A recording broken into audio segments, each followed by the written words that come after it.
Alrighty, let's get this party going.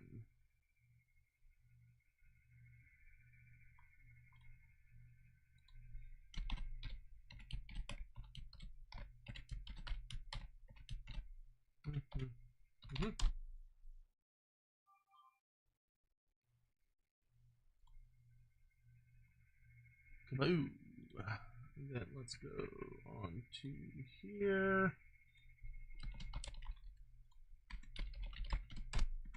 Do that.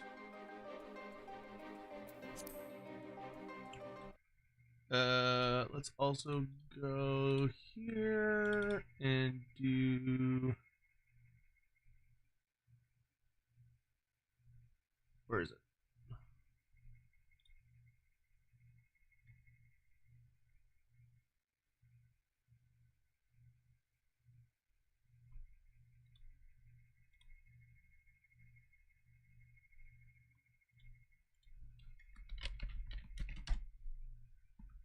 Okay. Let's go ahead and get logged in.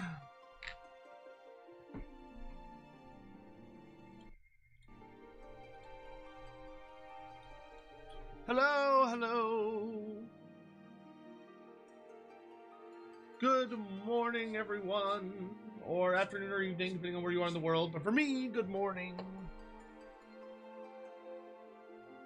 Final Fantasy morning fans rejoiced. I made it on time. Well, without 1 hour delay, but mostly on time today.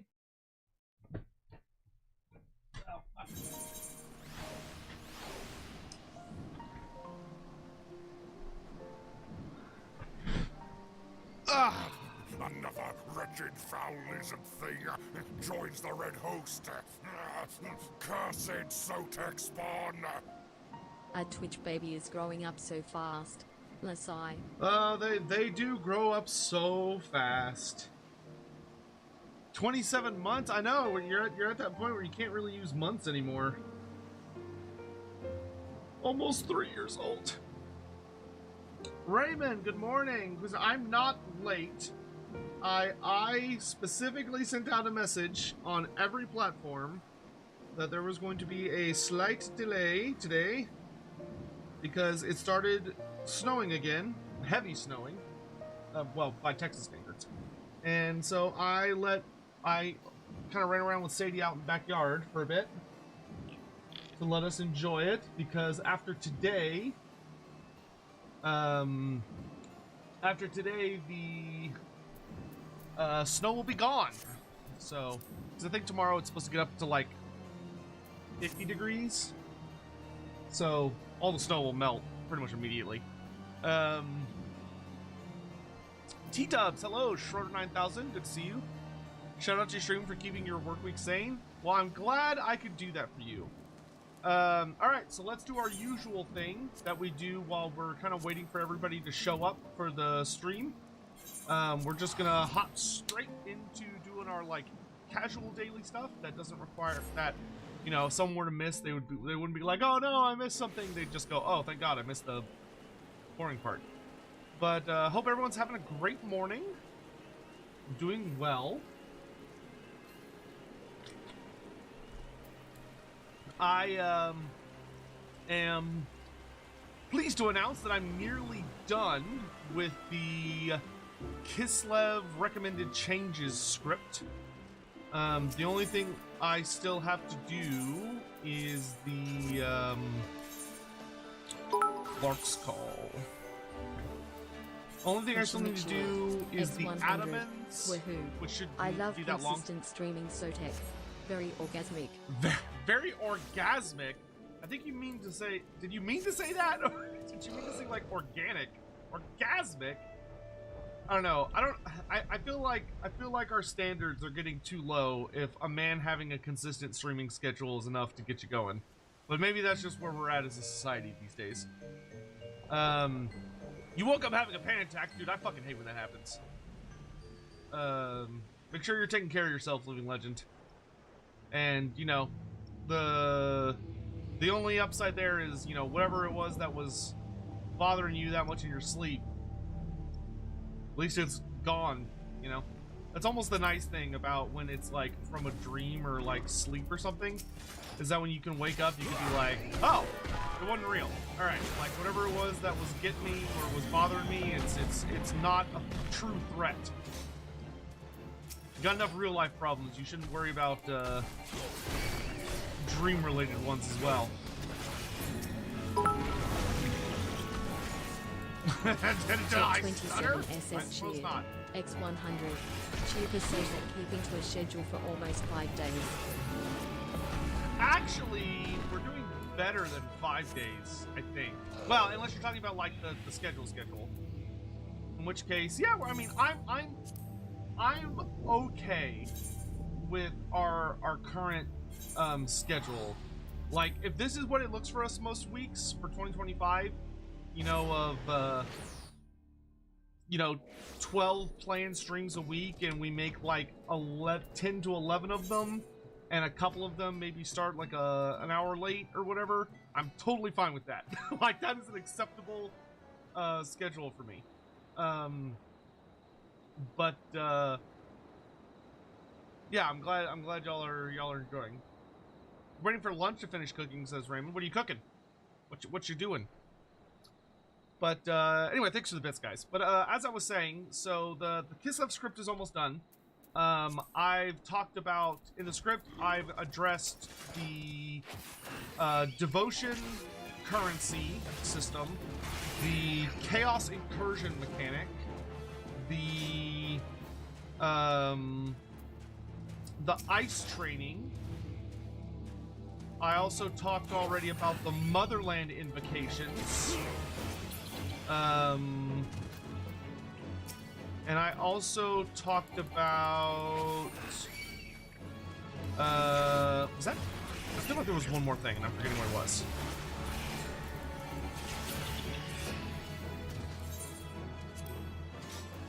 But all that to say that things are coming along nicely. I'm very pleased with the progress that I'm making on it, because I'm getting like several paragraphs per day, and that's good. That's good progress. But because I'm really wanting to get the Kislev video out by next week at the latest. So it's nearly done. The only thing I have left to do is I got to talk about admins, which shouldn't be that long of a discussion because my changes to them is actually a relatively, well, in true gameplay it would be a bit of a effort, but in from like the perspective of talking in a video, it wouldn't be that complex.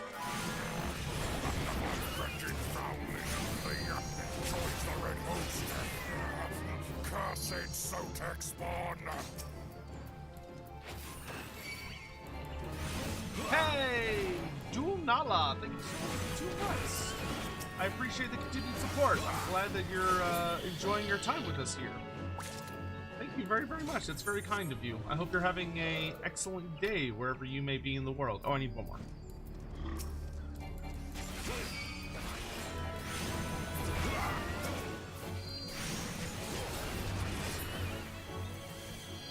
Alright, that's done. So now let's head to Lenosha to do some fish people quests. Which I can now do 9 per day, which is pretty crazy. Yeah, and then once we're done with the admins, then comes probably the last, well, no, what will be the last lengthy part of that video, which will be discussing all of the individual faction mechanics. Because I have some ideas for Katerin. I have a lot of ideas for Kostaltin. I also have a couple ideas for Boris Ursus. And then the part on Mother Ostankia will be very short, because Mother Ostankia overall is in a really good place. The only thing I would change about her is quite literally just addressing some community wishes, which would be basically just giving her a reliable way to get back to Kislev faster. Because that seems to be something a lot of people want from her, is the ability to kind of get back to Kislev quickly, or quicker than she currently does. Let's see. The Serpent Reavers have been seen the spawning grounds, herding prisoners to the water's edge. I do not doubt they mean to offer the captive souls to the Lord of the Whirl. This act of drowning our enemies provokes the most volatile reprisals from the Shorewalkers. I suspect we might react in a similar manner where Arcane forced to worship one of your finless gods. Needless to say, avoiding such reprisals is the very reason you must free as many of the prisoners as you can. It's possible the ceremony has already claimed a number of the Shorewalkers. Should you find any drowned among the captives, do not hesitate to strike, for surely they will not. Alright, we've already done this one. Crow tribes are rallying their warriors to make a push on the Shorewalker position. They mean to start open warfare. We cannot allow them to steer our race towards oblivion. We must find the 3 chiefs in charge of the operation in their mad rush for glory. The swiftest way to force a confrontation with these leaders is to launch an attack against their clans. Defeat members of the Shapsa Shelf Claws, and Shelf Teeth, and you will soon draw the ire of their chiefs. Quickly now before their momentum picks up.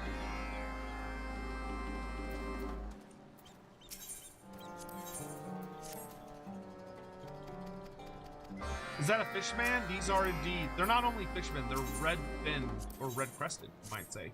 Fishmen. So they truly have my favor.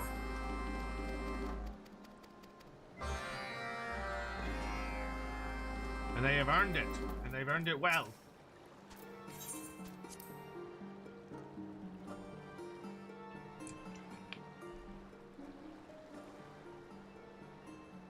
Making tater tots and a sandwich to go with it? Nice. How's the doggo today? Sadie's great. Sadie's loving the snow. I've got some action shots. I think, so after this stream, but before the evening Total War stream, I'll put up for y'all, so y'all can enjoy. But my sister got some really nice, like, action shots of Sadie running around in the snow.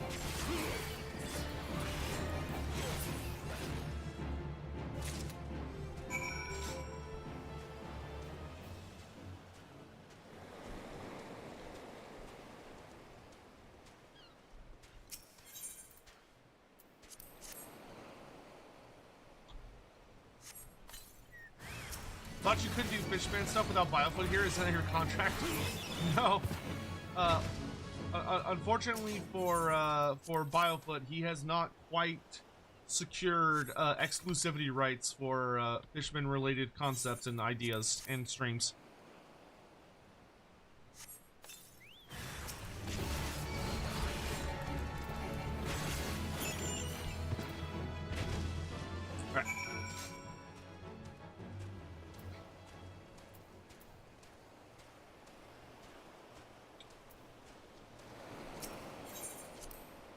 How have y'all been doing, though?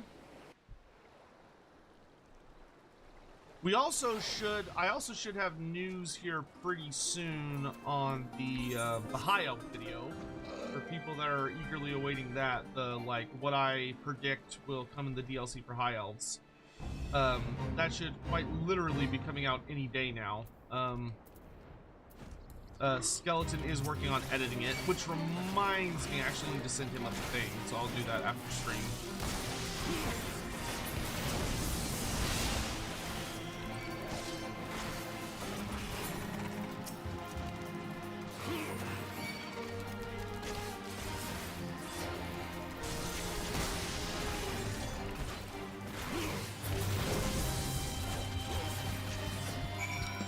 And then I think after the High Elf video, I think the next one I'm doing is the Norska prediction video, which hopefully will be well received and good.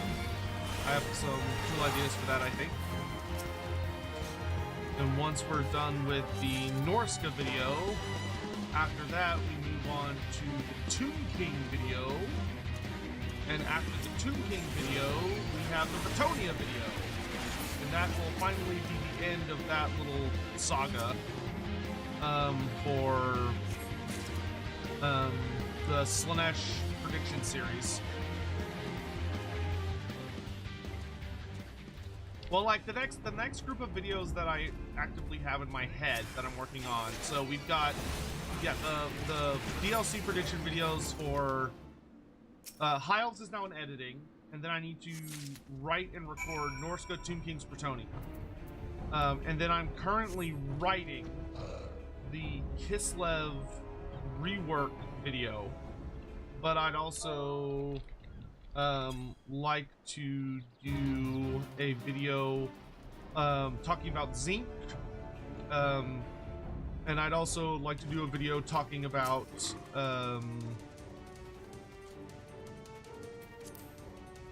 Grand Cathay.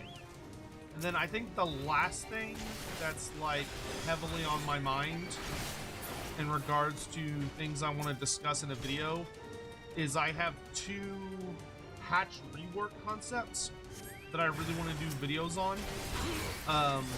One of those being fixing the threaten mechanic, because I feel like the current threaten mechanic really fucking sucks. And I'd like to make it something actually good. And I'd also want to do a video on the mount, the mounts that we currently have available in the game and the ones that we're missing.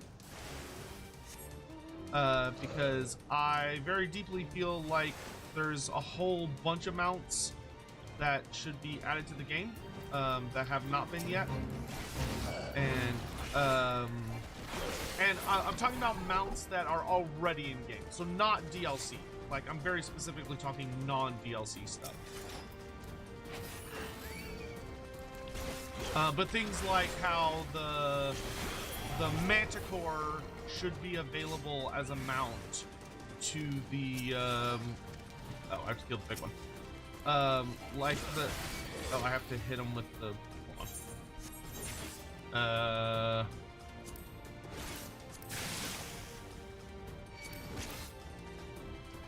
Where is this damn quest? Whatever, I'll just kill him.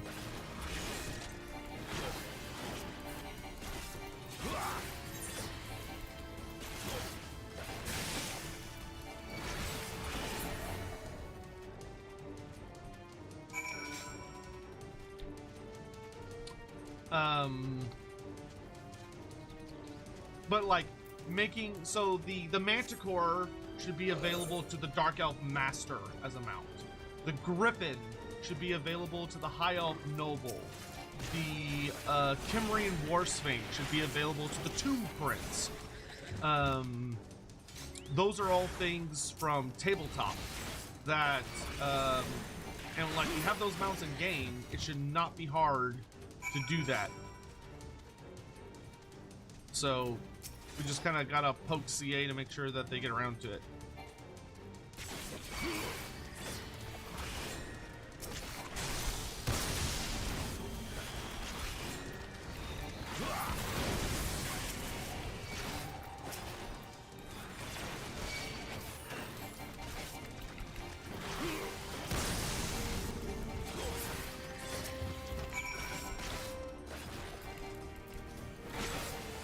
Also got the Empire and Man Arcane Journal today. Oh, I need to go pick that up. I forgot to order one. I can get one really easily at my local CW. I just gotta make time for it.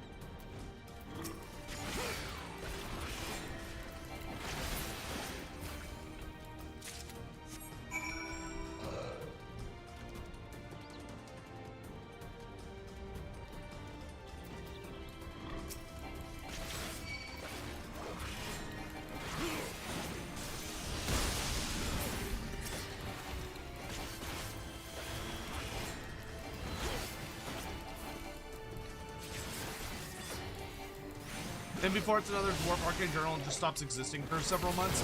I mean, that wouldn't surprise me, but my local store is pretty good about keeping stuff in stock, even if it's kind of rare.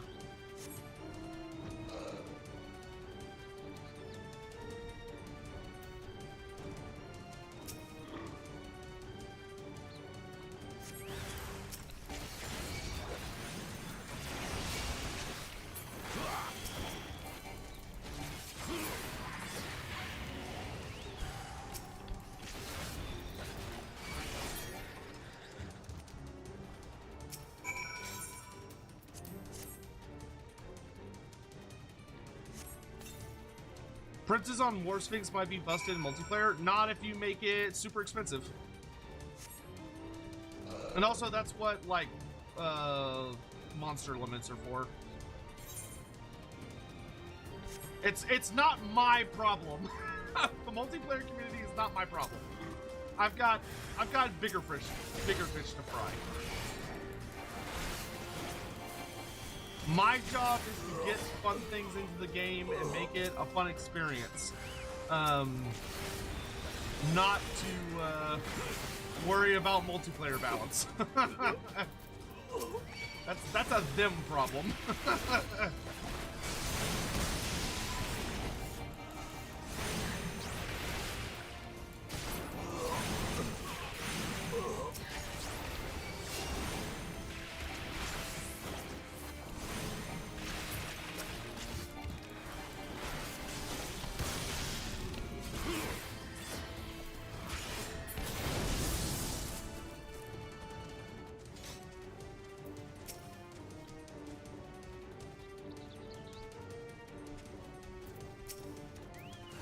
Wow, one of those guys was savable. Jesus.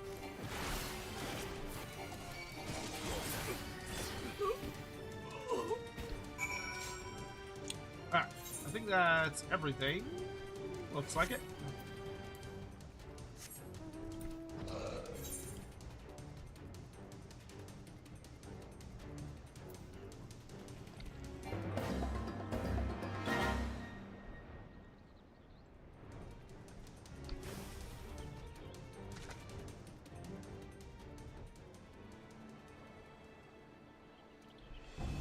In my opinion, if something ever has to get nerfed for multiplayer, there should be a tech that unnerfs it. Most of the time, I think that's a reasonable opinion. Sometimes there are things that are, like, genuinely busted. Because, like, CA didn't realize there would be, like, a certain wild interaction or something. But, for the most part, I do agree.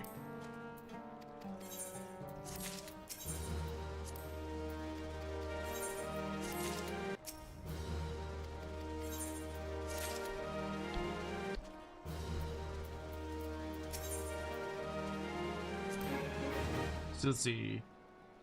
It's a strange thing to be allied with these tattooed shortwalkers. Though the Reavers revere the same deity as we, there are many differences in the way we express our faith. I hear that even among the finless ones, there was once a religious sect that promoted worship of Lord Leviathan and a fearful respect of the sea. Many Serpent Reavers are said to have been fervent believers of this creed and willingly joined forces with our tribe. But now they force their beliefs upon unbelievers to drag victims kicking and screaming into the fold. Does anyone wonder that our conflict with the Lomensons worsens with each passing day? Yeah. Forced conversion never ends well.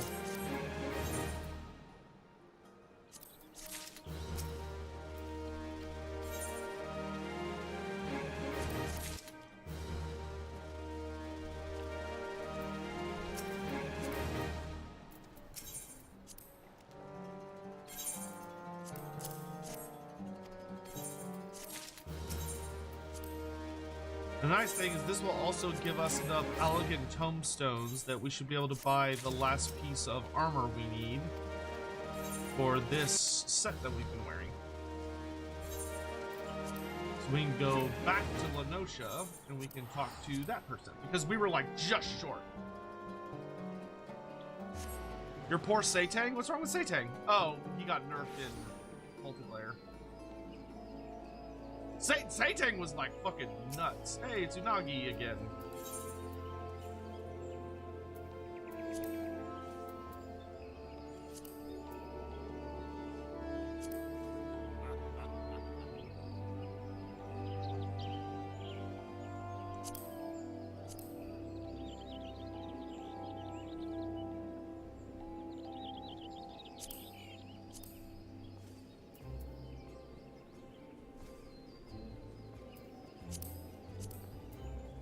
I want to fill up my favorites bar.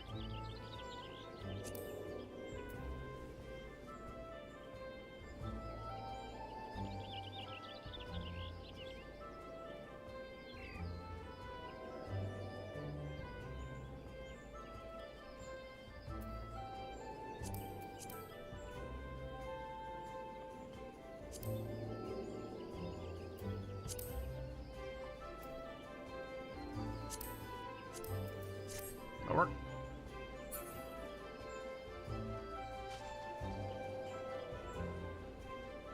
Sotek, which dark cabal of madmen bent on despoiling the world is more evil? The Asians or the Warhammer 3 multiplayer community? I mean, listen. Although there have often been, so what do I need? Pants? Yeah. There have often been disagreements between the multiplayer and single player communities. At least for them, it's coming from like a good place. Like they're trying to make the game. Wait, what?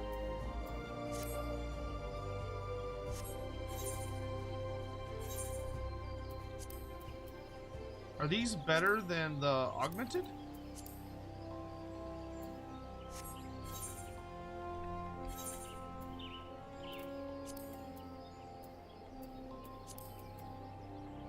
Oh, it looks like they're pretty much the exact same.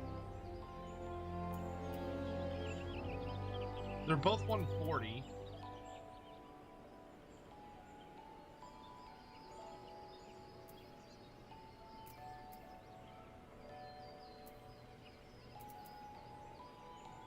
They have literally the only difference is this one gives me plus 31 skill speed and this one gives me plus 31 direct hit rate. But I'm gonna wear it like this for a bit. So they're practically the same. All right. Hooray! We have the full augmented Ironworks set.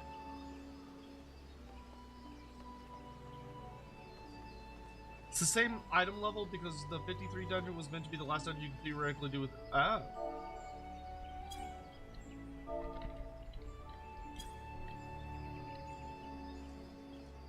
All right, but hey, we at least get to enjoy having this full set for a little bit. Okay, so with that, we are now ready to get into today's juicy stuff. Hold on, I've got a. Oh, it's just fuzzy.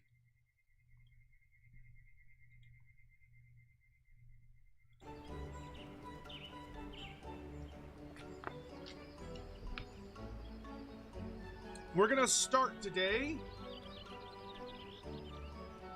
Oh, it's the end. I'm so sorry to hear that. Everyone, please give your thank you for the super chat. Everyone, please give your pets an extra hug and scratch today. Got word it's time to decide on end of life for my 16-year-old boy. Oh, poor guy. Hey, 16 years though. I mean, that is genuinely impressive. Like that is a good long life of quality and value. So. I hope you take some good time to celebrate the time you got to spend with them, you know?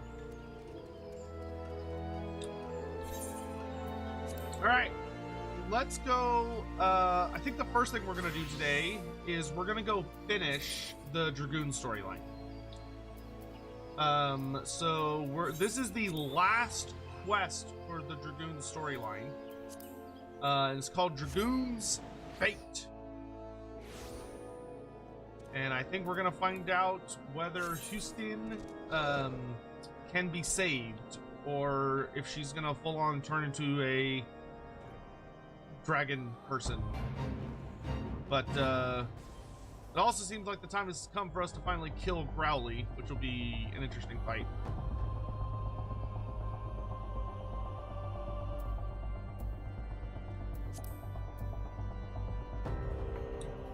So let's find out what awaits us.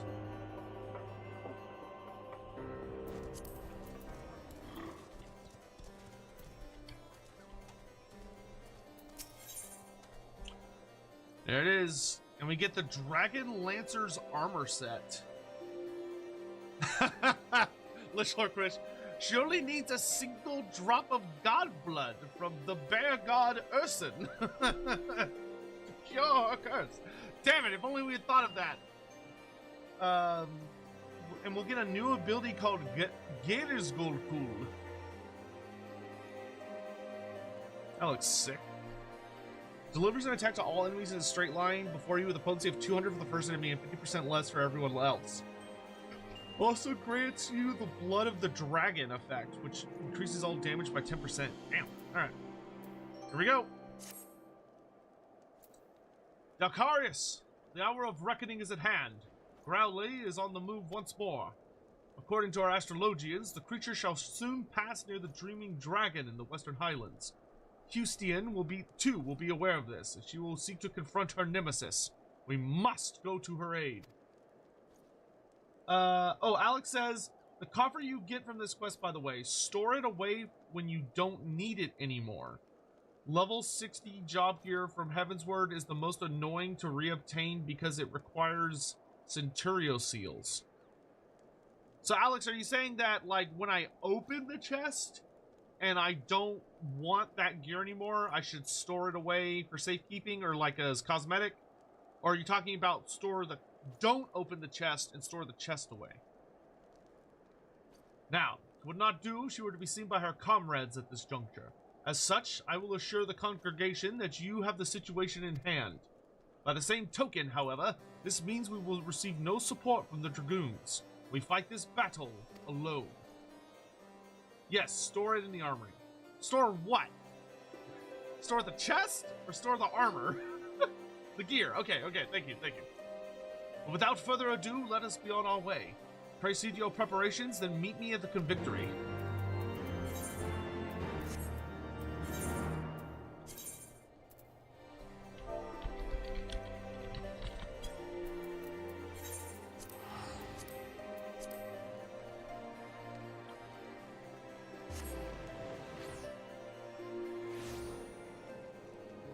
Inquisitor, why are you a YouTube mod and not a Twitch mod?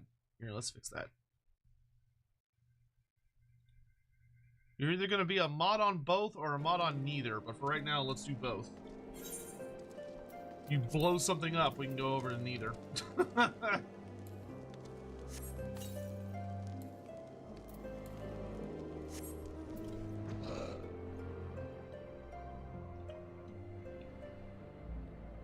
Kamikaze Chicken, how you doing? Were Empire Road Wardens in 8th edition? No, not as like a separate unit. Like the concept of Road Wardens existed, especially for Warhammer Fantasy Roleplay, but they were not a separate playable unit.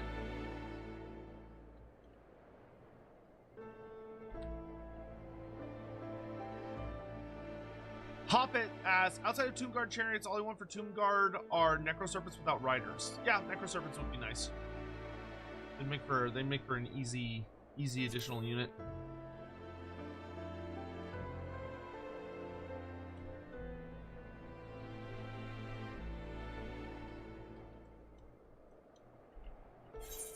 By the way, not to be a bummer or anything, but I just want to kind of contribute to the conversation with my personal experience. But if you can, and if you can't, like, don't feel bad about it. I'm just saying if you can, because I've done it both ways. Most places where, at least in the States, where there, you know, are vets, where people traditionally go to put their animals to sleep, your vet will likely know someone, or there will often be someone you can find who is a traveling specialist that can put your pet to sleep at home. Like, they'll come to your home with all the necessary equipment, and they can do it at your home. We did that for Chloe, my last dog, and it was like 10 out of 10, so much better. I mean, obviously make sure you get someone that has like experience and a lot of really good reviews and everything, so it's someone that like knows what they're doing. But we had this lady come to the house and do it, and it was so much better than doing it at the vet. It was so much better than doing it at the vet. Because I've unfortunately had to see a lot of those experiences.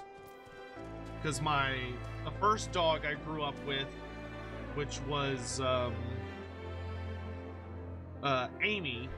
Amy was a black lab. She died of natural causes at home, but it was not good. Luckily, I'm too young. I was too young to really be like around and present for it, so I didn't end up being downstairs for it, but apparently she did not pass away well, which was, you know, kind of that harsh wake-up call for my family of making sure that we made sure to do it before it was too late, not to wait, you know.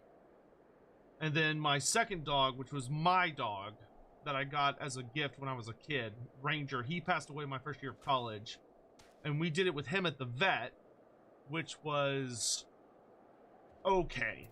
It haunts me. Like, that experience genuinely haunts me because he was nervous, and like, you know, it's like he didn't want to be there.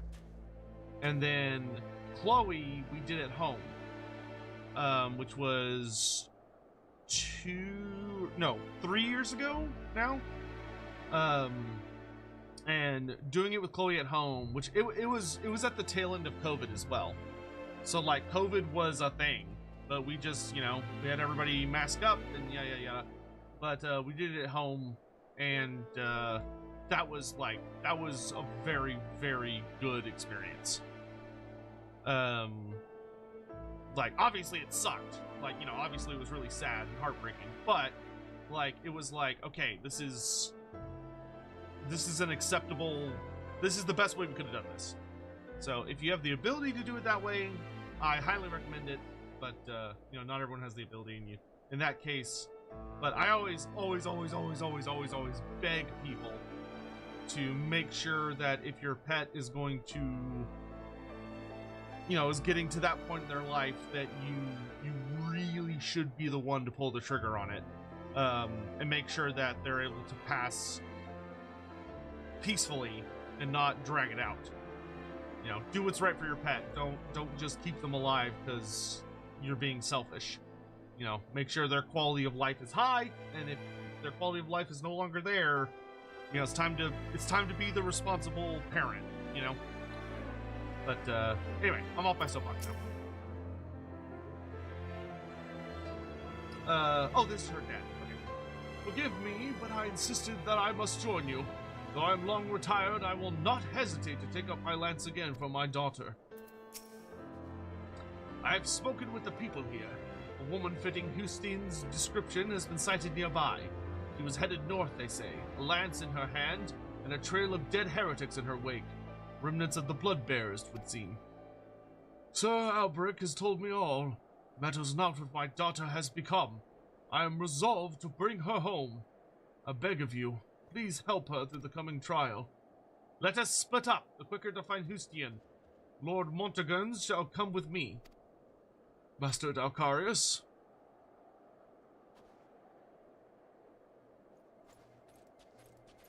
Let's Lord Chris, when we put one of our dogs down, the house is extremely quiet to the point I had to leave that. Yeah, I always hate that period. I have a different relationship with, like, pets passing away than a lot of people in my experience.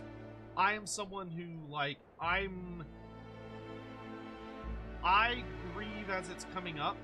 You know, I'm sad, even though I spend a lot of time with them and stuff, but I make my peace with it pretty quickly, and I am ready to begin the next adventure almost immediately. I mean, after Chloe passed away, I made it. See, she died right before. She died in like September of that year, and I made it until December before I finally put my foot down and was like, I have to have a pet.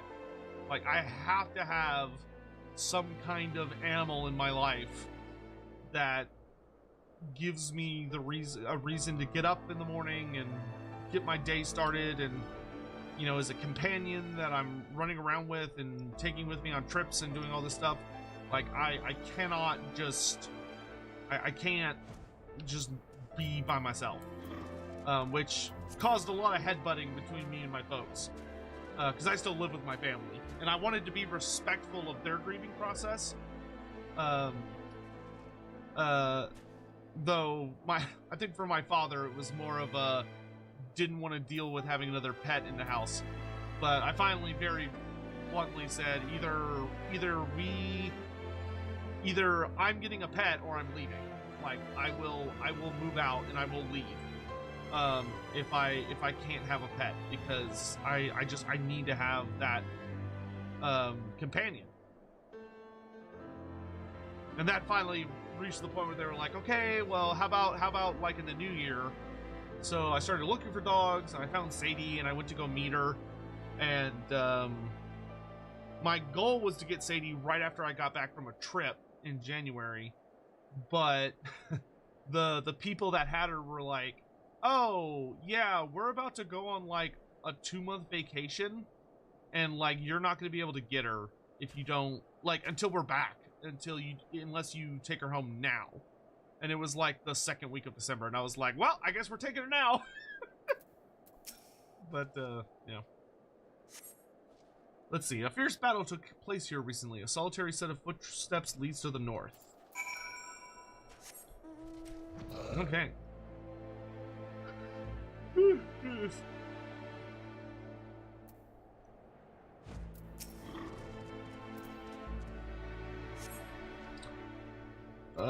Footsteps lead west.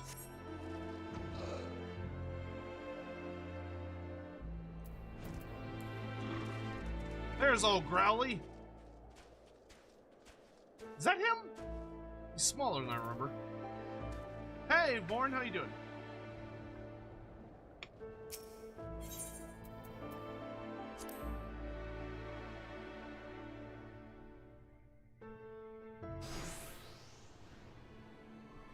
Yep, that's him, all right.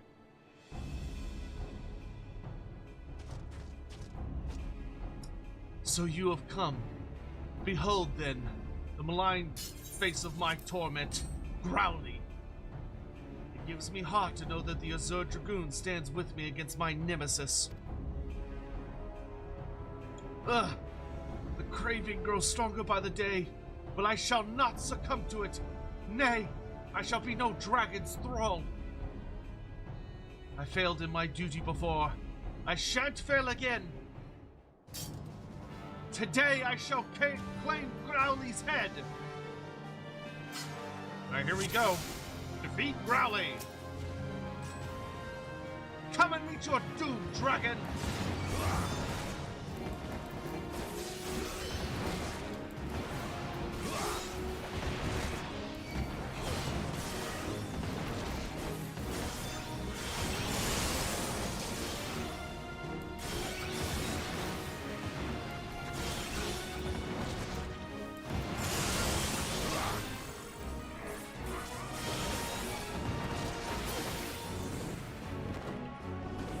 He takes wing!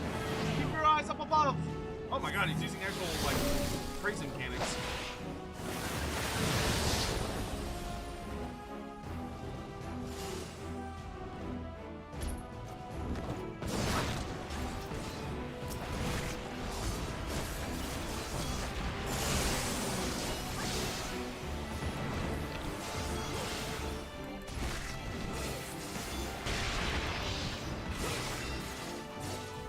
Your time is at an end!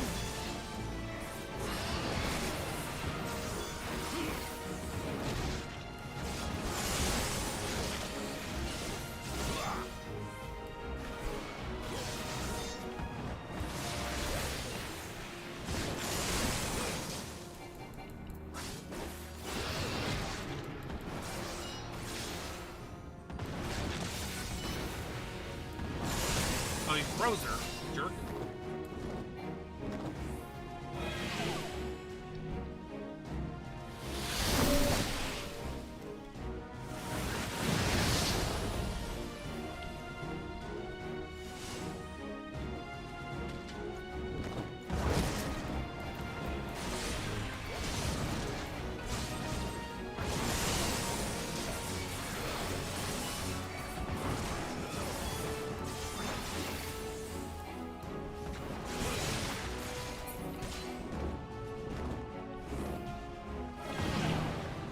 Man's got phases.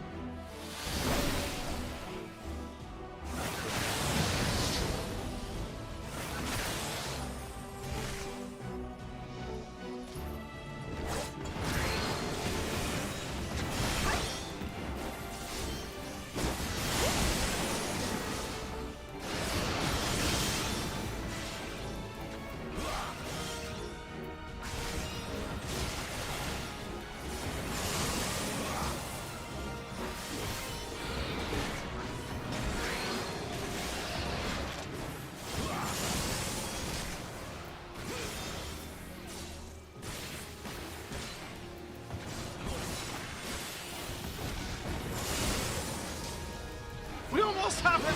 Let us press our advantage!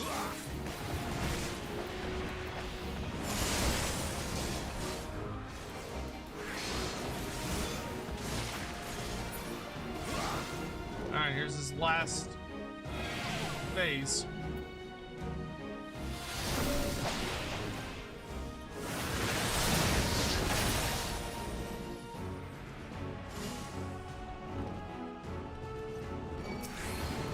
Finish it!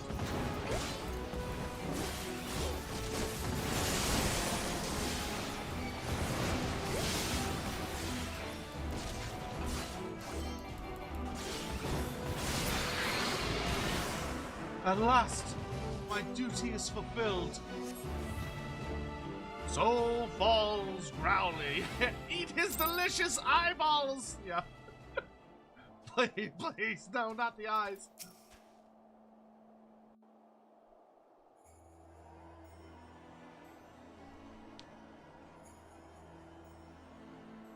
Ooh, she is not looking good.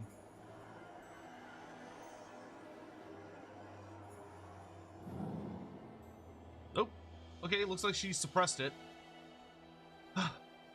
I did it! I resisted the dragon within and fulfilled my duty. I could not have done it without you, Dalcarius. Verily, you are the paragon towards which I aspire. If I am to be like you, I must learn to harness greater power without being consumed by it. With this battle won, I have a new purpose. I shall conquer the lure of the dragon blood and purge every last drop of it from the land. Justine! Thank the Fury you are safe! Father? Why are you here? I have come to bring you home. Your mother and I cannot bear to lose you again. Would that I could return, Father, but I cannot. I have partaken of dragon blood and turned. In the eyes of the Inquisition, I am no better than a heretic. I cannot allow you to be associated with me. You needn't worry. This shall remain a secret between the four of us. No, the risk is too great. Even now, 'tis all I can do to suppress my thirst for dragon blood. Since the day I said my vows, I strove to become the Azure Dragoon. Failing that, I strove to be as near as I could. Finally, I have the power I longed for, but it renders me an enemy to mine own kind. Accursed dragons! How many of ours have you claimed with your foul blood? Hear me, Justine. Not once have you yielded to fate, and you mustn't yield to it now. The road ahead will be fraught with hardships, this I do not doubt. But I have faith that you will overcome them all and return to us.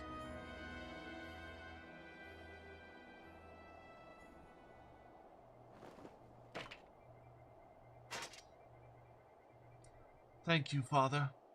Your faith in me lends me strength. However long it takes, I shall conquer the lure of dragon blood to stand before you once more. Till that day, I shall roam the land and smite our foes with their own power. This I swear upon my forefather's lance.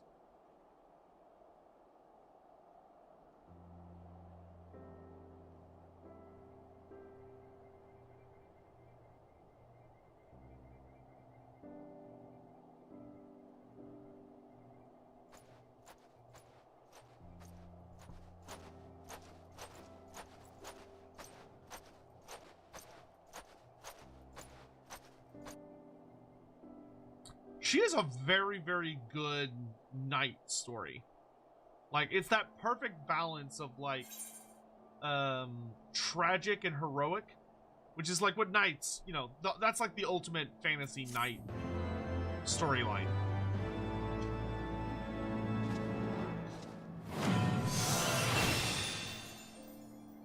Gears Kolgul. This concludes the Dragoon quest for Final Fantasy XIV Heavensward. In order to undertake the next series of quests, you must meet the following requirements. You must finish the Far Edge of Fate. Alright, we did it. Dragoon gauge unlocked? Whoa, we unlocked a new mechanic. This timer includes the duration of Blood of the Dragon, which increases the damage dealt using Gator's Gold Cool. No, Gator's Cold Ghoul. There we go. Grants Blood of the Dragon. Hell yeah, brother. I officially have too many attacks for my attack gauge. So let's...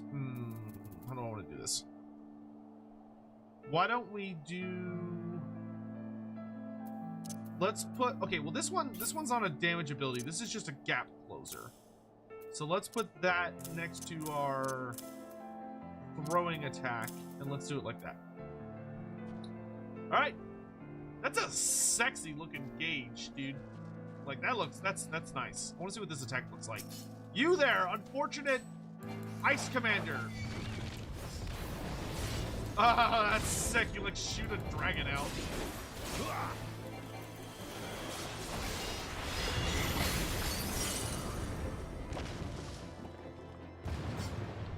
Hotbar management only gets tougher. Yeah, I'm probably gonna need to, like...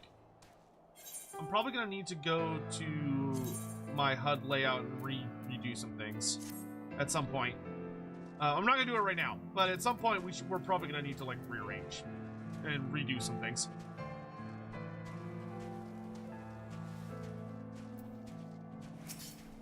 Oh, that's like a big beastie. I'm gonna help out with this.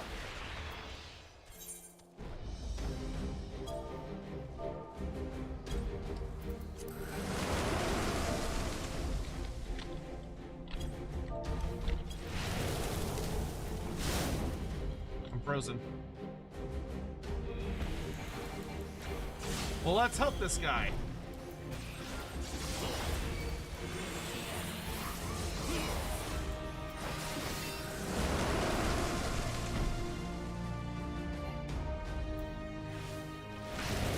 Oh!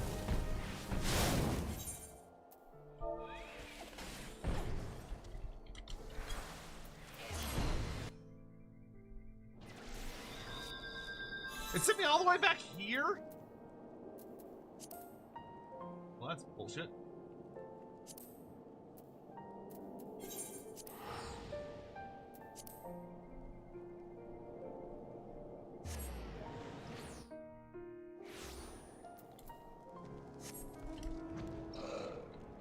Luckily, I think I remember how to get to it. I don't know if I'm gonna... I don't know if I'm gonna get there in time for that level 100 guy kills him.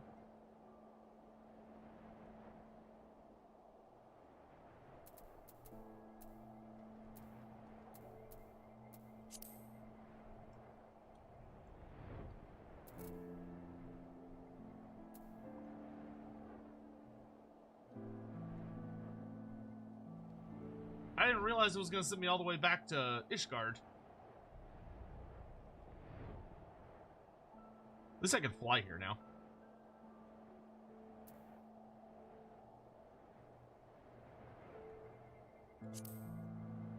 It's dead already? Oh, that sucks. I didn't even get any credit for helping. Bummer. Yeah, I guess that must have been like a level 100 player or something. I didn't even see who it was. I think whoever that was, he just soloed the damn thing. Oh, it's still alive? Why would you say it's dead already? I was almost there!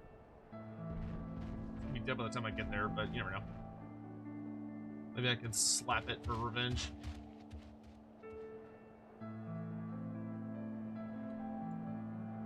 I actually really like the A-rank creatures. They always have, like, fun little goof mechanics.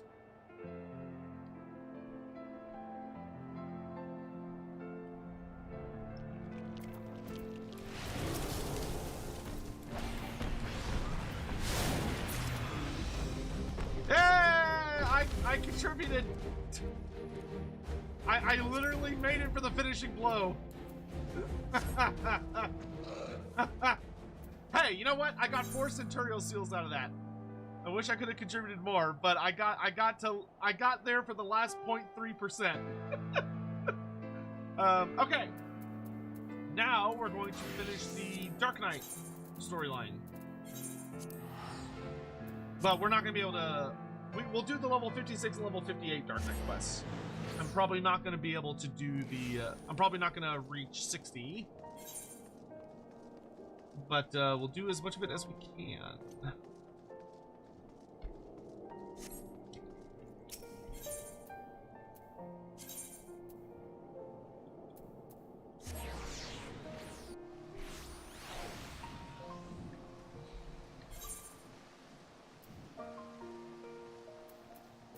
What is this?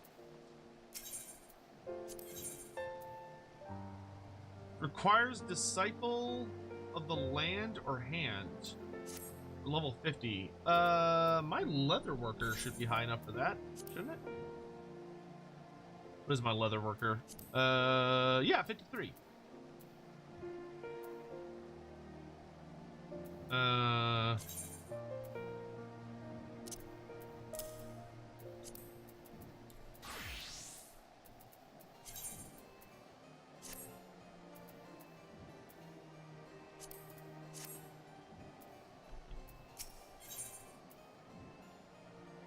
So it's for a new promo currency.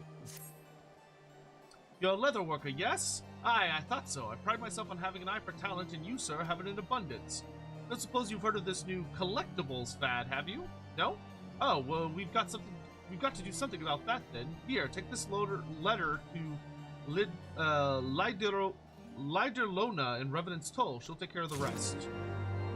Okay. Scripts are used for obtaining various items you cannot get through any other content, and gives crafters / gatherers some income. Oh, that's neat. Okay, well, I just wanted to add it to my thing. We'll deal with that later. I'm not gonna worry about it right now. Alright.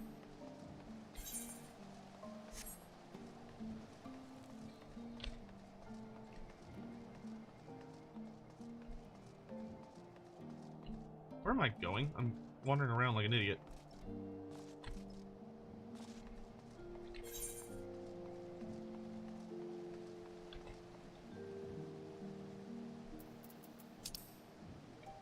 Because I'm at the wrong shard.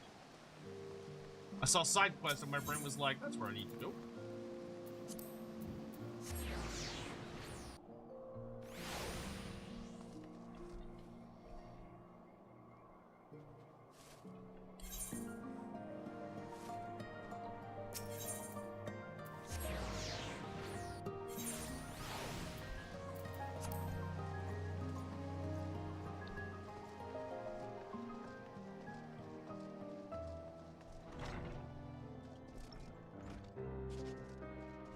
For example, certain high-level crafts will need regions bought with scripts as a form of in-game for the crafters. Condensed solution, for example, is used in a lot of current maximum stuff. Ooh.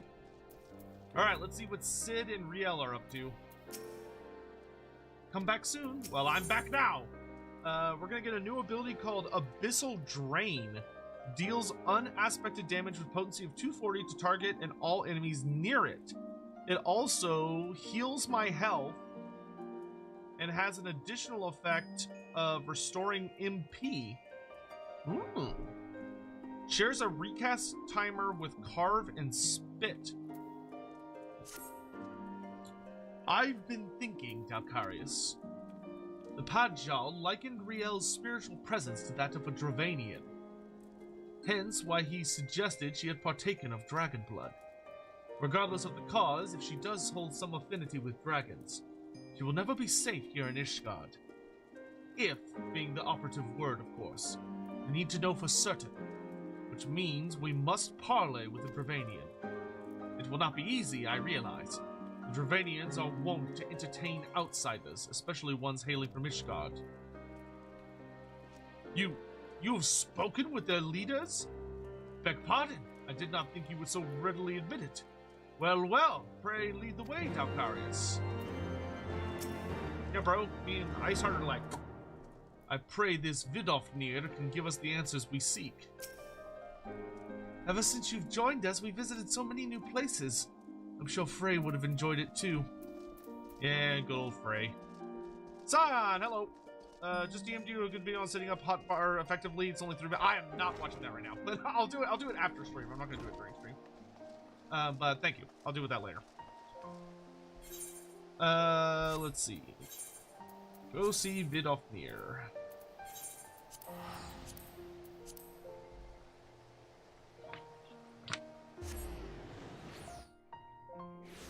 Also, good morning, everyone.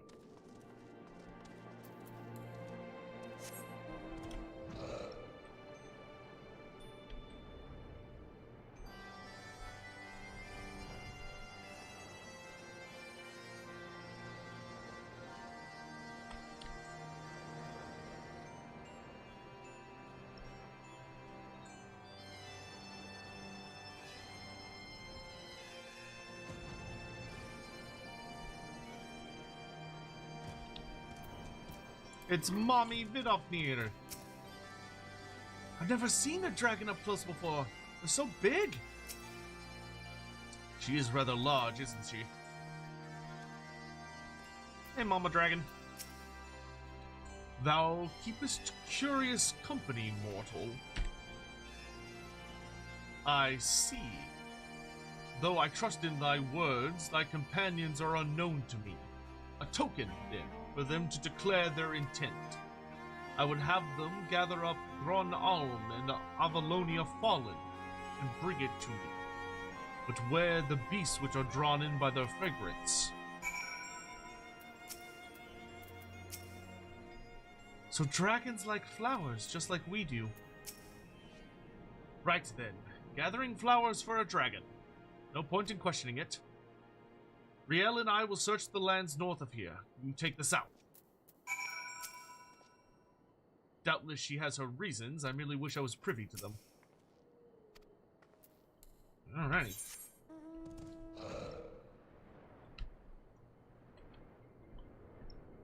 There should be a hole around here. There we go. Being able to fly makes this so much easier.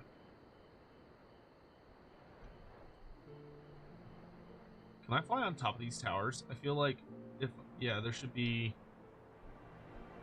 How is there not a sightseeing bubble on top of one of these towers? Like, come on. There's gotta be a lookout up here.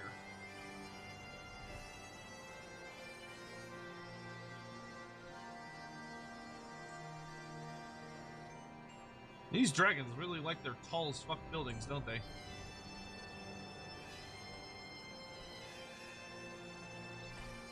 There it is.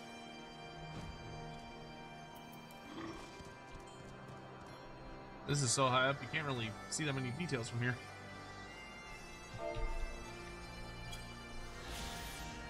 There we go. 3 towers unique in that they appear to have been built to house both man and dragon. Architectural oddity, which would seem to corroborate the Holy See's position. They were erected by heretic witches for themselves and their dragon consorts.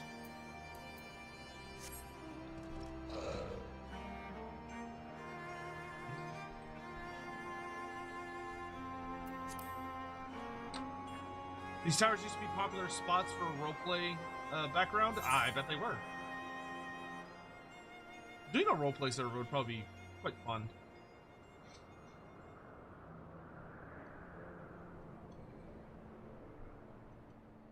Dragon consorts, huh? Yeah, like Tiefling Melissa.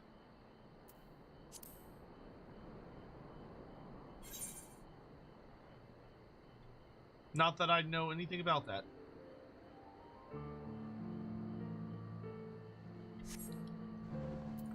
Graoully. Bees!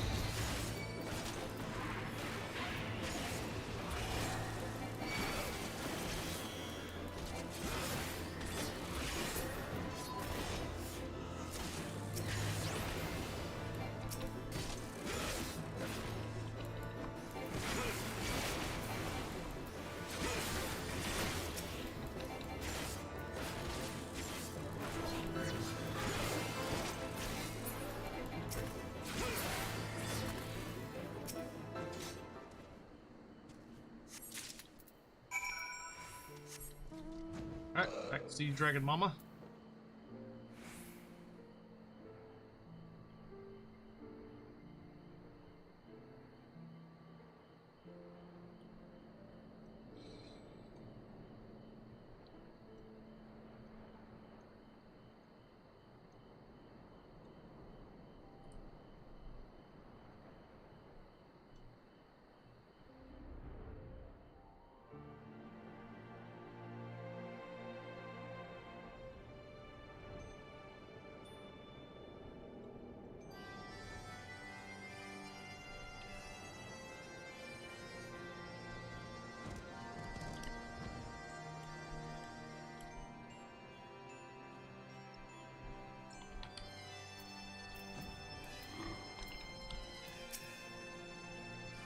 Such fragile, fleeting creations. Bring them close, mortal, that I might breathe deep of their essence. Gran Alm, a Dravanian Forlands flower whose dragon-speak name roughly translates to calming tree. That which passes into death liveth on in memory. One prepareth now for the journey. Bid farewell to her in morn, and find the answer thou seekest. What? Oh, take it to a dying dragon in the morn. Interesting. Wait, the morn's gonna be...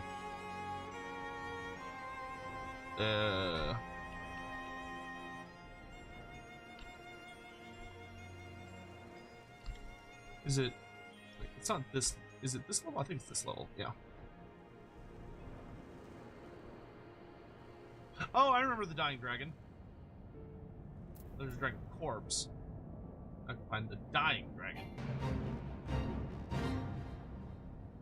They're there.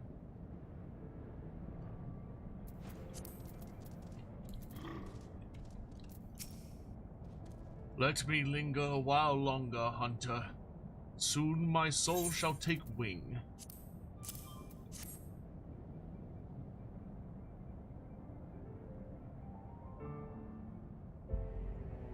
I shall miss this. Nidhogg bade you come to me. I guess this dragon's gonna help us. His scent entwined. Ah, I see now.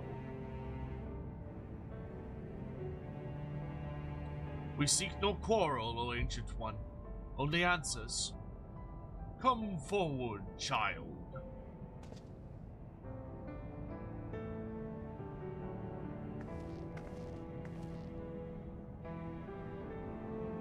There you are, my beloved. How long hath it been since we soared through the mists? What did you say? Silence, Dark One. He liveth on in you, child. The blood of my beloved floweth strong in thy veins. Yet, mingled as it is, 'twas not thee who partook of his essence.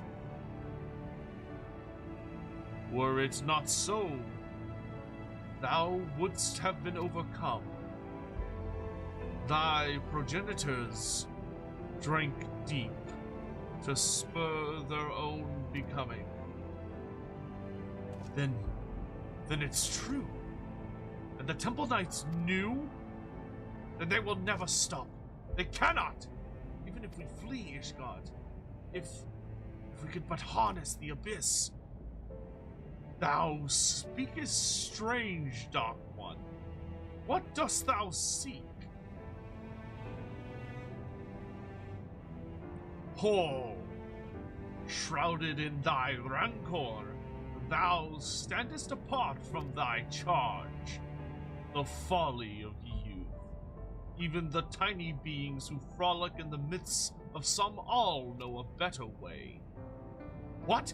Who? No more, Dark One. No more. Farewell, child. Fly free for us. Goodbye. And thank you. There's not more for us here. To Ishgard. So if I'm understanding what the dragon said correctly, that was a really good track. I really enjoyed that soundtrack. Leave me to slumber, Dark One, my beloved singeth to me. So it seems what happened was that Riel's, if I'm understanding correctly, it sounds like Riel's parents drank dragon blood. But then they had a daughter, her. So she has not imbibed dragon blood, but she still has the essence of dragon blood inside of her. Which is kind of nuts. So she doesn't have, like, the corruption in that she's not going to turn into a dragon, but she does have the, like... That's interesting. I wonder what Hraesvalgr would make of this. Or Midgardstormer, if he would talk. I see now.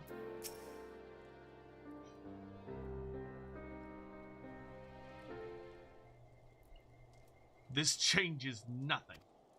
I swore an oath to protect her, and I mean to uphold it, no matter the cost. So these are the knights who would defy the will of Halone. Who's talking? She's found us. My lady surely knows she will find few friends here. Blessed are we who abide in her grace, for we shall never be forsaken. Oh boy. One day I, Ystrad Ykalanol, shall walk in her halls, and you shall answer for your deeds. Will you stand before her and claim that you were righteous, that it was just to take so many lives in defense of that abomination? Repent your sins and surrender it to me. The fury may yet spare your souls. So yours is the righteous cause? To condemn a girl to death for her parents' deeds. This is the will of Halone? Yes. Yes, it is.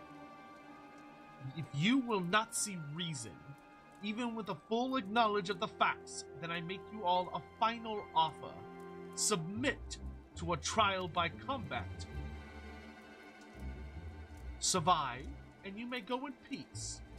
Fall, and it is mine. Refuse, and I will put this tavern to the torch, and have the heads of every man, woman, and child here. Anyone who dares harbor you will suffer the same, here or elsewhere. This I swear to you. Would that we could settle this here and now, but I'd wager your men at the doors would take offense. As you wish, my lady, you shall have your trial. Yeah, I'll whoop their ass. I shall send a messenger with details. Mother, wait! Wait, that's her mom? I should have had them cut out your tongue. Wait, that's her mom? Rio, what the seven hells is going on? She told them to take me. She said I wasn't hers, that I was... Why didn't you tell me this was all your mother's doing? I bled for you. Frey died for you. We had a right to know. I didn't mean for... God damn it all! Leave us, Stalkarius. I need time to think.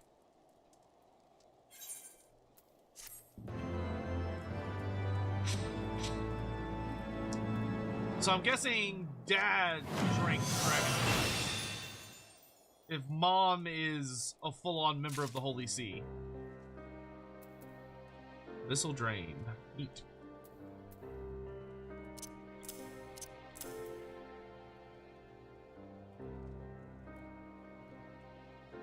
Oh, this is interesting.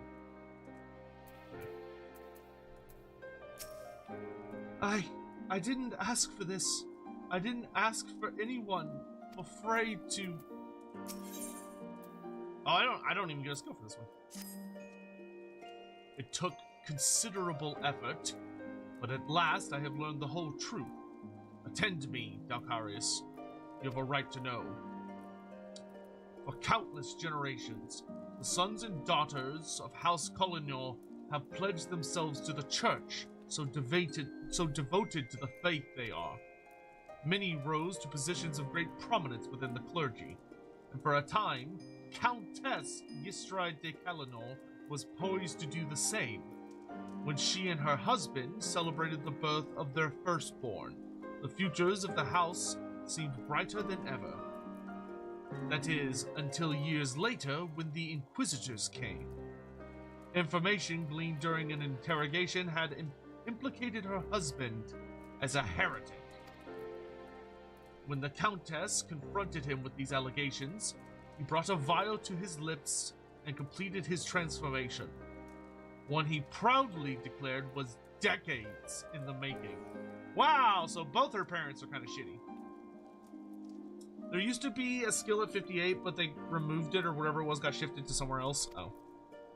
The Temple Knight slew him as he tried to rip out her throat. Afterwards, she had Riel locked away in the deepest cell she could find. Madness. What monster thinks to find absolution in her daughter's death? You mustn't go! She'll kill you! She'll kill us anyway if we don't. I know what I'm doing, Riel. I have a plan. Dalcarius, I recall you the dragon's words when we told her of our dark arts. She said that there were tiny beings who know of a better way. If they could teach us how to harness the abyss, perhaps we could stand against Lady Ystride and her minions. Unfortunately, I haven't the foggiest idea of who these tiny beings might be. I do. Right then, a plan. I shall make inquiries, but I do not expect to learn much. If you uncover aught of interest, pray send word. Feels a little weird that the whole point of this quest is to learn a powerful ability to help us in the trial, and yet you don't get an ability for this level because of the updates. Hey, Mogi. Well, if it isn't one of the new visitors from below, are you searching for something? If so, just ask. I pride myself on being the second most well-informed Moogle here, Kupo. My, that's a rather grim way of living, isn't it?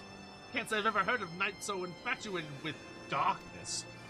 However, I think I might know why she bade you visit us. Go ahead and fetch your friends. We have an awful lot to talk about, Kupo.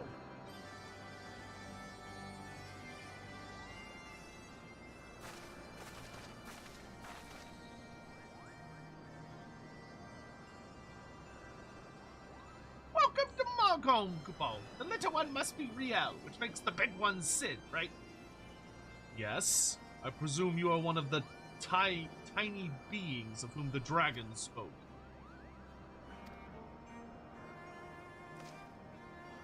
Riel, say something to the Moogle. Riel. Riel! I'm sick of this charade. You tell me to talk, but then you refuse to listen. You tell me you're doing this for me, but then you go on about the darkness and the abyss. Am I supposed to be grateful when you come back covered in blood? When I put you back together so you could do it again?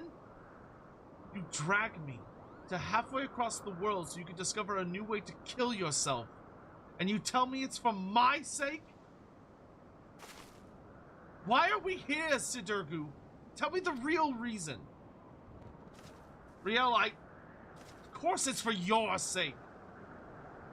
Well, you certainly had a lot of practice saying it, haven't you? I'm sure the next fair maiden will appreciate it. What are you saying? It's not like that, Riel. And you, say something, damn you. I think I'm beginning to understand this whole darkness concept, Kupo.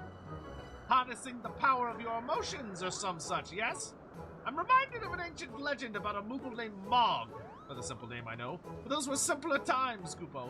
Anyway, Mog had a penchant for dancing and... Wait. What does dancing have to do with the dark arts? Everything, Kupo. Everything. I mean, fair. The point is, your master was absolutely right when he told you to submit to the flame. You just never figured out what he meant by it. Better late than never, Kupo. Master Mogi will show you the way. First, you two Dark Knights will need to pull 4 sprigs of palmwort each. Hop to it, Kupo.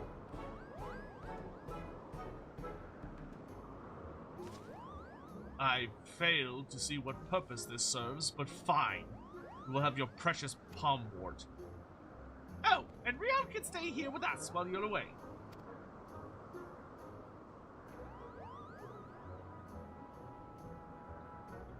Let's go, Delparius.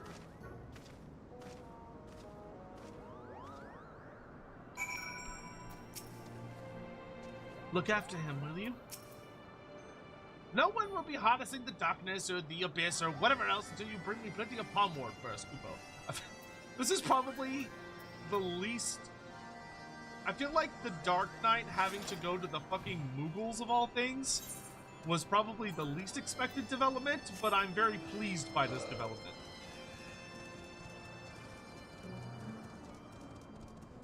Like, in order to become the most badass, powerful version of our edgy selves, we have to talk to the fluffiest, most friendly, adorable creatures this game has to throw at us. You gotta learn the mumbo jumbo dance. Yeah, I'm heavily suspecting the truth is gonna have something to do with that. The dark arts are not necessarily what the Dark Knights think it is. Like, it doesn't have to be rage and edge and hate. It can just be powerful emotion that's utilized as a weapon rather than just pure edge. But we'll see.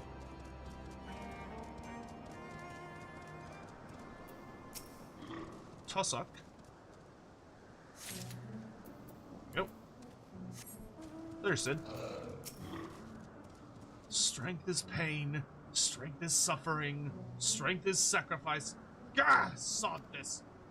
Fun fact, he was talking about a character you can obtain optionally in Final Fantasy VI called Mog. He's a Moogle dancer. Oh, makes sense.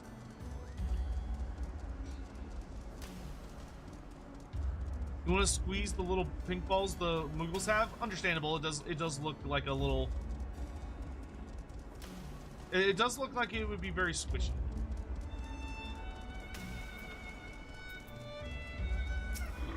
I think that's called their palms. Memory serves.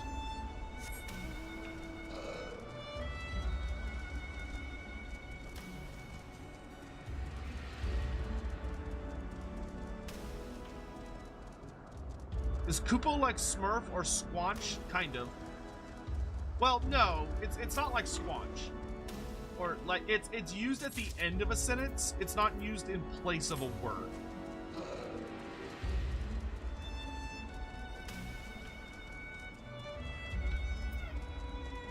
When you do the dancer quest line, you'll see what why he brought it up.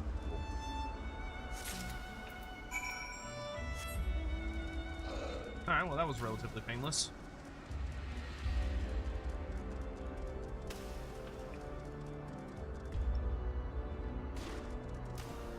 And splat. Oh, she's gone. Where'd she go? There you are, darkest dark one of the dark. Have you brought my palmwort? A common weed whose seeds rattle inside their palm-like pods when dried. Are these literally like fucking... Are we using these as pom-poms? Very nice, Kupo. That must have kept you busy for a while. For your next trial, you must call Tullahands, Kupo. But there are a lot of them. They've been sighted on the road to Asa. You wait there long enough, they'll be sure to show up, Kupo. Where's the girl? Riel? No, you need to worry about her. She's out playing with some friends of mine, Kupo. Just focus on the trial and wait for me in Asa when you're finished. I do not trust this Moogle. When you and Sid have finally finished culling those Tullahands, meet me in Asa and I'll give you your next trial, Kupo.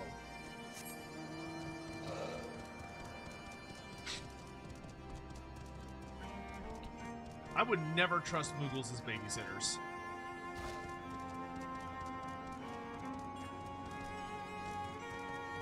They're like so easily distractible.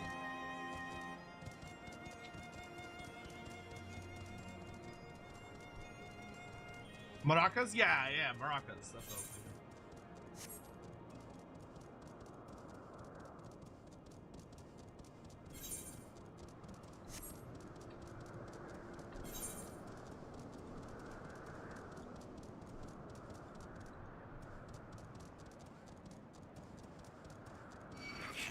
Nope.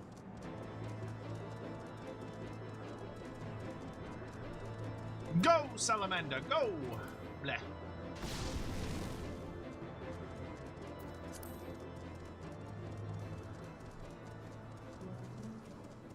Do you think now that we only have 3 armies left for Old World that Cathay will come mid or late this year and second edition Old World next with supposed Far East focus and some legacy? So apparently there's been some rumors going around that Games Workshop is going to be releasing a 1.5 edition potentially this year. It's not like a super well substantiated rumor, but it is a rumor that after the next 3 armies come out, there will be a 1.5 edition, and then we're gonna go into 2.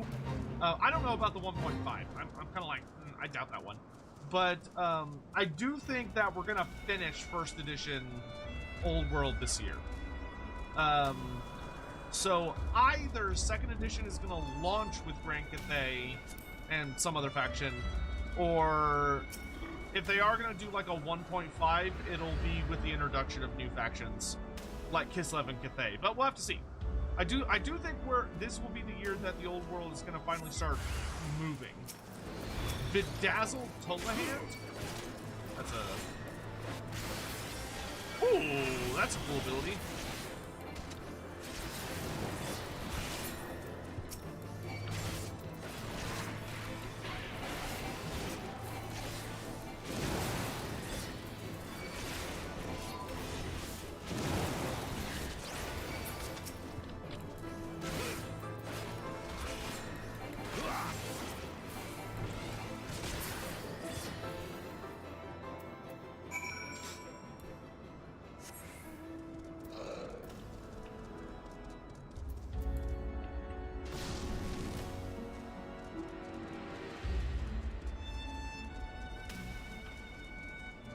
How do you think the Dragon kids we've gotten to know will be different in so long in the past? 200 years ago? I don't think they're going to be that different. Well, they're going to be fighting, so that'll be different. Going back 200 years means we're going back to the end of the Age of Darkness and Disharmony. So the Dragon kids are like borderline in almost all-out war with each other. And the Monkey King is also like about to invade Cathay. If he hasn't already. So likely I don't think they're going to be different in that they're going to probably be a lot edgier and more pissed off.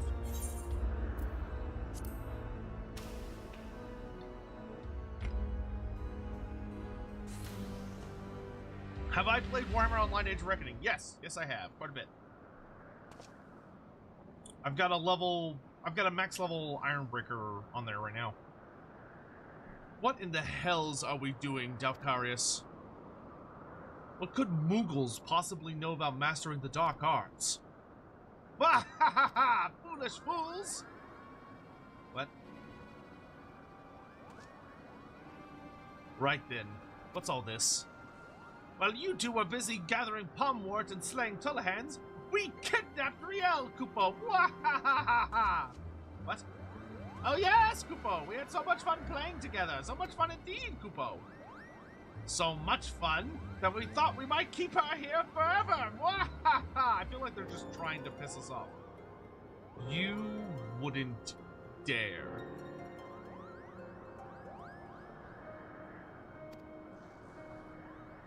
If you don't believe us, go and look! You'll never find her, Kupo! Not in a million years! She's ours, Kupo! You'll never see her again! Okay, y'all are playing up. You furry little shites! Give her back now, or I swear I will kill every last one of you and burn your village to cinders!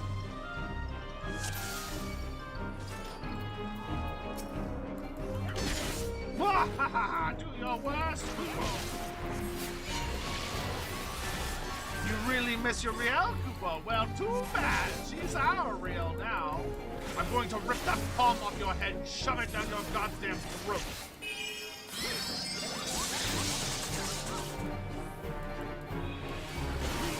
Now, this is close to the King Moogle's theme. Oh my, that's more than I...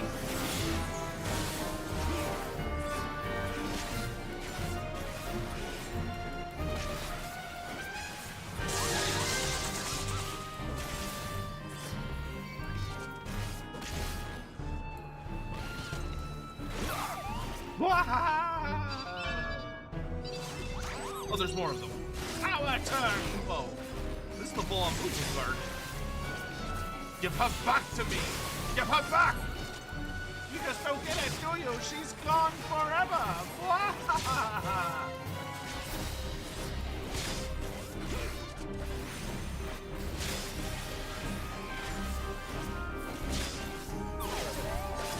Forever.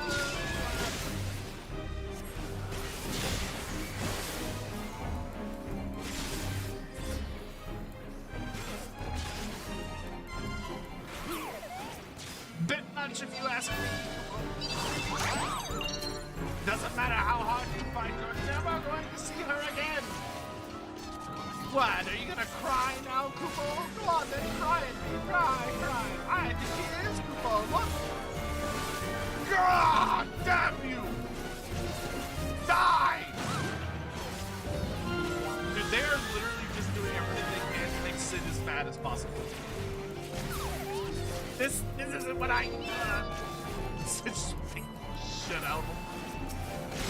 This better be worth it. Keep crying, come on, just beat the shit out of 7 Moogles. It's just a line of Moogle bodies.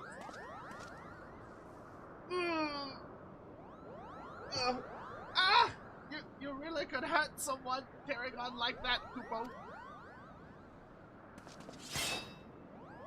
That's the bloody point! Now tell me where she is if you want to live. Wait!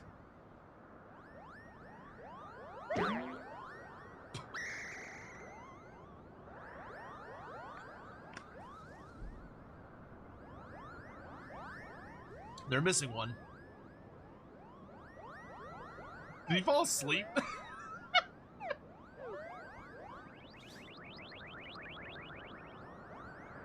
Why do you want her back so badly, Kupo?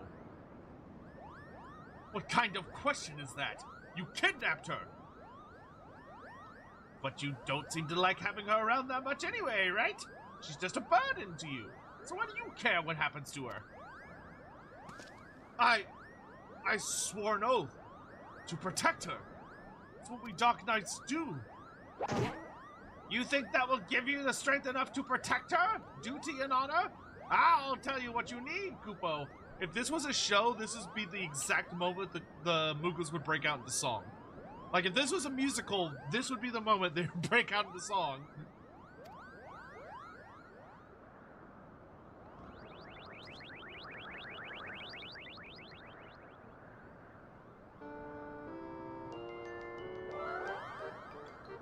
Whence comes true strength to defend the meek? Yeah, they're literally singing.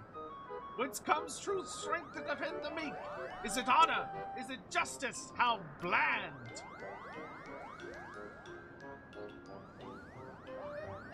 Could it be that the darkness is born of a light? A flame burning for another? How grand!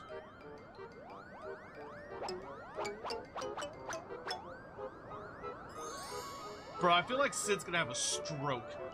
'Tis love, all-powerful, shining love!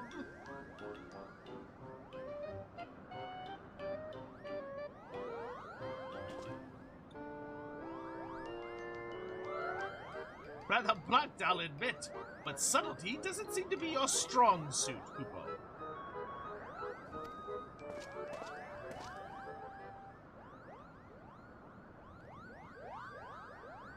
Riel? Bro, she's like your little sister slash daughter. Like, you need to get with it, Sid. Come on, Sid. Well, here we are. Go on, Riel, say your piece. I know you and Frey were trying to do right by your master. That you came to my defense because you believed that's what he would have wanted. And I know you only did it because you believed it would make you stronger. Because all you truly care about is killing more Temple Knights.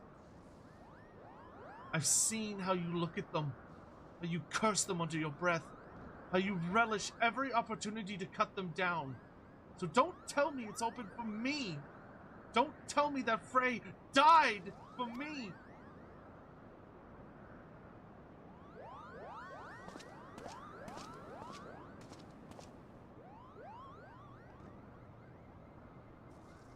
Everything I have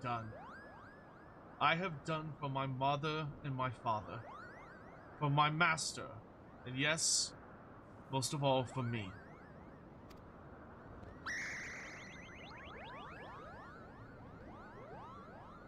That Moogle? That Moogle was ready to fuck Sid up right then. I haven't been honest with you, nor with myself, and for that I am sorry. I will stand for you in this coming trial, but after, what happens after will be your decision.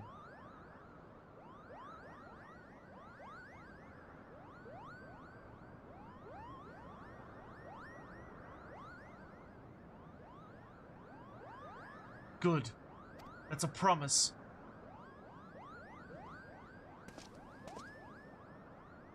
They're still singing and dancing. That's a very Sid way to deal with what the Moogles were telling him.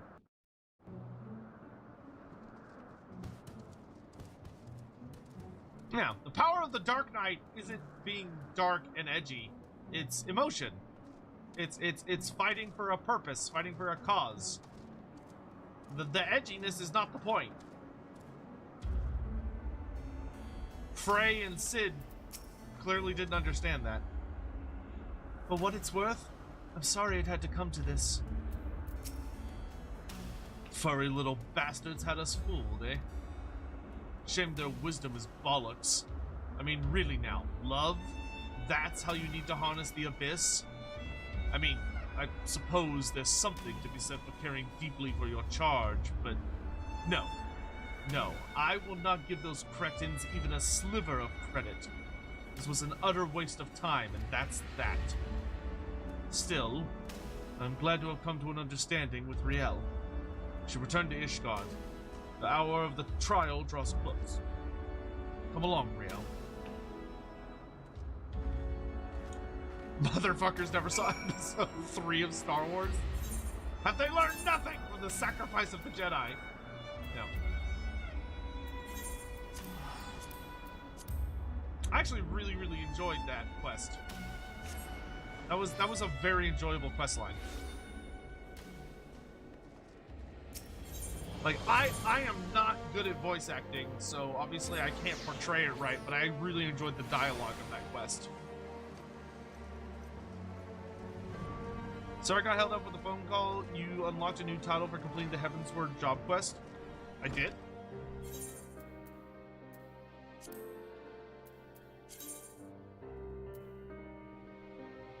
Having a gay old time. It's so funny.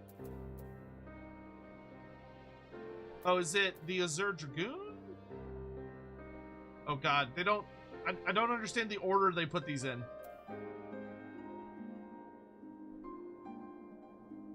Bro, I can be Serpent Lord? Why have I not been Serpent Lord this entire time? I feel like an idiot for not having Serpent Lord equipped.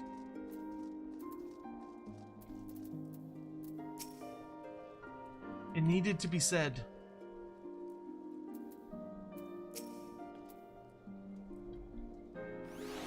I was about Riel's age when I came to Ishgard.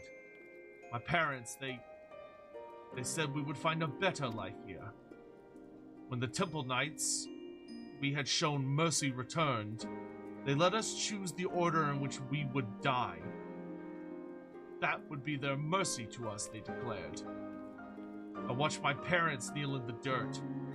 Look away, they said, but I could not. At last, when it was my turn, I knelt and prepared to follow them into death. I closed my eyes, but when I opened them, a man in black stood before me, hand outstretched, and so I took it. Defend the meek, punish the wicked. Mayhap it was all but a convenient excuse to indulge in vengeance. She deserves better than me, but there is no one else. One more battle, Dalparius. Let's see it done. Mayhap in this final battle I can serve as my master intended. Oh, Sid, you silly little edgelord. It's not that I don't appreciate their help, but they really had no idea what they were singing about, did they? No, I think the Mughals knew exactly what they were saying. I don't think you two have figured out what they were saying. I think the Mughals were trying to explain to you that fighting for your found family is going to be a greater source of power than anything like vengeance or any of that other stuff. You silly gooses.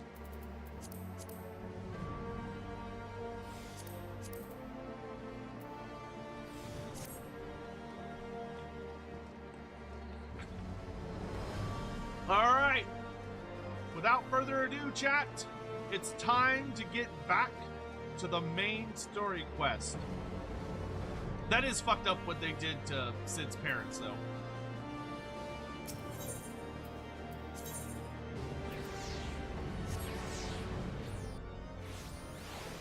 Alright, Alphino, what you got for me? When you last saw Master Garland, he was advising the Ishgardians on their ailing airship, correct? In that case, he might still be at Cloud Top.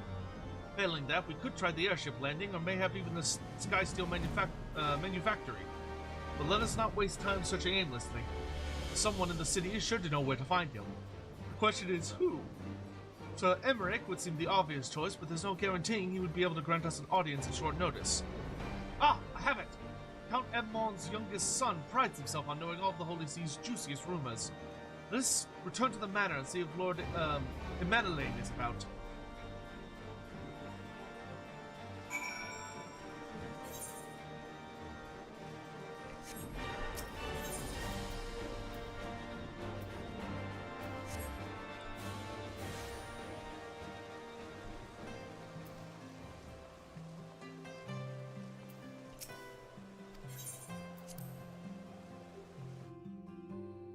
Oh, I need to hold on before I go any further. I forgot. I want to open my new set of armor for Dragon Lancer.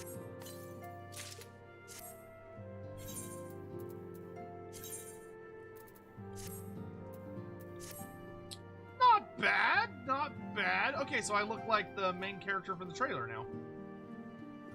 That's a pretty sick set of armor. Ooh, it has double dye channels too. Ooh. And then it's got a toggleable helmet. Ooh, okay, that's pretty sick. I'm not gonna lie. I actually really dig this armor set. I'll need to dye it at some point, but yeah, that looks pretty good. That looks pretty good.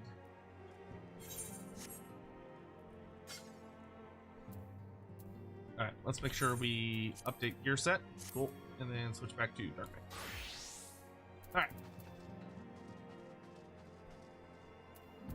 Hey, Honorroy. When it comes to, exchanging information of uncertain origin, Lord Emmanuel is something of a prodigy. We were fortunate to find Lord Emmanuel at home. The tavern keeper's loss is our gain. Ah, the hero returns! How goes the fight, old boy? Well, I trust... In search of a Sid Garland, you say? Then say no more. The taverns are full of talk, and the name of said silver-haired genius has cropped up more often than most. I hear he has been tasked with getting that monstrous airship the Holy See commissioned to actually fly. It seems the project has been plagued with mishaps from the first. In any case, Garland Ironworks employees are known to frequent the airship landing, and I'll wager their master does too. The airship landing? Yes, I thought as much. Come, Dalcarius. We must find Sid and trouble him for his expert opinion. Okie dokie.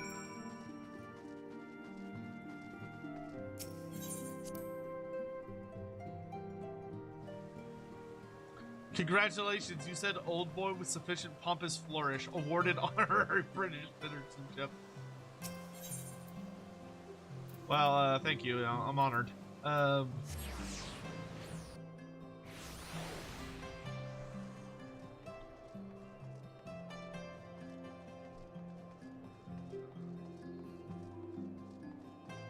Seeker of Arcades, how you doing? Welcome to the stream. I walked right past him. Hey, it's Pigs and Wedge. What's that? Dragon's coming. Sorry, can't talk now. Gotta finish this job and get the hell out of here. If Ishgard comes under the attack, we'll have to get out of the city pretty sharpish. Don't much like the idea of leaving a job half-finished, though.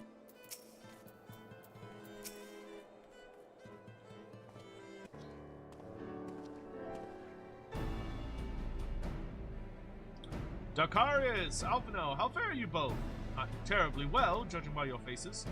Greetings, Master Garland. I am sure it will come as little surprise when I tell you we have need of a favor. I like his oven mitt. His, like, oven mitt full arm. Another wind barrier. I think it was conjured by Nidhogg? The Enterprise could certainly take you where you need to go, but she would not fare well against dragons. She's agile for a ship her size, but not that agile. The Travanians would fly rings around her. And if they took it into their heads to incinerate the rigging, there would be precious little we could do to avoid them. But there must be something we can do, some manner of weapon we could employ. Stidian stands vigil at the edge of the churning mist, but we do not know how much longer. All right. I didn't say it was impossible. I said it was impossible for the Enterprise. We need a smaller boat. Biggs, Wedge, it's time we give that new toy of yours a proper field test.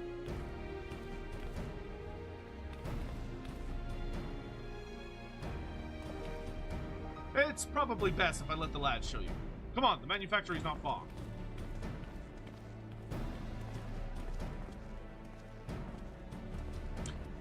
Going to go bowling? Oh, that's awesome, Listener Chris. Have a good one. I hope you have a good time. New wins, old friends.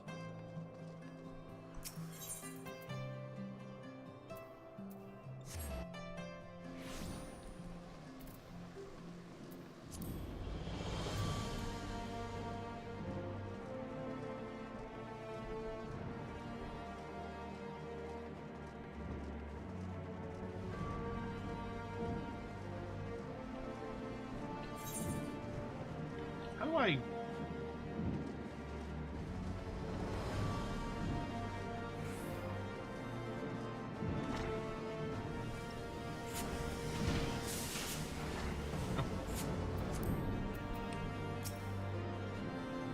They all want to build bigger, but we know where the future is headed. Smaller and faster. The Ishgardians have granted us the use of a small corner of their workshop, all part of the agreement. I think you'll see we've made the most of this space. Ah yes, the Skysteel Manufactory. As I recall, this workshop is primarily devoted to the construction of dragon-slaying weapons. Our little project's just inside. Oh, you're gonna like this one.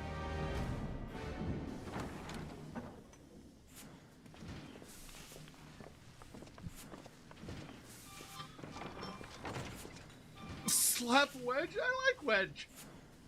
Feast your eyes upon our latest and greatest feat of engineering. We call it a mana cutter. Even if his voice is obnoxious.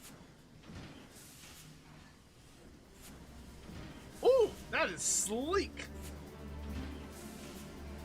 I don't know how we fit more than one After person. you put down Gaius, Wedge and me struck out on our own for a bit and started work on the successor to the tiny Bronco. Impressive little thing, isn't she? My talent for ship design has plainly rubbed off on them.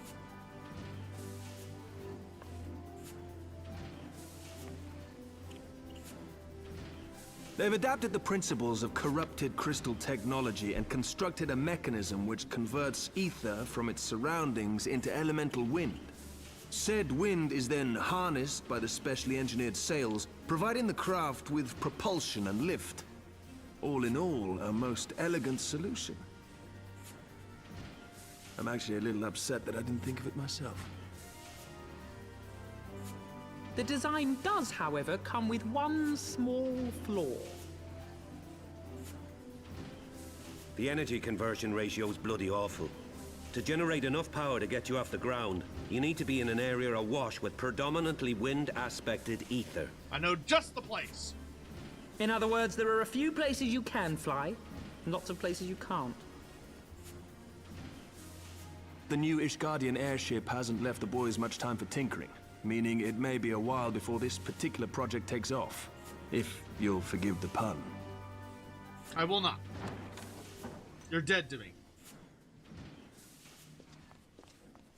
Hey, Tataru! What are you doing here? Tataru, what's happened? I've been looking all over for you. There's been word from Aldar. It's about Her Grace, the Sultana. Do go on.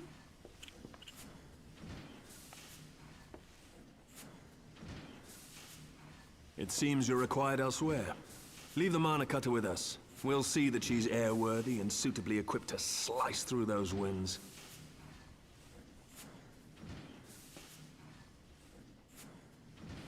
You, meanwhile, should concentrate on providing Raoban and the Sultana whatever help they need.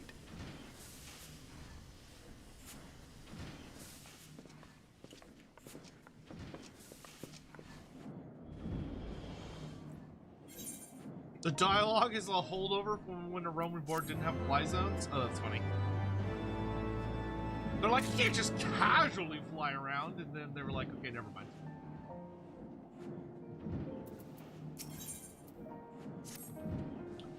General Raban says they may have uncovered the Sultana's whereabouts, and he wants you, by which I mean both of you, go to the Waking Sands right away to help with the investigation.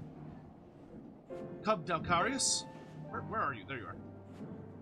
Pressing through Ishgard's plight may be, our presence here will not serve to hasten the Mana Cutter's completion. Let us return to the troubled lands of Thanalan and lend what aid we may. Tataru, have our friends at the congregation send message to Astinian. Tell him we have identified a solution to our problem, but that it will take some time to prepare. As you wish, Master Alphno. To the Waking Sands, Warrior of Light. 'Tis past time Ulda was delivered from this darkness. I'm sure no shit will hit the fan whatsoever. Pray thee return to the Waking Sands. I haven't been to the Waking Sands in a hot minute. Whoop.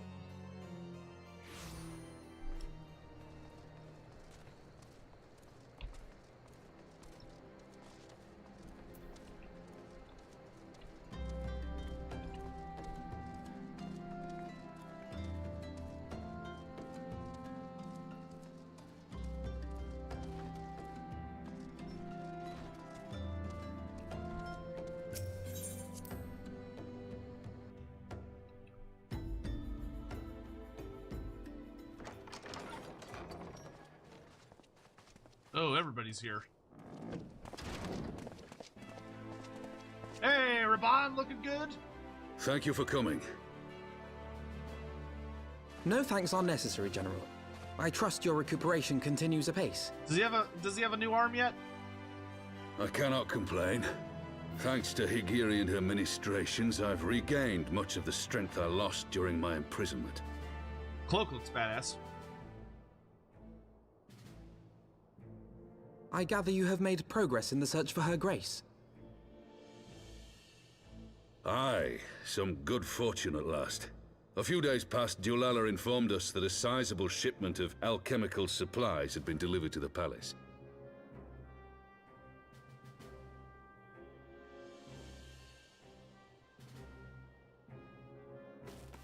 With Papa Shan's assistance, I set out to ascertain the source and nature of the shipment. My inquiries led me to Frondale's frontistery. There, I learned that an order had been placed for a curious substance designed to sustain patients trapped in death-like slumber.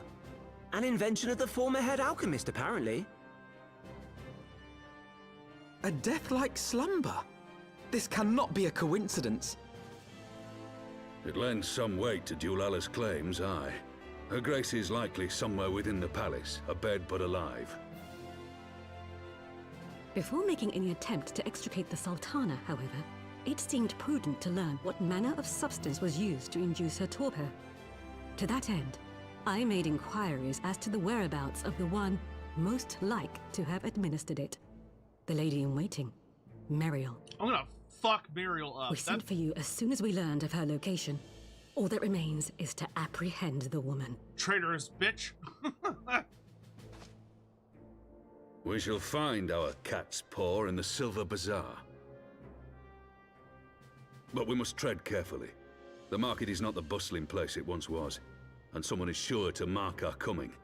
Should they inform the monetarists, we'll have a fight on our hands. We must be prepared for the worst, and being short an arm, I thought it wise to take another in its stead. What say you, Warrior of Light? Will you lend me yours? Remove hand. I'll gladly give you my arm. Then I pity the bastard that stands in our way. Come, my friends, for Nanamo and for Uldar!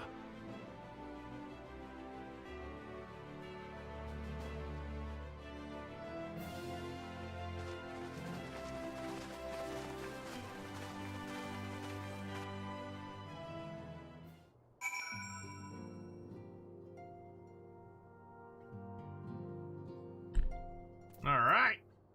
I'm gonna go kick some ass. If one had chosen to entrap the Sultana in a death-like sleep rather than slay her, then one must surely know a means to rouse her from said state. There must be an antidote to this poison. Our target is Miriel, the Sultana's former lady-in-waiting, a woman of Midlander heritage. I'm told the two of you have met. Our sources indicate that she left the palace shortly after the incident, quietly rejoin the dwindling population of the Silver Bazaar. I suggest we begin by questioning the market's residents. Confirm that Miriel is still hiding there. Yeah, I would not treat Miriel gently upon finding her. Because none of that shit would have happened without her being involved.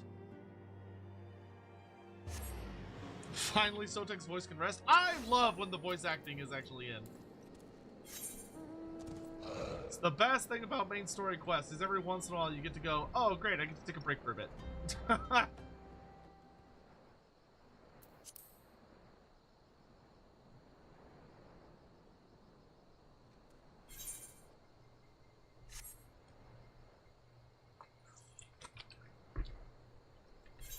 I'm still kind of shocked they didn't actually go through with killing the Sultana.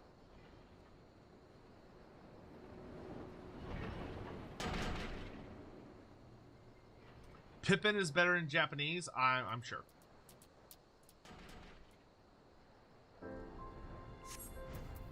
Alright, let's ask around. Do I know of any returning residents? Gods, don't tell me they're starting to come back. The masters will not be pleased to hear of this.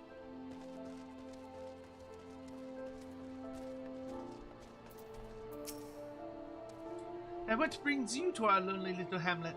I believe the arrival of your entourage just about doubled our population. Looking for Miriel, you say? If you're hoping to lure her back to Uldar, you may as well give up now. The girl's done with city life. Okay, so she's still here somewhere.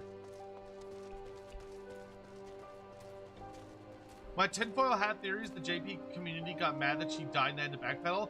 I will say it does kind of come off like a retcon almost, or like a backpedal. It does sound. I could see it either way. Like, on one hand, it feels like a pretty impactful and important part of this story.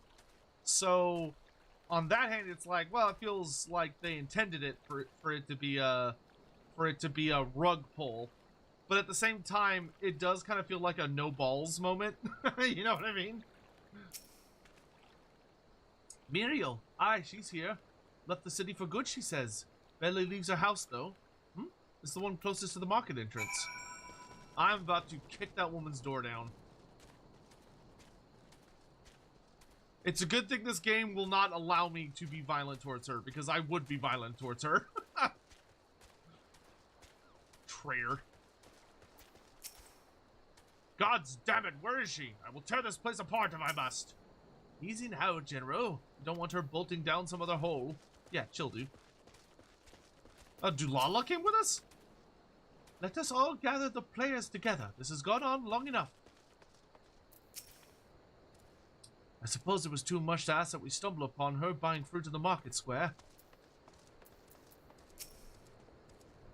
I have met the Sultana's handmaiden on numerous occasions, but I cannot for the life of me bring her features to mind. Oh, come on, Alf. No, it shouldn't be that hard. Our target is Nidhogg, the Sultana's former lady-in-waiting. A woman of Midlander heritage. I'm told the two of you... did all that. Yeah, well, Loon God would be #1 on my if I could wife an NPC I would list. Yugiri would be immediate second place. So they said her house is the closest, so it would be this one, right?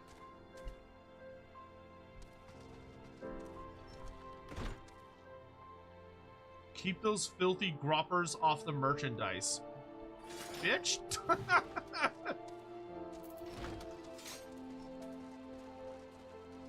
Saying closest house to the merchant stalls is not actually that helpful of information, I'm gonna be honest. There you are, woman. Traitor!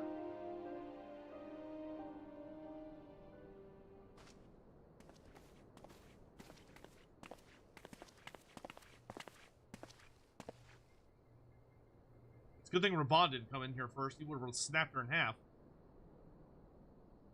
You are Meriel, the Sultana's former lady-in-waiting? Get her! Yeah, remember... I know no one of that name. Pray excuse me. Remember me?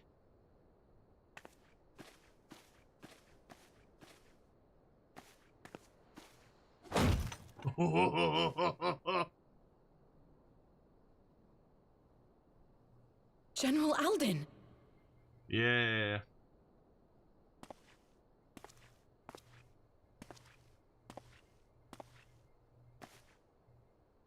Snap her in half. Break her like a Slim Jim.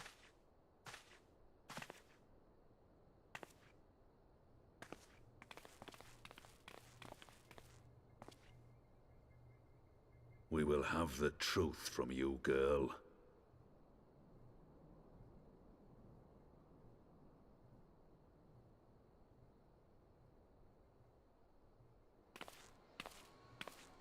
Oh, shit.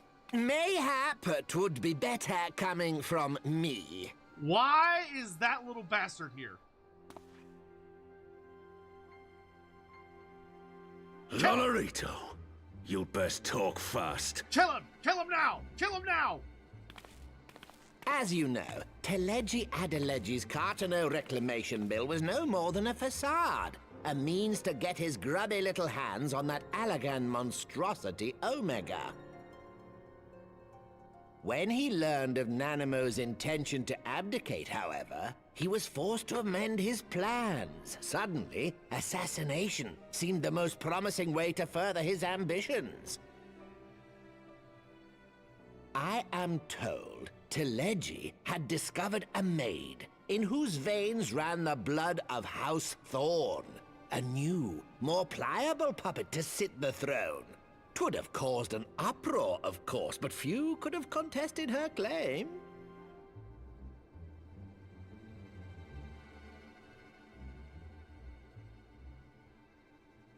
'Twas plain that Teleji's wild machinations had outgrown our ability to control them. So I decided to usurp his scheme and left the fool to seal his own demise. Kill him! Kill him now! And what of Nanamo? Oh, I have no desire to harm her grace. 'Twould profit me little to destabilize our government. Thus did I employ young Meriel here to administer a potent sleeping potion in place of a poison.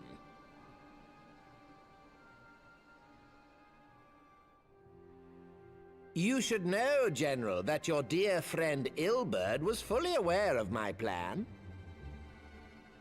I had him lie about the assassination as a means to prime your rage against Teleji. We weren't entirely sure how you would react, but things went rather better than expected. God, please kill him. Somebody, stab him. You conniving little worm! You had your claws in the Crystal Braves before their first recruit had sworn to serve! But of course, when a new game begins, 'tis only prudent to have a piece on the board. Ilberd was mine. Truth be told, a significant proportion of the Brave's initial endowment was also mine. With such large sums moving about, 'twas a rather trifling matter to disguise my own contribution.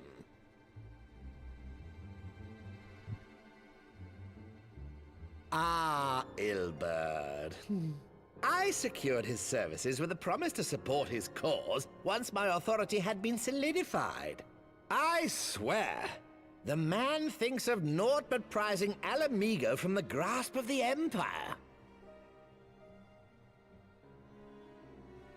Unlike you, General, the poor fellow seems quite unable to forsake the land of his forefathers. Mayhap that's why he called you a traitor to your people and a disgrace to your homeland, amongst other things. What was it he always compared you to? Oh, yes, an overgrown lapdog begging for scraps at the Sultana's table. Oh, how we laughed. Alas, Ilberd's entertaining little outbursts eventually gave way to wearisome tirades, and the zealous brute became rather unruly. I had no wish to see you executed, you understand, but he would not take no for an answer.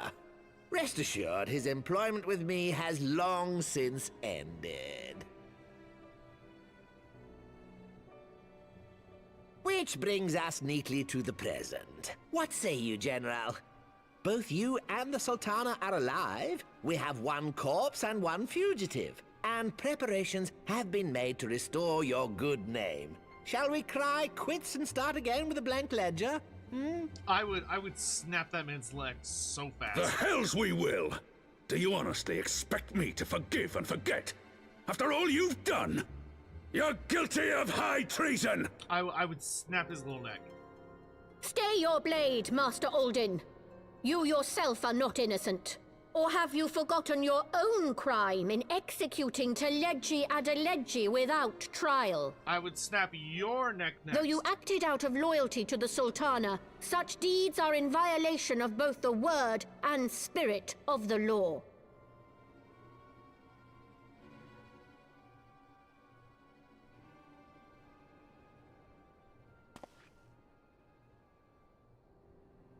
If you would, Lord Lolorito?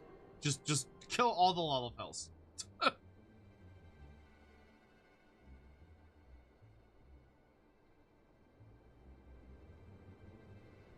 This potion will wake the Sultana from her slumber. Consider it a gesture of conciliation. You will find Her Grace resting comfortably within her private chambers.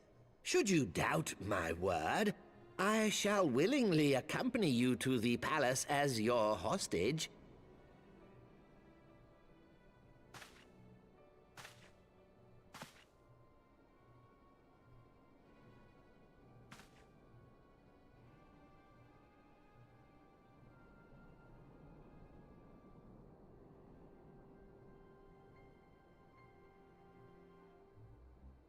I like not your motives, Lolorito.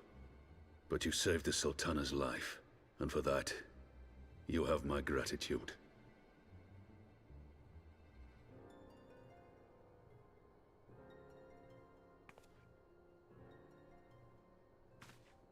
Something doesn't land right with all this. Rauban Aldin, you are hereby reinstated as General of the Immortal Flames. The citizens of Ul'dah shall once more be united under Nanamo Ul'Namo, and together we shall usher in a new age of prosperity. Something's off about this.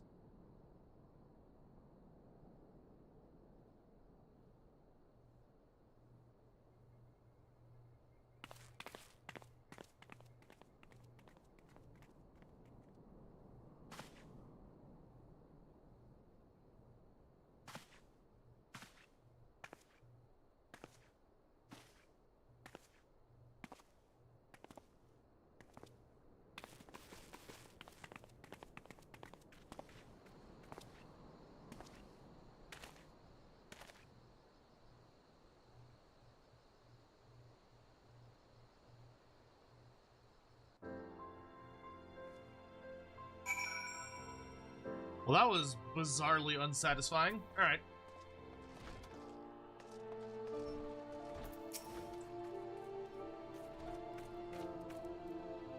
You had killed the one you served. Ah, pray excuse my mutterings. I was reminded of a line from an old poem. By the 12, I fear Lord Lodorito's arrival would herald another bloodbath. Little did I suspect that he, of all people, would give us the means to rouse the Sultana.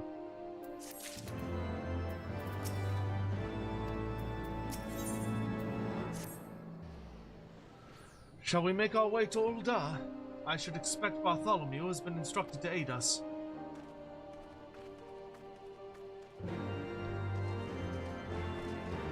This is the fucking weirdest development. Sion, thank you for the super chat. I will say that the build-up and execution of the Bloody Banquet was great. The payoff in Heaven's Word was sadly lacking. There was one aspect that will pay off well, but we'll get to that when we get to it. Yeah, so far, I am much more on team. This feels like the original intent was to kill her. Was like, what happened in A Realm Reborn happened. And then in Heaven's Word, it feels like they retconned it to pull back on killing her for whatever reason. Whether in response to criticism, like, you know, it kind of reminds me of like when the original, when the author for Sherlock Holmes killed off Sherlock Holmes in the final thing with Moriarty. And he got so much like fucking hate mail from it that he was like, alright, fine. And was like, oh no, look, he survived. I hope Lord Lolorito's potion is as effective as he claims. It would appear that the Syndicate has moved rather swiftly to clear our names. Bartholomew, for one, does not seem remotely surprised by our presence here. Flame General Raban mentioned you might be coming. Please, this way if you will. Like, there's gotta be fallout for the fact that all of that shit they caused a massive amount of social disruption, financial disruption, cost General Raban his fucking arm, and took the Sultana out for years? Months?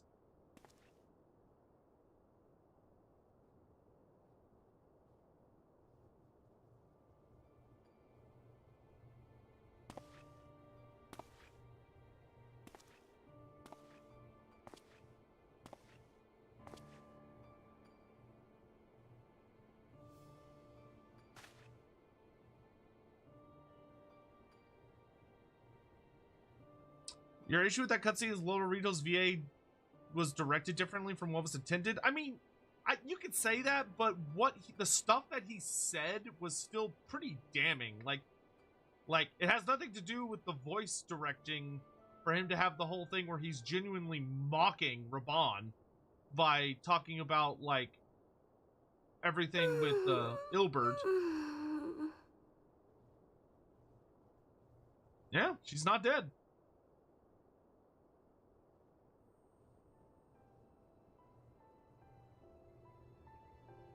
Also, a sleep potion that makes her look like she's literally choking to death? Alright, sure. I was having the longest dream. Welcome back, Nanamo. 'Tis time to wake up, Your Grace. Another day begins in Thanalan, and the sun blazes bright upon the sands.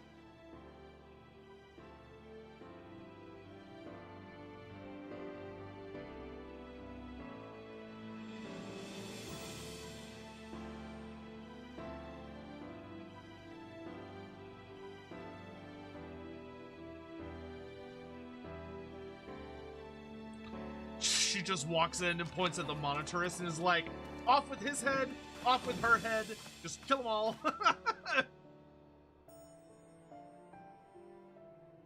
Her Grace is awoken. The palace physician assures me she is none the worse for her slumber.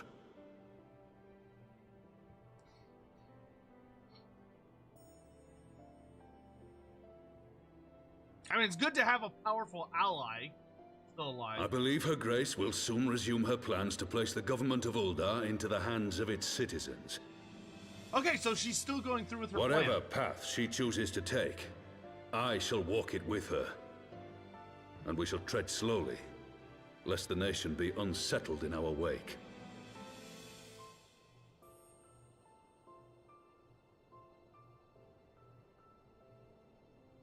Her Grace's compassion is a shining beacon to us all. But what our city truly thrives upon is competition. 'Tis in the struggle against our rivals that opportunities are seized and fortunes made. And with the Empire on the offensive once more, now would hardly seem the time to turn our system of government upon its head. I feel like we're always... Are you privy to new intelligence, my lord? I feel like we're always under attack by the Empire. I would hardly call it new. Remind me, what was the name of that enormous Imperial warship which met its end in Mordona? Oh, wait, I have it. The Agrius. Yes, well, 'twould appear that the Graoullians have been hard at work on another such vessel. How close are they to completing this ship? Is it operational? Its maiden flight was a success, I hear. I should imagine Emperor Varys is eager to see how it performs in battle. Bro, you're just now bringing this shit up? My lords and lady, I move that it is time to repair the damage caused by Teleji Adeleji and prepare our great nation to repel the Empire once more. Okay, I'll wait till the scene is over.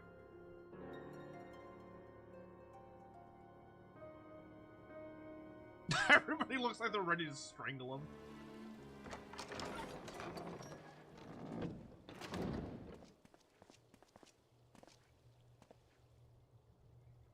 "'Tis well that the Sultana has awoken. The Syndicate yet needs to put its house in order, but 'twould seem the worst of the confusion has passed. Uldar has taken control of its future, and I must do the same.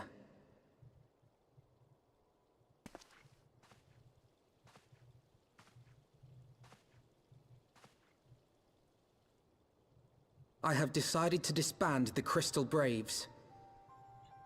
Now? Among the recruits, there were those who supported our Order's goals and convictions with all sincerity. 'Tis my hope that these loyal men and women will choose to remain our allies in the battles to come. I assumed they had been disbanded like a while ago. As for those who sided with the traitor, Ilberd, they shall be hunted down and held to account for their crimes. It is my earnest hope that they will surrender themselves peaceably when the time comes, though I think it unlikely. Ah, my all-conquering Crystal Braves. The model army meant to pave the way for a single unified grand company of Eorzea. That so high an ideal should be brought so low. Yeah, you gotta watch out for those fucking billionaires, dude. They'll get you. I need not tell you how deeply the betrayal stung me. Yet I see now that it was mine own naivety and pride which allowed the Braves to fall prey to corruption. As ever, it is to your own shining example that I turn for inspiration. Like you, I mean to stand firm in the face of hardship and give mine all for the cause. Let us resume the search for our missing comrades, that we might come together to shine the light of dawn across the realm once more. The role of Crystal Brave Commander suited me ill, and I shall play it no longer. Henceforth, I shall be no more or less than Alphino, proud member of the Scions. So,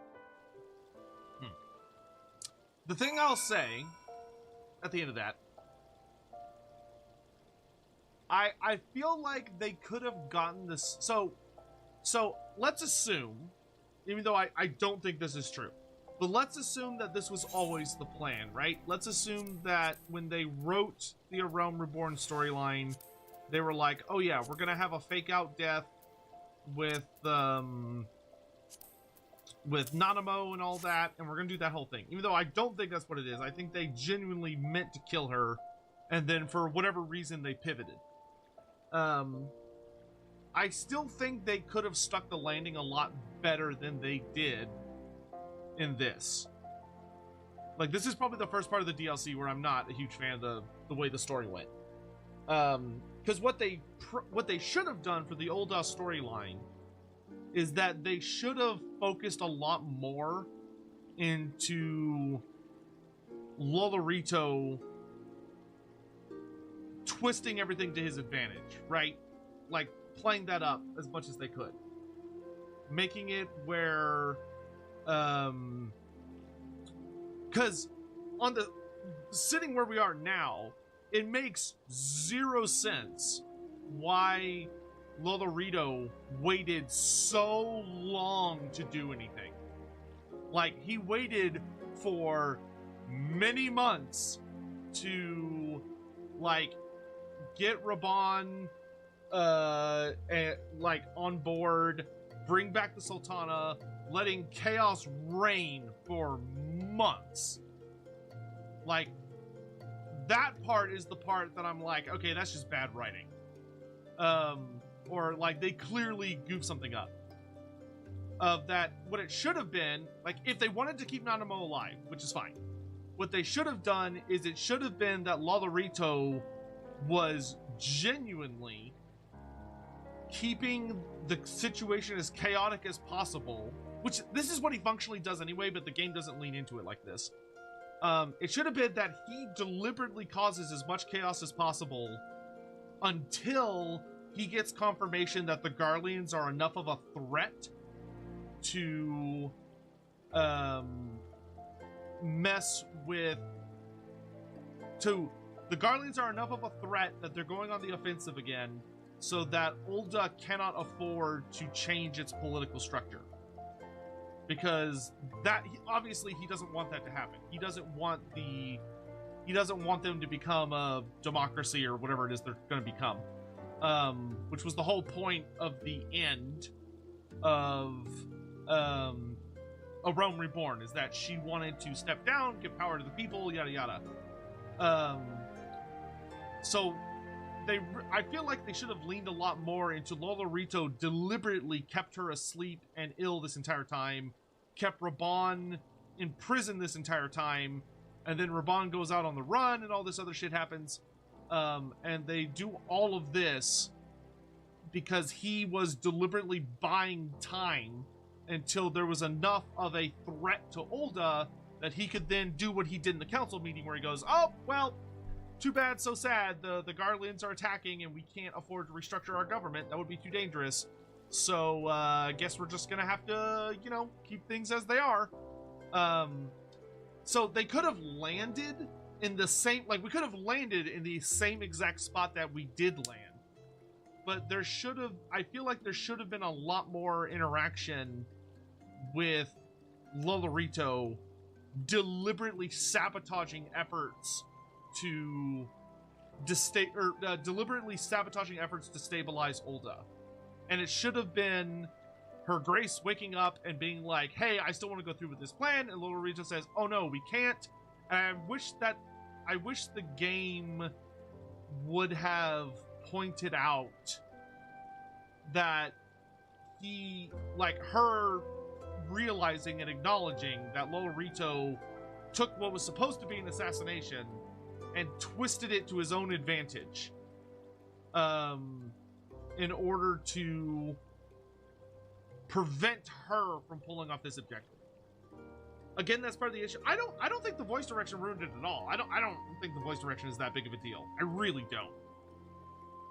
Lolorito comes off like an absolute asshole, sure, but I think regardless, he is a villainous figure within the situation, because he could have just prevented the assassination outright, but instead just allowed it to happen in a different set of events. Got his what Lolorito did was objectively evil, in that he knew an assassination was going to happen, did nothing to prevent it, instead twisting it so that it appears to still happen. That way his political rival will get assassinated, which he did. Because Taleji gets murdered or killed by Raban. And then Ilberd gets his personal vendetta bullshit on Raban by chopping his arm off. But like, I guess the way I would say is that I'm really disappointed with the payoff to the storyline that A Realm Reborn. I think that was one of the best parts of A Realm Reborn, outside of like Gaius, was the Ulda finale. And this kind of shoots that in the foot really hard. And my issue isn't with Lolorito. Like, I think you could keep everything he did the exact same.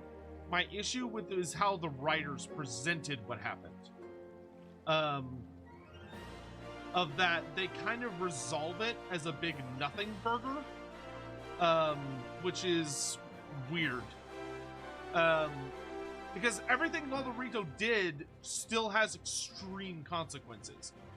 Like, Lolorito grossly destabilized Ulda's government, caused, like, the rise up of a, like, extreme amounts of migration.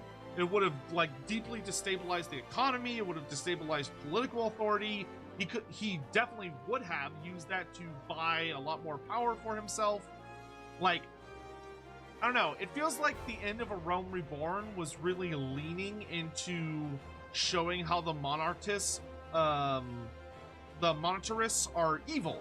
Like, hardcore uber capitalists are bad. People that only care about money are objectively bad people that do really horrible, shitty things to make themselves richer, even though they're already on top of the pile. And it feels like Heavensward is, like, completely pulling back on that, where they're like, oh, well, what Lolorito did wasn't really that bad. Like, he saved Nanamo, and he didn't kill Raban, you know, so because he chose to just poison Nanamo instead of kill her, he's not actually that bad. So we'll just, you know, bygones be bygones. Like, no, absolutely not. Like, if this is the end of the Ulda storyline in Heavensward, then this is easily the worst plot in Heavensward. Like, this is a garbage plot line if that's the end of the Ulda storyline with Lolorito and everything for Heavensward. Like, maybe there's more to come, but, like, as it currently stands, it's like, this is not very good, in my opinion. Like, they built up, they put a lot of bullets in their Chekhov's gun, and they didn't fire any of them. I mean, counterpoint, the government would have been destabilized because he was already running the government, regardless of Nanamo has already been a figurehead and functionally governing. I would agree with that if a significant part of A Realm Reborn hadn't been about the destabilization plot. I mean, the whole point about what Taleji was doing, Taleji was deliberately destabilizing things that built up to the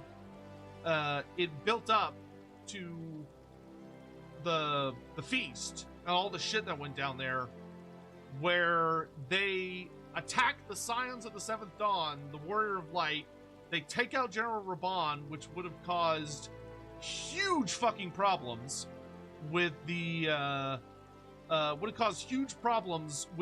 Grand Companies and would have affected trade with them. It would have caused huge issues with any forces majorly allied to the Scions of the Seventh Dawn, which would have been a problem. Would have caused significant political turmoil because the monarch, you know, the head of the government mysteriously vanishing and becoming super ill. Also, like, I find it odd that they're like, oh yeah, nobody found out that she was dead. We just said she was ill. It's like, really? I don't believe that. I don't know. It's just a weak storyline. It's a really weak storyline. Like, the way rumors work and the way people work, word would have gotten out so fast. Like, word would have gotten out immediately that Nanamo had been assassinated, like that would have spread like wildfire throughout the entirety of like the kingdoms. Like Ul'dah, Gridania, and all that place, like everybody would have been talking about her being assassinated. Like the idea that they were able to somehow tap down on it and be like, oh yeah, nobody knew, I call bullshit. This was a bad storyline. Not because of how Realm Reborn set it up, but because that Heaven's Word did not pay it off. Not to mention the Scions are being hunted for the crime of killing the Sultana. Yeah, exactly. Like, the whole point of why the Scions had to flee was because they were publicly accused of assassinating the Sultana. So, yeah, Heaven's Word dropped they fucked up the storyline on that big time. Granted, not a huge deal. It's not my, like, it wasn't a part of Heaven's Word that I cared about, really, until now, because now I'm like, oh, that's how this story resolves? So, that's not great. Not great. I blush to speak of thus, I blush to speak thus of mine inner turmoil. The fact remains, there's no man alive in whom I would rather confide in. But not for your shining example, I might never have emerged from beneath the pall of my despair. Like, Lolorito should still be, like, heavily punished. Like, that dude caused so much shit. Still no word from Master Garland. I hope this mana cutter of theirs is coming along nicely. I mean, God, just to say, like, the fact that Alphino is not hell-bent on getting Lolorito right now is driving me kind of wild. Like, that Lolorito... So, once again, this is not the voice actor. Like, I know some of y'all are like, oh, the voice actor fucked it up. No. Like, the voice actor... Whatever, I don't give a shit about the voice actor. Lolorito literally walked up to that house we were in, was like, oh yeah, you know the fucking Crystal Braves? Yeah, I infiltrated them at the start. I paid all the money so that I was controlling them like puppets. Like, he just said that to our faces. Like, Alphino should be foaming at the mouth trying to get Lolorito. And should have been like, he should have been the most angry about it. The fact that Alphino's like, well, all's well that ends well, and then just moves on. Like, he should be outraged. He should be absolutely outraged. Considering, like, how sad he is about it.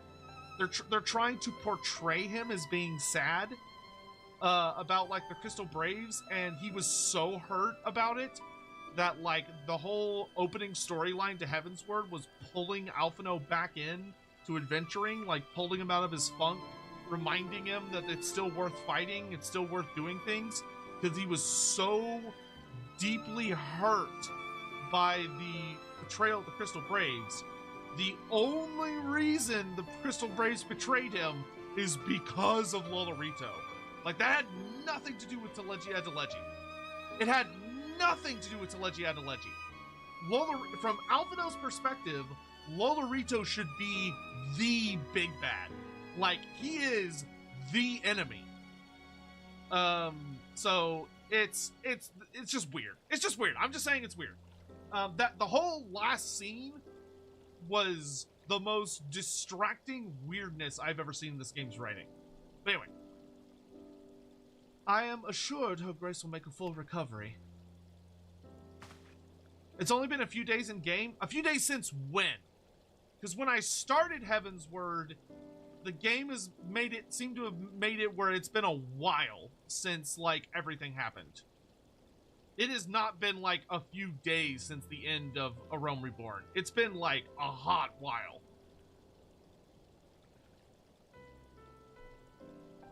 Aye, and Ul'dah too shall flourish once more.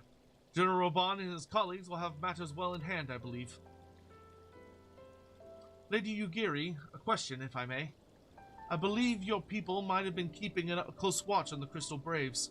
Might you know how things stand at the Rising Stones? Yeah, like, you cannot look me in the face and say it's been a few days. Like, it's been the whole storyline of like shit hitting the fan from A Realm Reborn to where we are now was several months at least.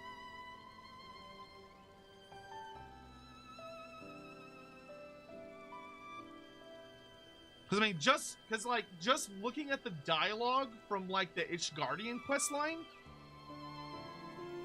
the Ishgardian questline that we've been doing with, like, Estinian, like, several days passed just doing, like, small snippets of the storyline. So, like, ain't no fucking way this stuff's taking place in, like, a week. Ain't no way. I refuse to believe that. I refuse to believe that. Ah yes, of course. You will be pleased to know that the 3rd Unit Braves abandoned Revenant's Toll when they learned of Captain Ilbert's defeat. The only blue uniforms to be seen there now are worn by soldiers loyal to you, Master Alphino. To me? I see. I'm grateful to hear that at least some of our members were true to their oaths. Ere we return to Ishgard, I must go to the Rising Stones and thank these stalwarts for their service. It shall be my final act as Crystal Brave Commander. Will you join me, Dalkarius? You were there at the company's inception. It's only fitting that you be present at its end, and I would appreciate the support. The time scaling of the expansions is kind of ridiculous. Yeah, like, if they're saying this takes place over days, I would say the writers have no concept of how long anything takes. They are ass backwards trying to claim out, like, every expansion should be at least several months, the events that take place in it. I would say, Yoshi P, you're cool and all, but you clearly have a terrible concept of time. Like, you need to get your head on straight, son. That happens with a lot of MMOs, though. Like, a ridiculous amount of MMOs will have, like, these grand sweeping storylines, and they're like, oh yeah, it took place over, like, 6 weeks. And it's like, no it didn't. Absolutely no, it did not. Ain't no way you did all that shit in, like, a week. Ain't no fucking way.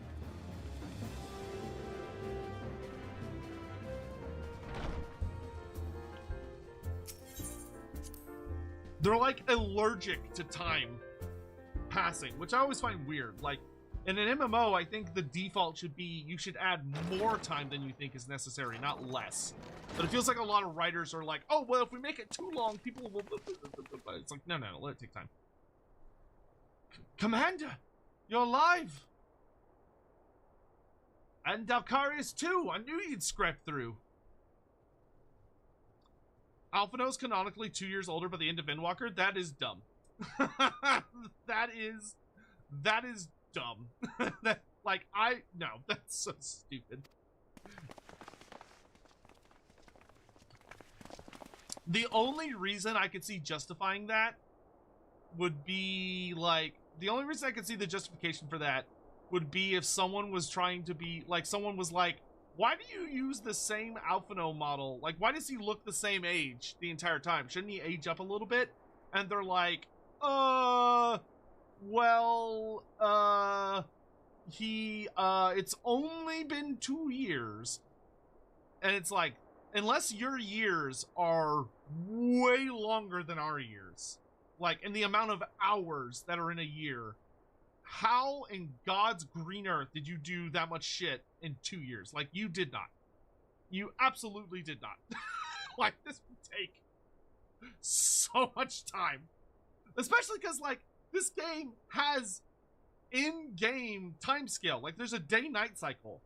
Like, I don't know if a content creator's ever done this, but has there ever been a content creator that just plays through the, like, main story? Like, he focuses on the main story, like, the canonical things the main character is supposed to have done, and just tracks how many days it should have taken?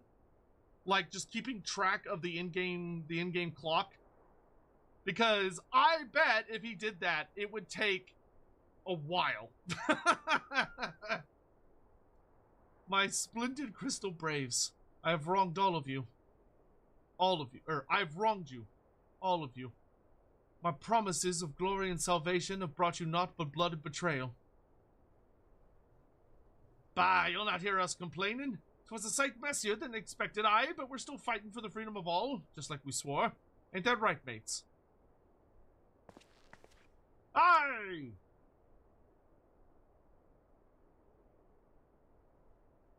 You humble me. I'm truly blessed to have such steadfast comrades. It is with most profound regret, then, that I must... That's enough of that, Commander. We know what you've a mind to say, and we ain't having none of it. We talked it over, see, and we agreed. He can take our uniforms and strip us of our ranks. We won't be no less of a company. But the Crystal Braves... The Crystal Braves may be finished, but the ideals upon which the company was founded live on. They bind us to each other, and to you.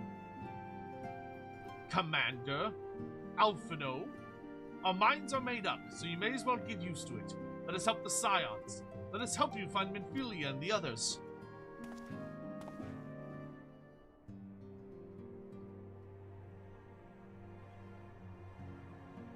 My friends, after all that has happened, I know not what to say.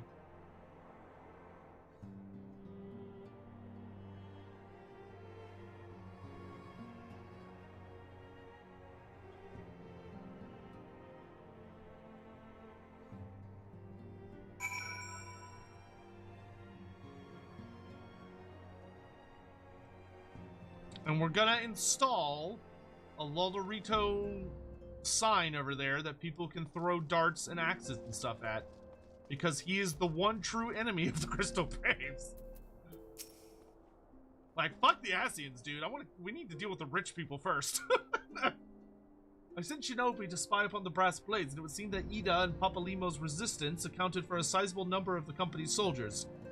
All we know for certain, however, is that our friends' corpses were not found amongst the bodies they left behind. That's the other thing that doesn't make sense. I'm sorry. I'm so sorry. I can tell there are several individuals in chat that are like, I wish you would just shut up and play the game. But I have to get this out of my head. Of that, the Heavensward resolution of the Ulda event is bothering me, because, like, why would the Scions of the Seventh Dawn be fleeing and go underground into hiding, fleeing for their lives, if the public idea of them was not that, hey, the guys that saved us from the Garlean Empire recently with their fucking god-tier Mechazord killed, like, assassinated Nanamo. Like, if Heavensward is retconning that, which it has, to say that, no, Lolorito specifically made sure nobody knew about the assassination plot, they just thought she was ill. So it's like, okay, if Lolorito was telling the people that she's ill, then why the fuck were the Brass Blades trying to kill the Scions of the Seventh Dawn? Why did the Scions of the Seventh Dawn had to fight their way out of the entire city? And why are the Scions of the Seventh Dawn underground in hiding still? Like, what? That doesn't make any sense! It doesn't make any sense! It's a stupid storyline! That makes no sense! Heavensward shit the bed on that! Shit the bed with that storyline. First things first, we must needs put the Rising Stones in order. We cannot have the Archons return to find their headquarters in shambles. Indeed. We must repair this damage if our minds are finally focused. Now where to begin? Like, we got chased out of the Rising Stones in Mordona. Alphino was like, we can't go back to Mordona. Nowhere is safe. We have to go to Ishgard. Like, the whole point of the opening story to Heavensward is there was nowhere else for us to go. Alphino couldn't go to Gridania. We couldn't go to Gridania, and we couldn't go to Lenosha, because if we tried to go to those places, it would be a diplomatic incident. And we couldn't go to Mordona because the Crystal Braves and everything we had built up around us had turned on us. And we couldn't go to anywhere in Ul'dah or Vesper Bay because Ul'dah had declared us like war criminals.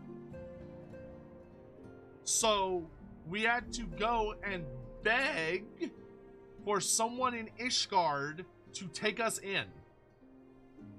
Like, am I taking crazy pills? Like, is there a piece of the puzzle I am missing, or is this as stupid as I think it is? I feel blessed to have witnessed such a display of camaraderie. I mean, if I were Alphino, I would not trust any of these people. Dacarius Adracia, I joined the Crystal Braves in hopes of following in your footsteps, and I do not regret the decision, not even for a moment. Like, how do we know none of these guys are fucking Lolorito scumbags? Dualde, if we scrutinize the science records, they should provide us with likely locations to which the missing Archons might have fled. Put your mind at ease, as for work for such as this, we've been trained.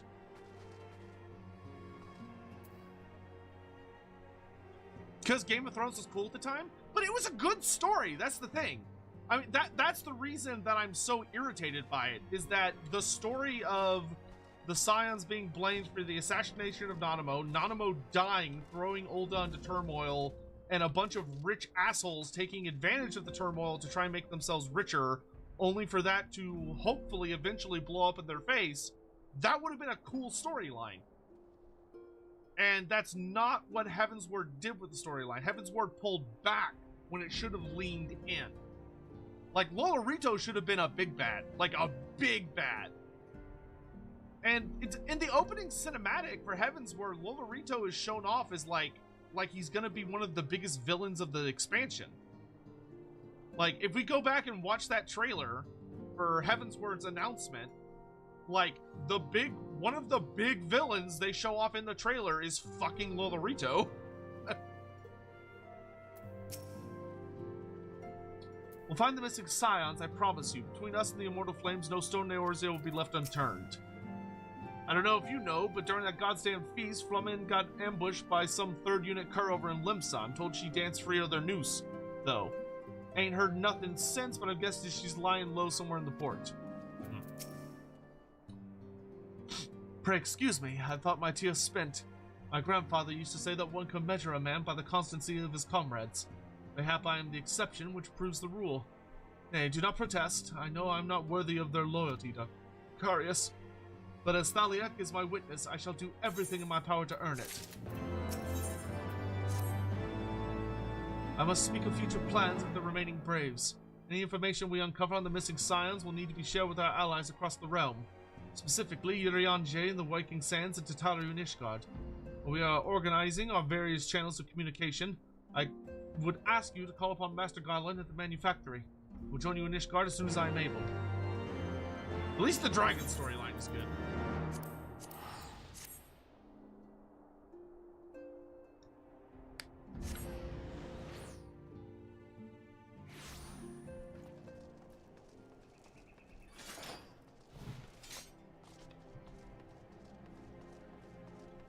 I will say, now, I am, after everything that just happened, I am a 100% convert on, I believe that the writer's original intent was for Nanamo to die, but they either got spooked by the audience response or a higher up told them they weren't allowed to do something that dramatic and they pulled back on it. Oh, it wants me to go here. Okay, I thought it wanted me to go talk to the other two.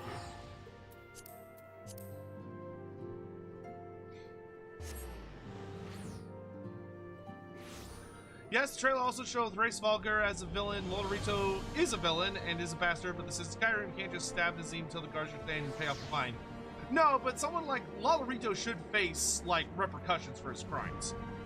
Like, for the moral crimes that he commits, the seeding the Crystal Braves to betray and by seeding the Crystal Braves, getting General Raban's arm chopped off, betraying Alphino, trying to kill us and the rest of the Scions of the Seventh Dawn. Like, Lolorito is specifically responsible. Like, he alone is responsible for putting into motion that chain of events. Like, from a typical narrative point of view, he is the villain that the player should be seeking to take down. Now, I'm fine if they wanted the storyline to be like, Lolorito is such a conniving villain and he's so clever and dangerous that he has manipulated the situation and put himself into a position where it's not possible to get him. Like, he has moved himself into a position where he's beyond our reach. That's fine, but I don't think the writers did a good job showing that. I think they didn't explain it at all. They just kind of like hand waved it and were like, move on, without actually like addressing the story.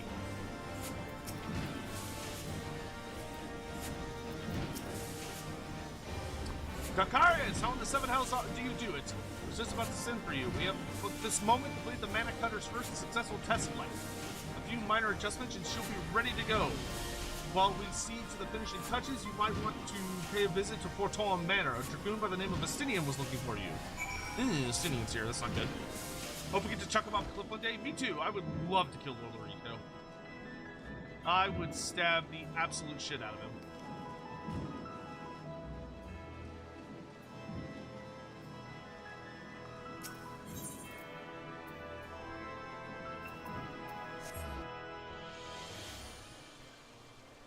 Maybe the makers of the game didn't want us to be mean to the short potato people. Well, they should have made the short potato people less dickheads.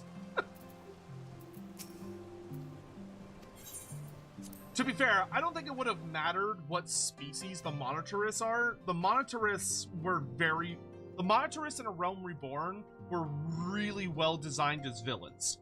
Like, they were designed very, very well as a very grounded, realistic group of villains who live in a culture and a society that rewards them for being brutal wealthy people that take advantage of everyone else.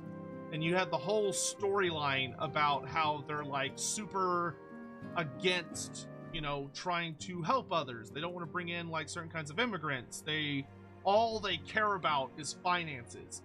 And for how noble bright a lot of the like Final Fantasy storyline is with the main character, they're very, very well positioned as excellent antagonists. But I don't think them being Lalafell is important. I'll put it that way. I think they could have been literally anything, and I would hate them just as much. You have fulfilled your obligations to the Oldens, then. Mistress Tataru has been keeping me apprised of the situation. Once I learned that these Mana Cutters of Master Garland's were nearing completion, I saw no reason to tarry in the mists. For the present, Nidhogg seems content to remain the Eyrie, plotting his revenge. Might not this be an apt moment to unfold our plans to Sir Emmerich? I think we've kept him in the dark long enough. I really don't think killing Nidhogg's gonna do what we think it's gonna do, but we'll see what happens, I guess.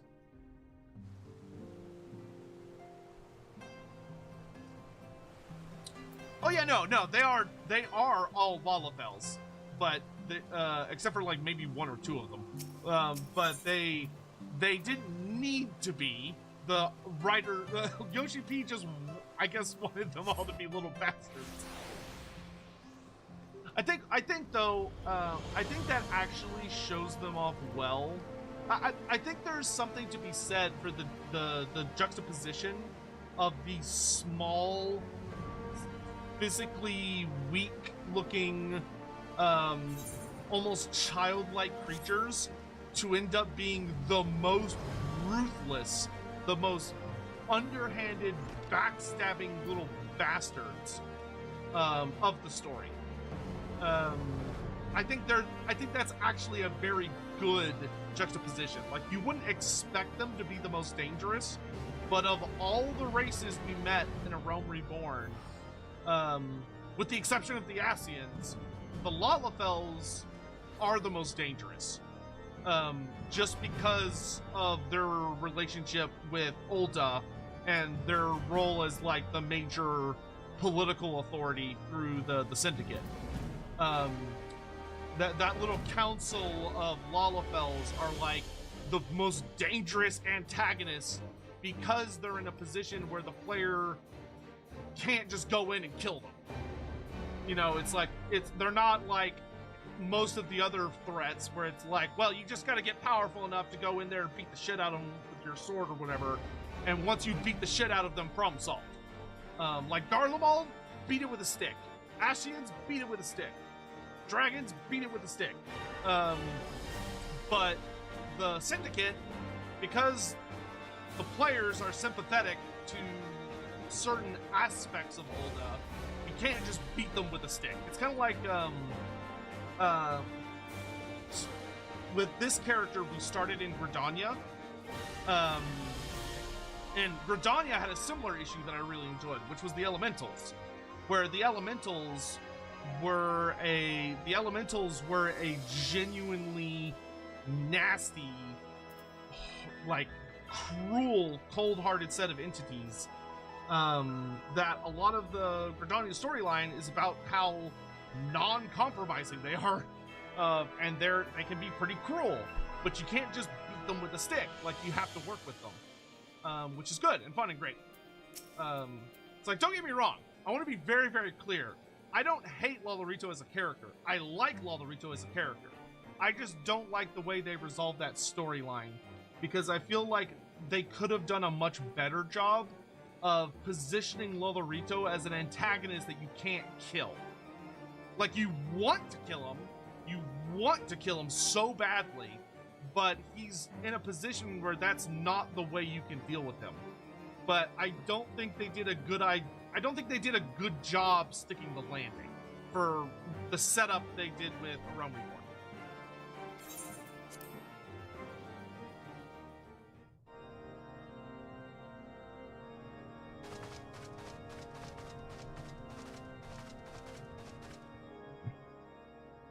All stands ready, Lord Commander. Let's see. Weapon, thank you for the, thank you for joining us.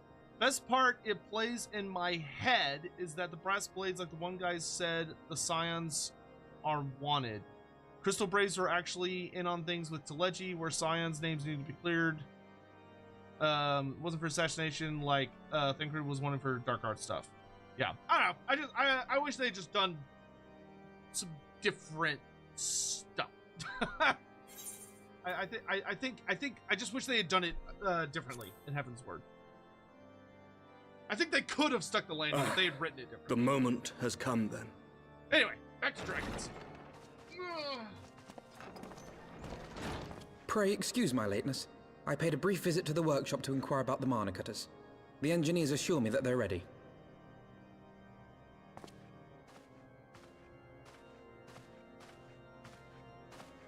The area is now but a short flight away. Yet what a long and winding path we took to reach this point.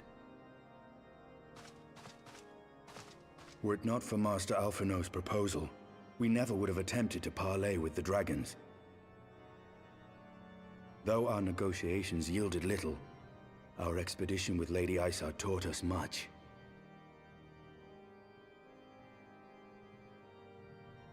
You took an unimaginable risk.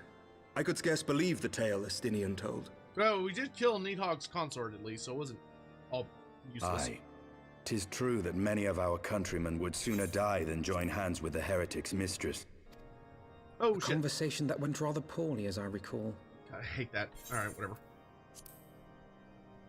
I'll check what he said in a minute. In this instance, the journey was more important than the destination. Had we not slain Nidhogg's consort, Tiaman, and put the Great Worm on his guard, the Dravanians would have arrived at Ishgard's walls long ago. Never mind, you brought it up. Aye, that they would. Full grateful am I for every hour of respite your actions have afforded us. Thanks to you, our defenses are much improved. 'Tis but a pity they won't be enough. Thus you believe an assault upon the area represents the city's best chance of survival. Is that not so, Astinian?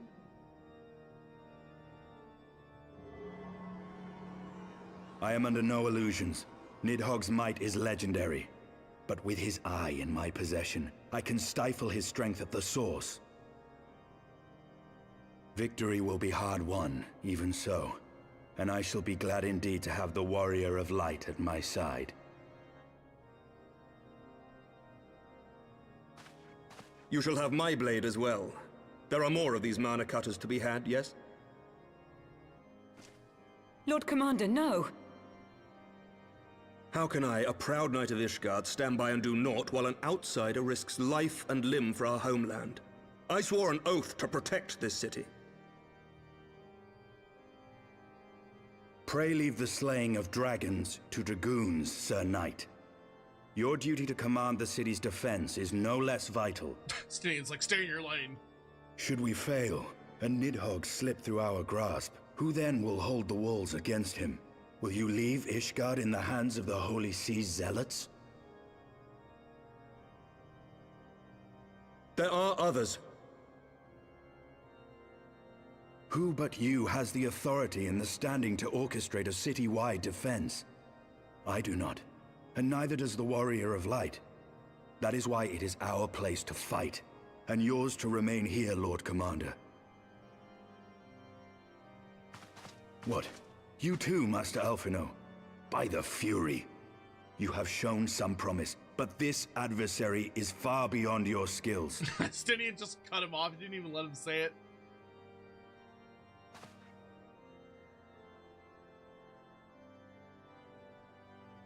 Your candor is appreciated, Sir Dragoon.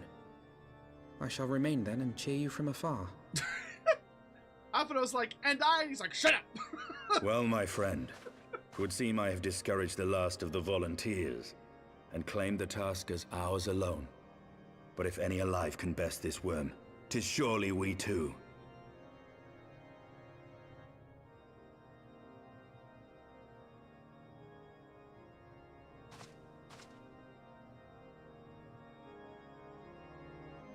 If this storyline goes as good as I hope it's going to go, I feel like killing Nidhogg is going to end up blowing up in our face big time. But we shall see. That was genuinely funny. He cut off Alphino so fast. Alphino breathed the words and he was like, no! Absolutely not. Let's see. What did I miss that he said earlier? He said... Aye, 'tis true that many of our countrymen would sooner die than join hands with the heretic's mistress, but 'twas through that most unlikely of alliances that we came to speak with Race Valgir. And then Alphino said, conversation went rather poorly, as I recall. Yep. Okay, cool. Poor Race Valgir. The conversation with Race Valgir definitely went different than I thought it would. I have pricked Master Alphino's pride, I fear, but had I been less forceful, the boy would have insisted on accompanying us to the Eyrie. I do not think we blind to his talent. With a few more campaigns under his belt, I have no doubt that Alphino would make a fine field commander. But one does not practice on such an adversary as Nidhogg. We shall be hard-pressed enough without the added worry of carrying a novice. Ah, here it is! Here it is! Into the Eyrie! Which gives us the last, gives us the main quest, Ether Current, and the Mana Cutter mount. We have tarried long enough. Let us call upon Master Garland to take possession of the Mana Cutters. Oh shit, dude! We got a big dungeon coming up.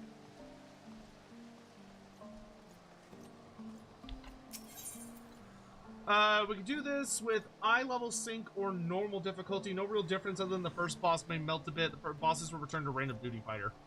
Yeah, let's do min eye level. I enjoy that at least once.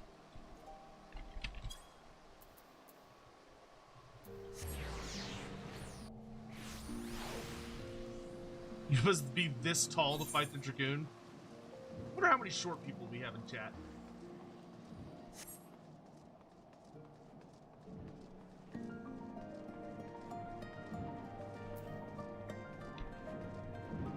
Emmerich's voice actor goes crazy. I feel like Emmerich, between his design and his voice actor, probably has a considerable amount of, shall we say, admirers.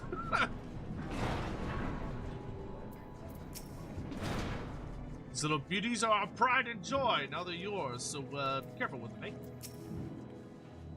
eh? I guarantee you won't lose any rivets. We triple check. The moment is at hand, Warrior of Light.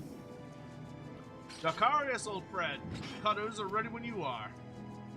Finer adjustments cost us a few sleepless nights, but we got there at the end. See? See? This is exactly what I'm talking about.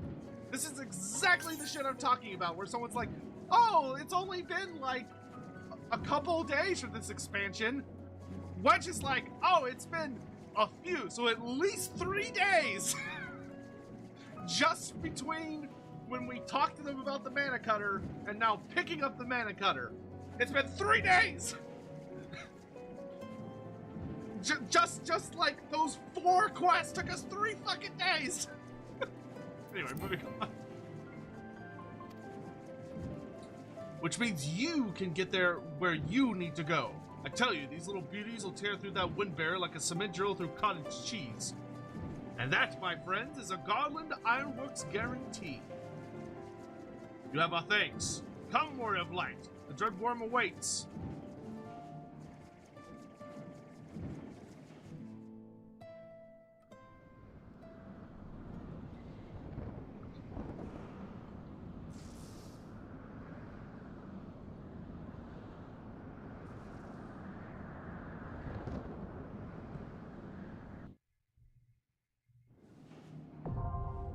The Eyrie, now accessible.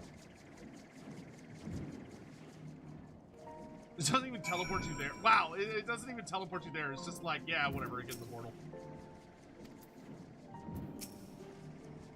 To the Mana Cutters, Warrior of Light. The Dreadworm awaits. Oh, I see.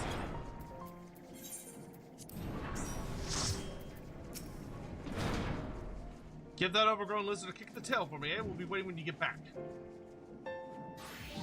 Alright, looks like we got a squad.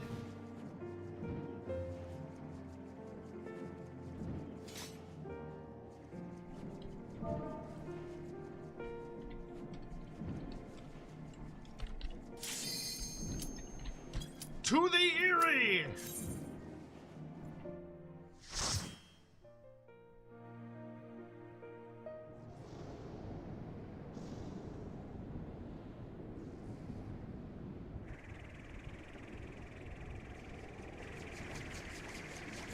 Wow, he is sitting in that thing way too casually for how small it is. Oh, there he is!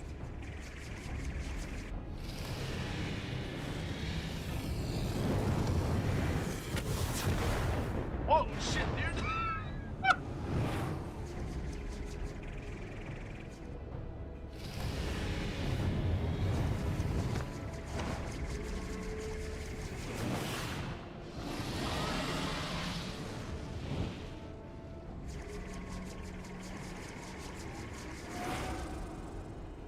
Interesting reaction.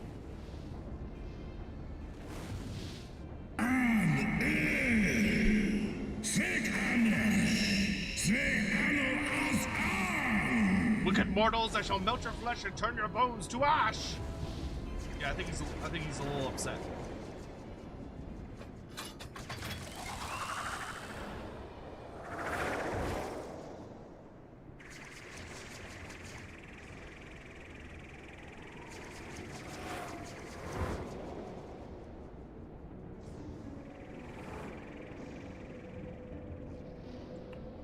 Eyrie. Good thing we know how to pilot those things. Yeah, thank God they came with a pretty succinct manual, I guess. Alright, let's get to it.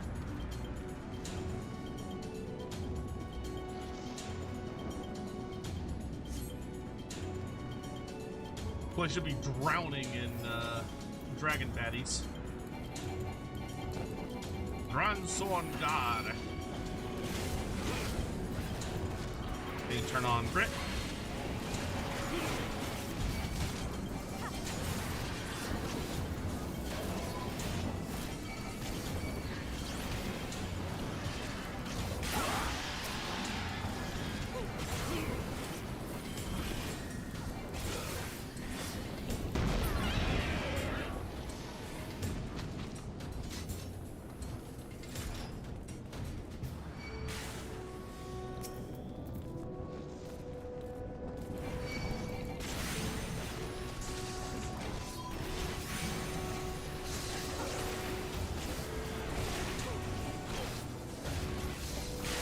I don't trust the elemental enemies. I'm scared of them. I've had too many bad experiences with the elemental is like the most dangerous one.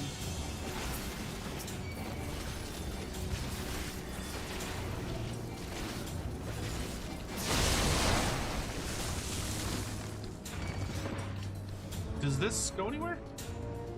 No, that's just dead end. Okay.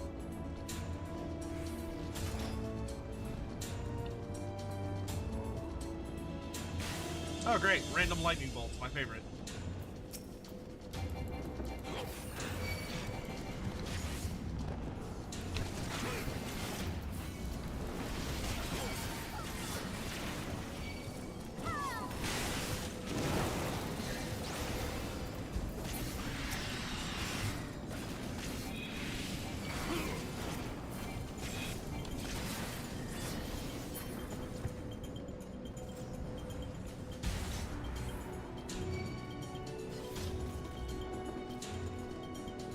This place reminds me of the Bed of Chaos a lot.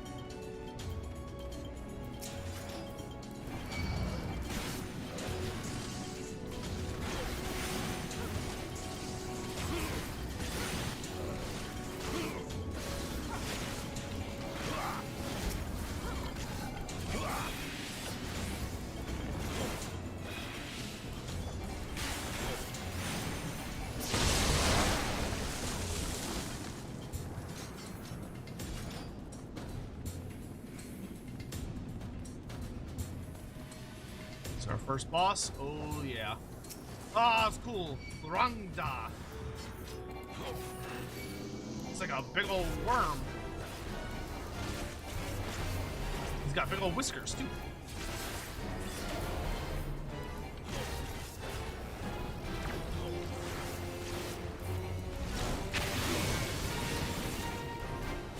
Oh my.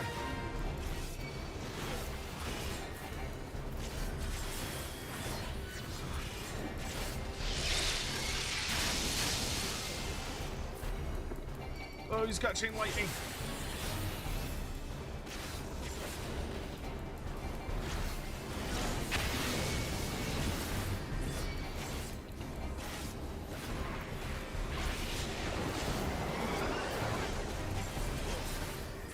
Second phase.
Down he goes. Nice.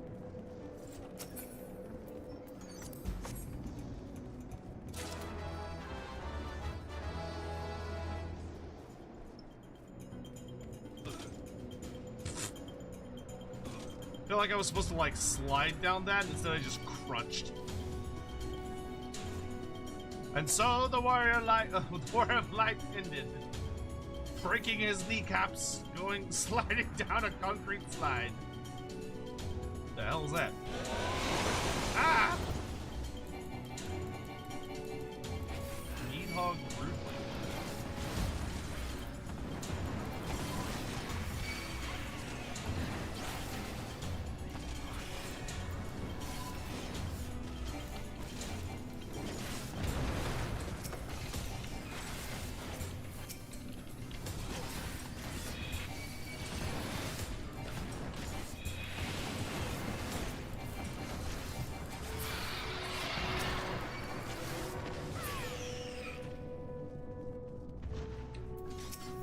The dragon men are so fucking good looking, dude. I want to be one so bad. Ow.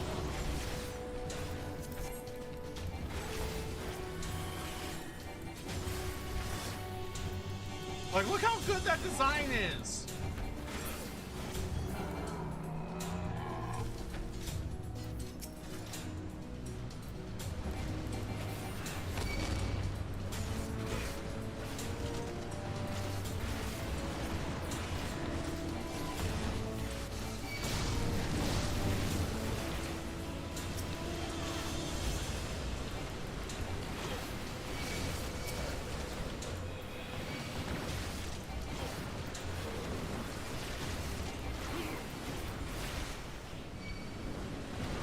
Good grief. Chill on the AoE attacks, bro.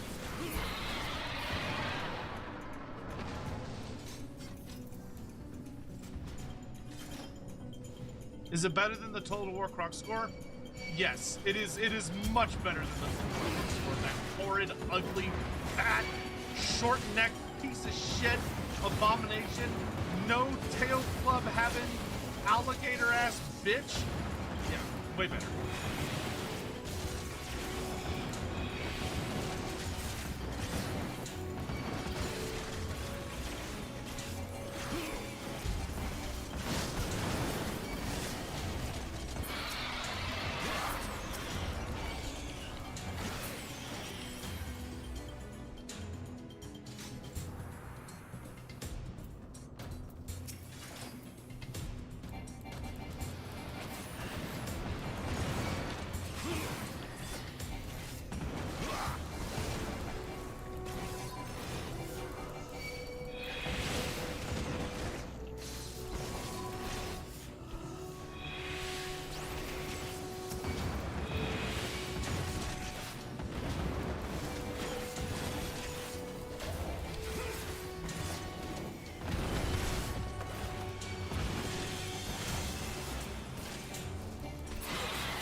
Dragons evolve like shrimp in this game? That is kind of cute. Treasure.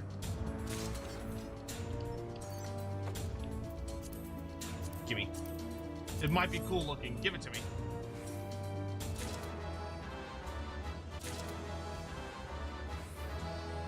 Might be time to cull some mods. I'm thinking about it. I'm thinking about it. Gaia just, he's like a mosquito dragon? What the fuck? Dude's got a big old hook nose. God damn, dude, you snort with that thing?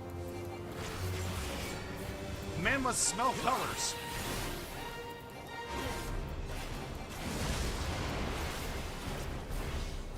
Flammable gas? That doesn't sound good.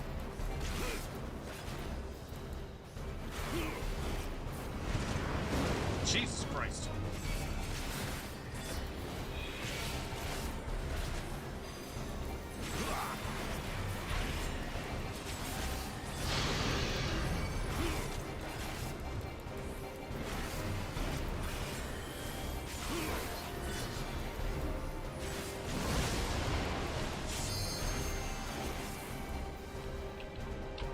It's like genuinely hard to see where he's doing stuff.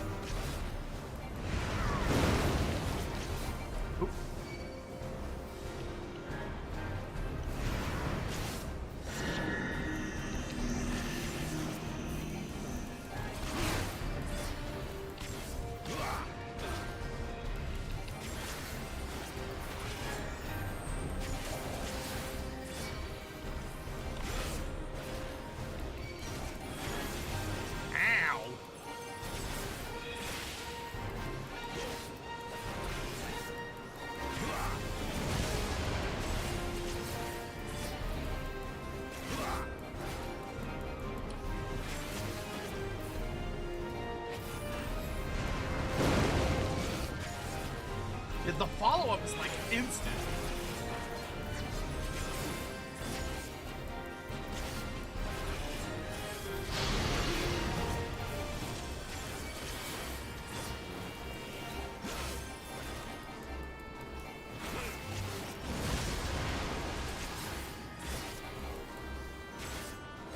Oh, you can kind of, okay, you can kind of see where it is based on where the gas is.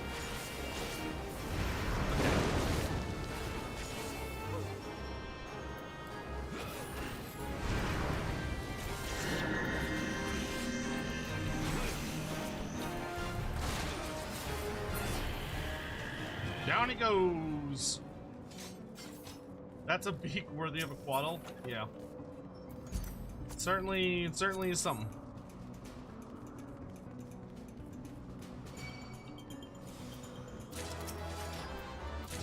I still want this thing as a mount.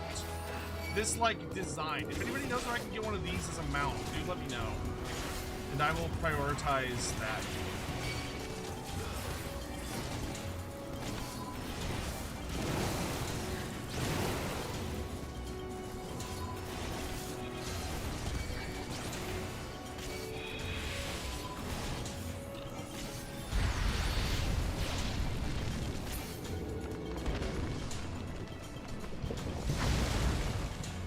You can get one in Shadowbringers from hunts, but that's so far away.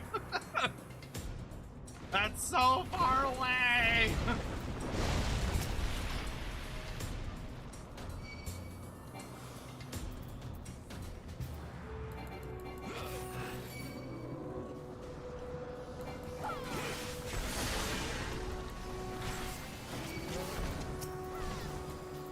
This guy's also pretty sick looking. This guy's good proportions.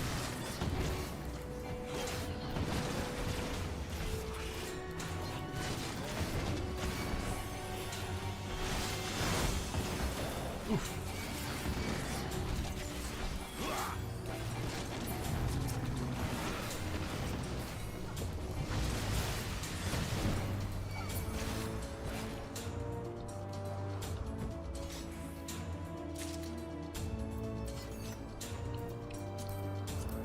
You have to prioritize that? Bold of you to assume that I'll remember this in like 30 minutes.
Ah! Drowning in dragons. They can't stop all of us, lads! Get him! Alright, here he comes!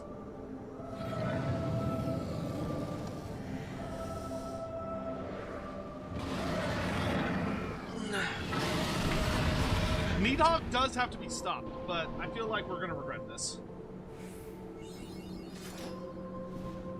Defeat Nidhogg. Oh boy. Alright, here we go. Impudent mortal, thou would use my own eye against me? I mean, I'm not a... Tremble at my fury. Okay. Whoa, okay.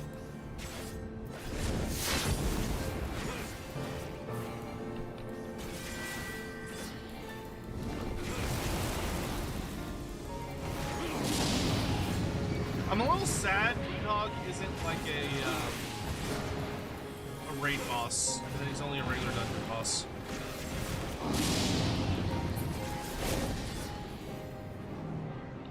I mean, this dude's been built up for like a long time. He's built up a bunch in Realm Reborn, he's built up a bunch in Heaven's Word. Kind of crazy to finally be fighting him. His design is so good though, he's like one of the best looking dragons in the game. Him and Hraesvelgr. Like, some of the Final Fantasy dragons are a little doofy, but what the hell?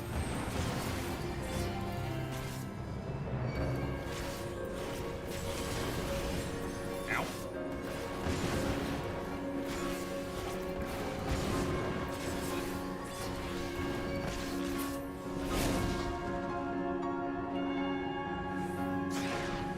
Attend me, my children! Slay these children, treacherous children of man! Nidhogg's Rancor. Is that like a range meter?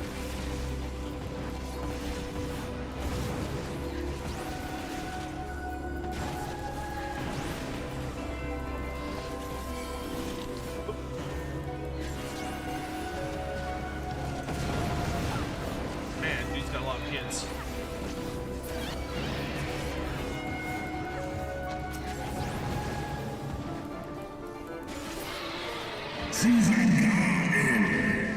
My rage will consume you. Yeah, it's right here. Ow! Okay, so based on the amount treacherous mortals. So based on the amount he kills, let me kills. Don't stand in it.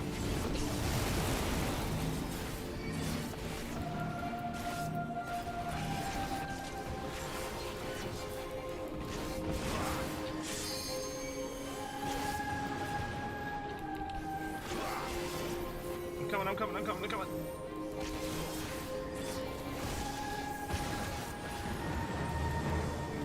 I love those abilities thematically, where like you all have to stand together to like hold off some large attack.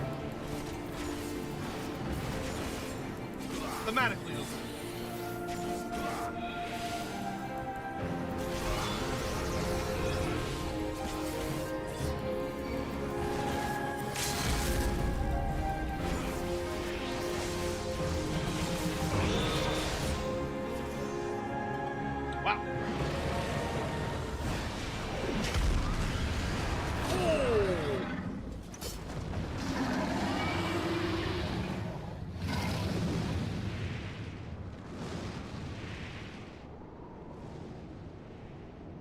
Oh shit, he got away. Well. That's not good. Same music as when you fight Big Guard Sonar, by the way.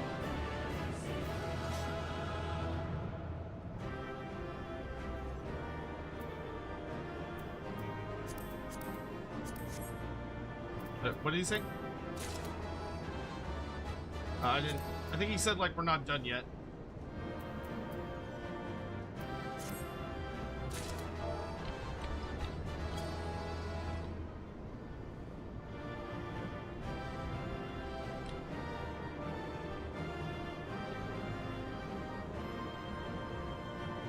Same music's when you fight Midgard's armor. I forgot I've already read that, but yeah, great. Yeah, that piano music's nice.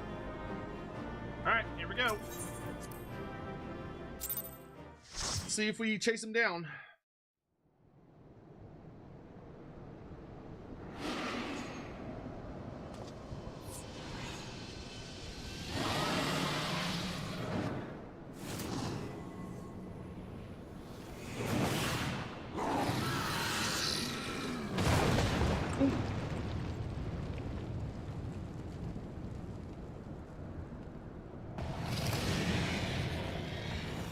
And that eye really fucks with him.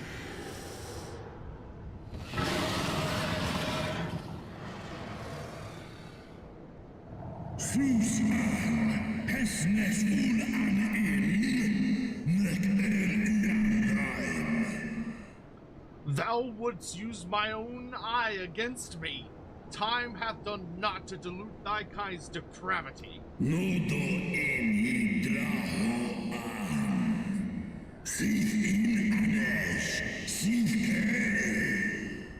I have not forgotten thee, Dragoon. Mine essence claimed thee once, and shall do so again.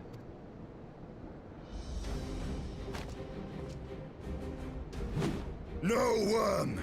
This ends here! Get him, Astidian!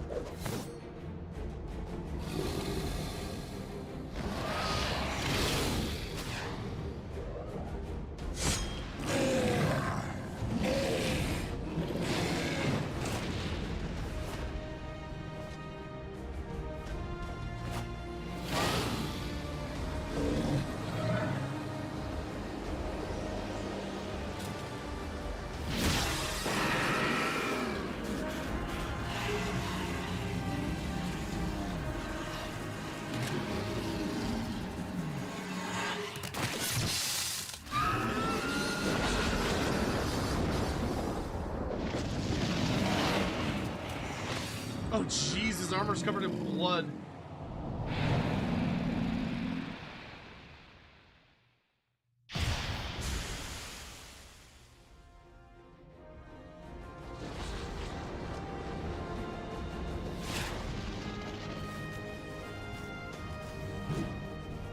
He took his other eye out?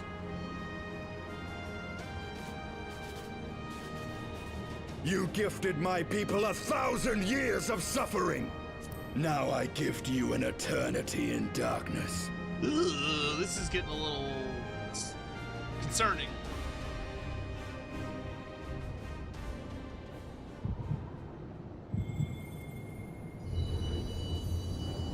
Ah, shit, we're getting an echo.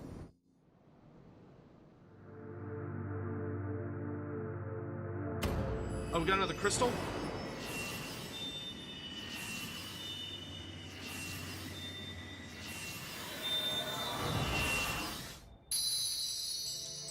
Got the pink crystal.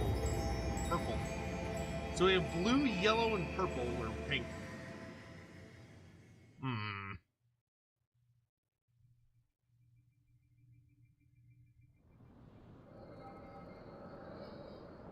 Oh yeah, here's the echo.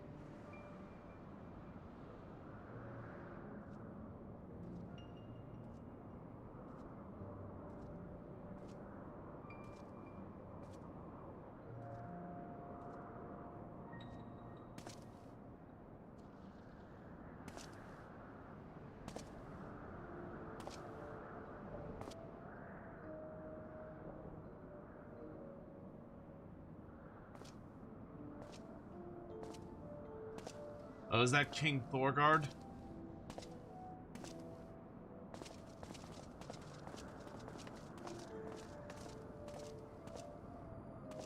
They are ours, Lord Eldrath. The eyes of Nidhogg. What? House Desmol.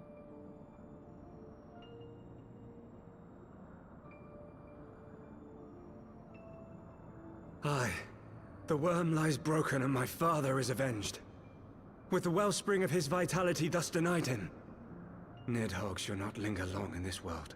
Haldreth? But behold the terrible price we have paid. My sire is dead.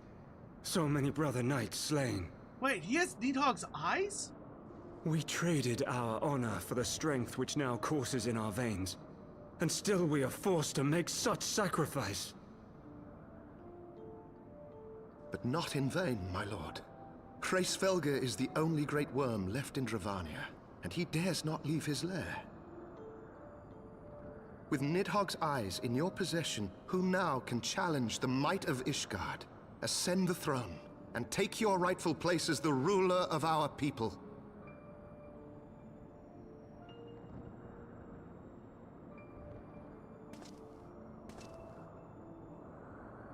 Nay, my friend. I must forsake the mantle of king. Though Nidhogg be defeated, his wormling horde yet darkens the skies with wings beyond counting. As one who partook of Ratatoska's strength, it shall be my penance to bear a knight's arms until death grants me leave to retire. When that day comes, no prince shall perish, but a hell's-bound hunter of dragons. Okay, so he's But Lord Thorgard's son. Haldreth, what then shall become of the royal line? Think of your people, my lord. Forton, Without a king, who will the common man turn to in his hour of need? How will he find his way without your benevolent hand to guide him? I thank you, Sir Flavian and Sir Silvertrill, for dispelling my remaining doubts. With men of such wisdom and compassion in service to the realm, 'tis plain that Ishgard has no need of a king.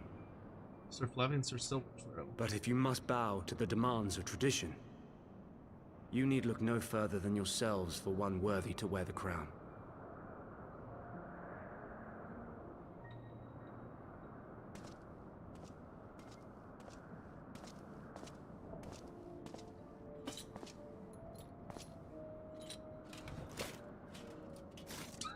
Now it would not go on like that, but okay. Fare thee well, my brother knights, my loyal friends. On these shoulders shall I bear the weight of my father's sins. With this lance shall I repay the debt accrued through our misdeeds.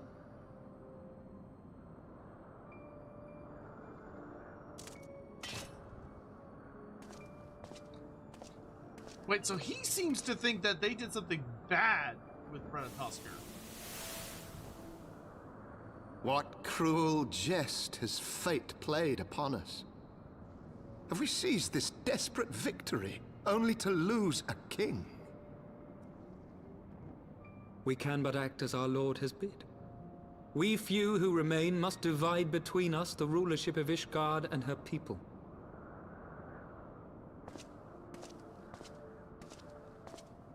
Not I. My oath was to Lord Haldreth, and he alone. If he is not to be king, then I would hang up my shield as well. And this means Nidhogg didn't... Will you abandon us too, sir? Like, Nidhogg can just come back from the dead, apparently. I would wash my hands of blood and betrayal, and take up an honest trade. Mayhap I shall serve ale instead of sharpened steel.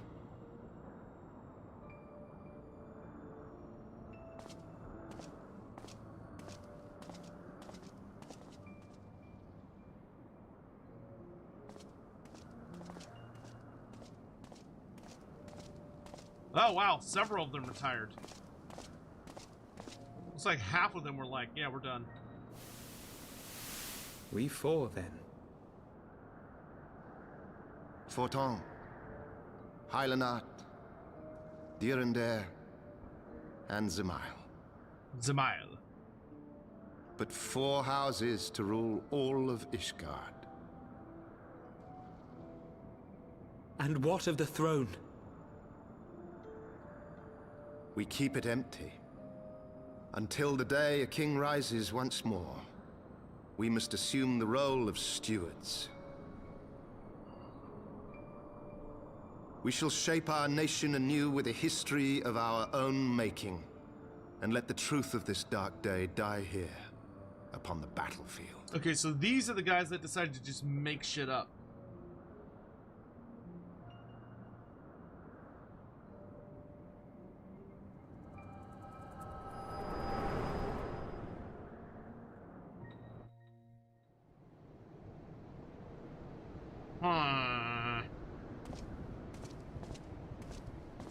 What ails you, friend? Are you wounded? Nidhogg ain't dead, yo. You have borne witness to history. To the culmination of the first battle with Nidhogg. Did somebody, like, eat both of his eyes and come back? The legend of Ishgard's founding tells that our ancestors were led to the land of Kurthus by the valiant King Thordan. Well, Thordan was a bitch, so... In the midst of their journey, they came to a wide chasm, where they were set upon by a great worm, Nidhogg. A furious battle then ensued, with Thordan leading the van. Though the brave king was slain defending his people, his son, Haldrath, the first Azure Dragoon, fought on undaunted.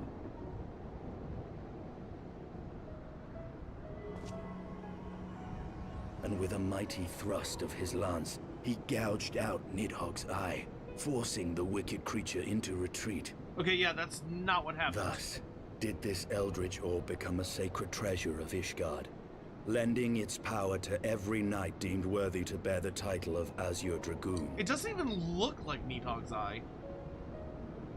Like, look how different they look. A rousing tale, is it not? Would that I could still believe it. But your vision, which we must accept as immutable truth, leaves no room for doubt, save on one point. If Haldrath took both of Nidhogg's eyes, then how came this eye to be lodged in the worm's skull? Oh, is that Hraesvalger's other eye? Hraesvalger was missing one, so did he give one of his eyes to Nidhogg to bring him back? Beneath every answer we unearth, another question lies buried.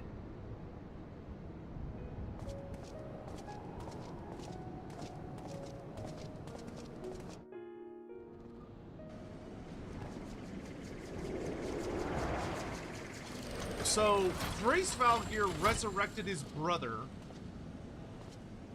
by putting his eye in his corpse. 'Twas a fierce battle, but one I knew we would win. Your fame is well deserved, warrior of light. Full proud am I to have fought at your side. I would fain return with all swiftness to Ishgard to inform the Lord Commander of our triumph. So is Hraesvalger actually pulling the strings?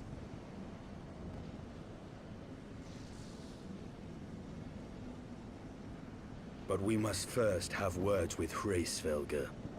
There are parts of this tale that the worm has kept from us, and I would know wherefore.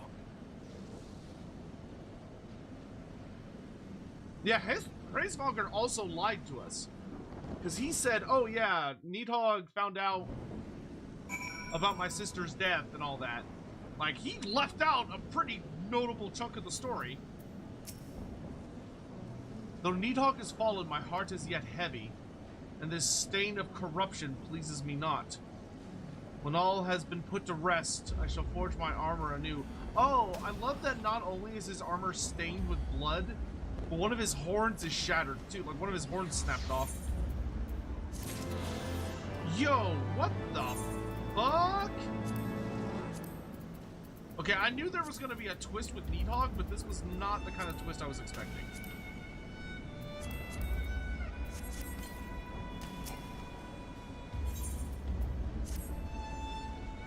With Nidhogg fallen, none save Hraesvalger remains to answer our questions. Let us trouble the worm again. And if Iceheart yet lingers at zenith, all the better. I would have her hear the truth from the dragon's maw.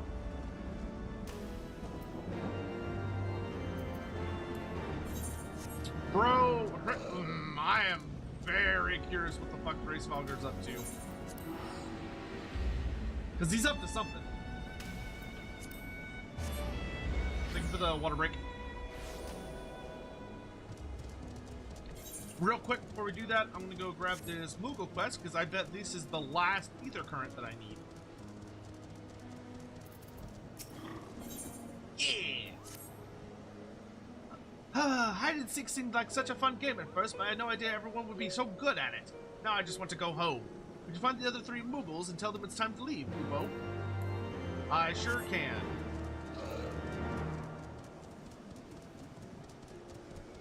Especially because the zone highlights where they are, so I am functionally cheating. You actually found me! Well, I do suppose it's time to go home. I want to be level 60 so bad because I want to get the finale to the Dark Knight quest. I can't believe you found me! I'll be even better at hiding spot than last night. Wow, these hiding spots are terrible. How was he not finding them? Bro was not even looking. We're just out in the open, and he can fly! got no excuse. Emasculated? What? I fell asleep in my hiding place. I think I'll return to my comfy bed.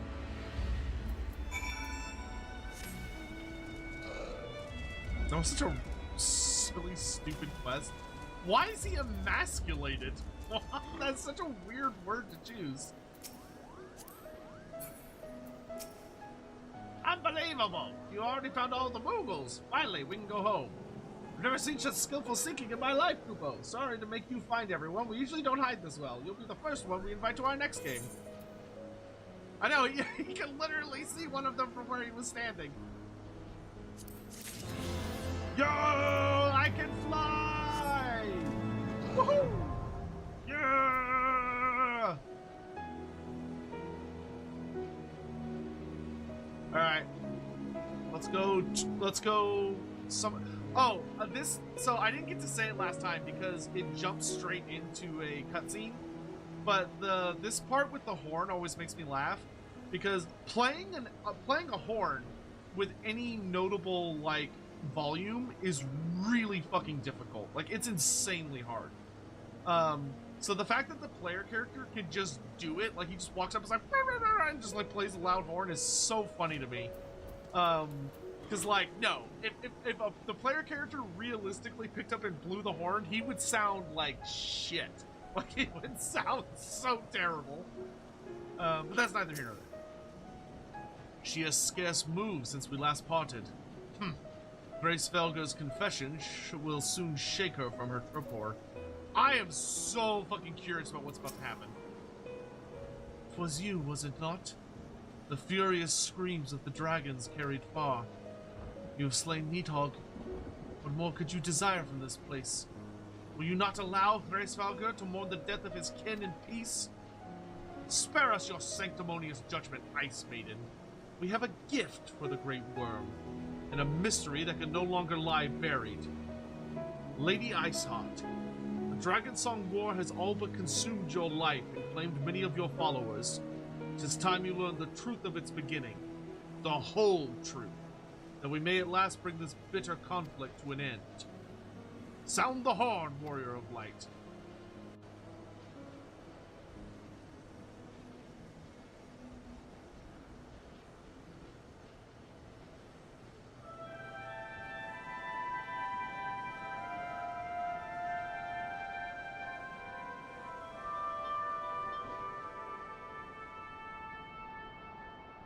Ooh.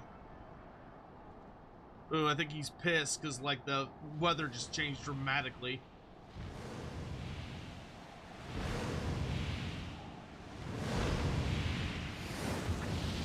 You got some answering to do, big guy.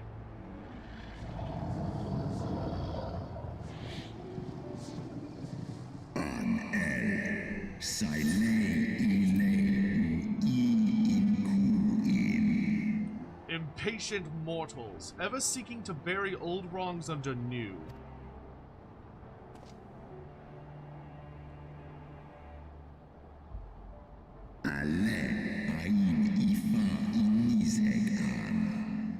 I did since the moment of Nidhogg's demise.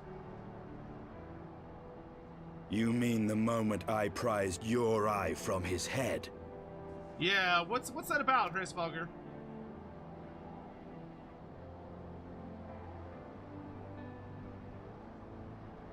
Es ole draomik es set nizeg an es an straf an. 'Twould seem thou hast uncovered my secret. I, unto the blinded Nidhogg did I yield 1/2 of my strength.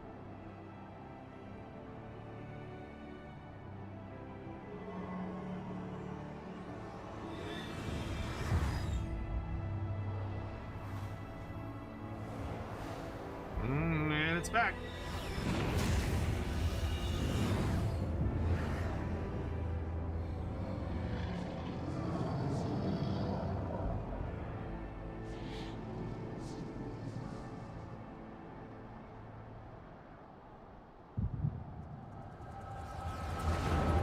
Oh boy, another echo. Here we go.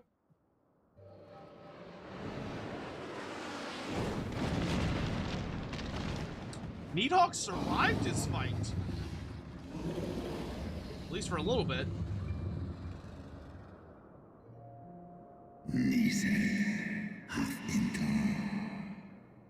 Nidhogg, what hath befallen thee?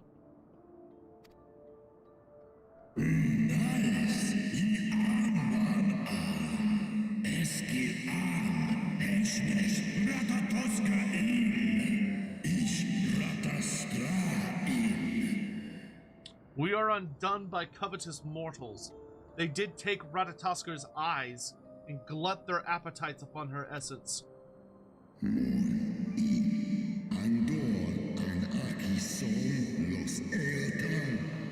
She is slain then? What madness hath unmade our peaceful accord?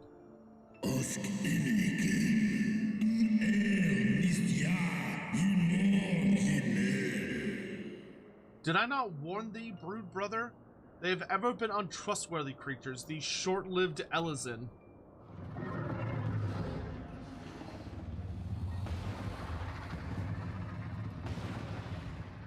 Oof.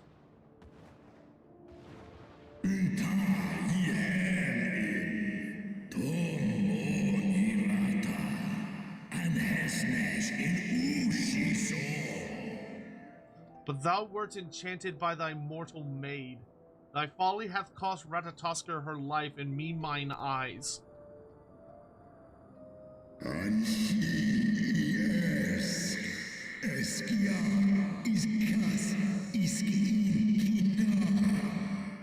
O my beloved Shiva, how swiftly are thy kin made bestial by their appetites.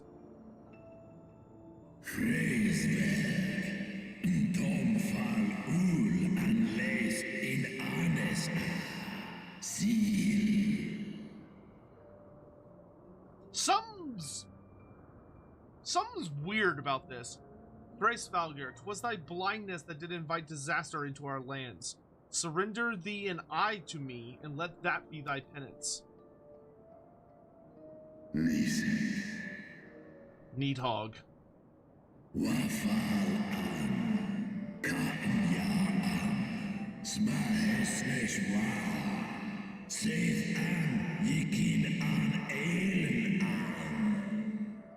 They bested me once, but I was reckless. I shall need but a single eye to inflict enduring torment upon these traitors and every child of their line. Though, the thing that is interesting is that means Nidhogg's other eye is out there somewhere. Estinian only has one of Nidhogg's eyes. So where is the second eye?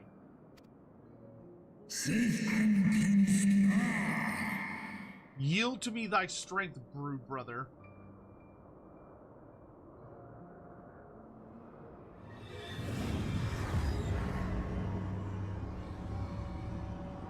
I don't think Nidhogg really wanted to do it.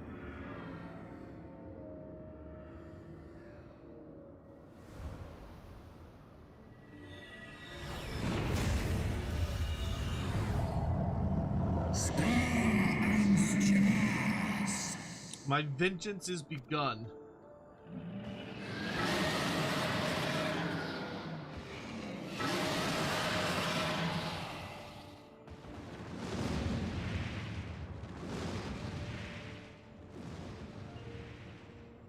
Nidhogg looks fucking awesome.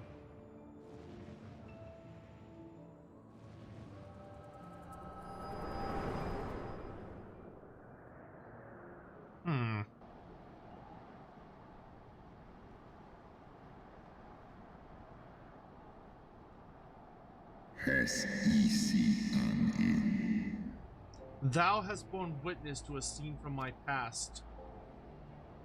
Oh, did she see it too? It was yours. Your strength that sustained Nidhogg all these years. Yeah, it's interesting. So it was, despite his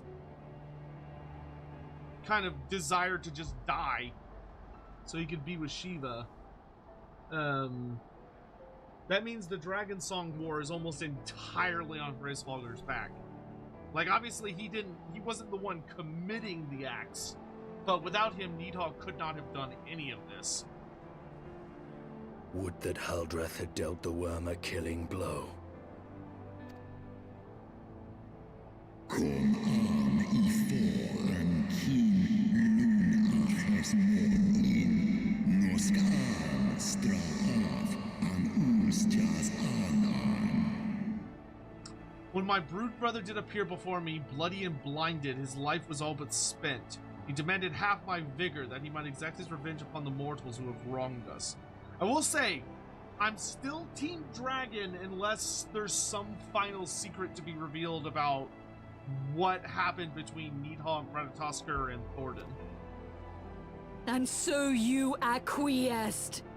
You surrendered your eye to Nidhogg, knowing full well the suffering he would inflict. Yeah, I mean, Hraesvelgr could have handled it himself, and he would have been way more powerful. I mean, Nidhogg was borderline unstoppable, and he only had one eye. That wasn't even his. This one som in Ela. The peace my beloved so dearly desired had been shattered by her own kin.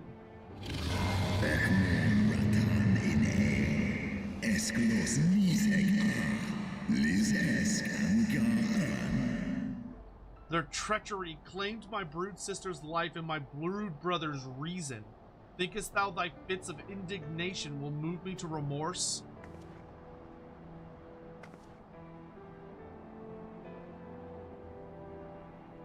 I'm fire. Kolum Tolos Ineskla. Go, mortals. Take your unruly passions and leave this place. Your presence here spelleth naught but misery. Kas echi shiso, sekmon ina an, stray snowfall in sith an. Were it not for Shiva's soothing embrace, I would slay you where you stand. Woe betide you should the bond we share ever weaken.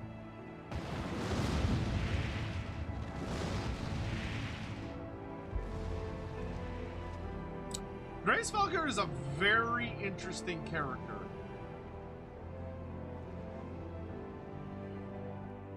I don't think we're done with him yet.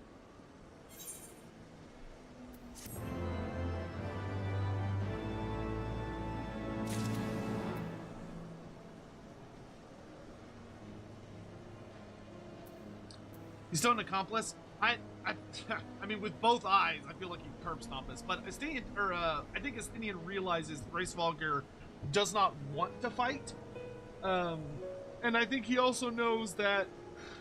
I mean, Estinian, for all of his seeming bloodlust, I think Estinian may also be aware of the fact that there's something fucky going on. That Nidhogg's other eye is missing, and I think he's going to clue in on that almost immediately. And I also suspect. He is going to... Yeah, there's still some weirdness happening. Like, something doesn't feel right about what happened with Ratatoskr. Because the way Nidhogg acts is... I feel like there's something going on between Nidhogg and Thordan that we haven't seen yet. And thus did betrayal beget unending vengeance. Though he lifted not a single claw, it would seem that Hraesvelgr wreaked his own manner of vengeance against us.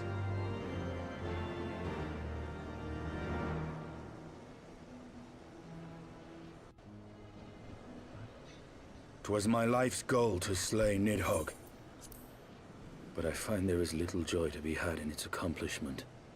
But this means Nidhogg is dead. But you have rid the world of a hate-filled creature, and ended a bloody war in so doing.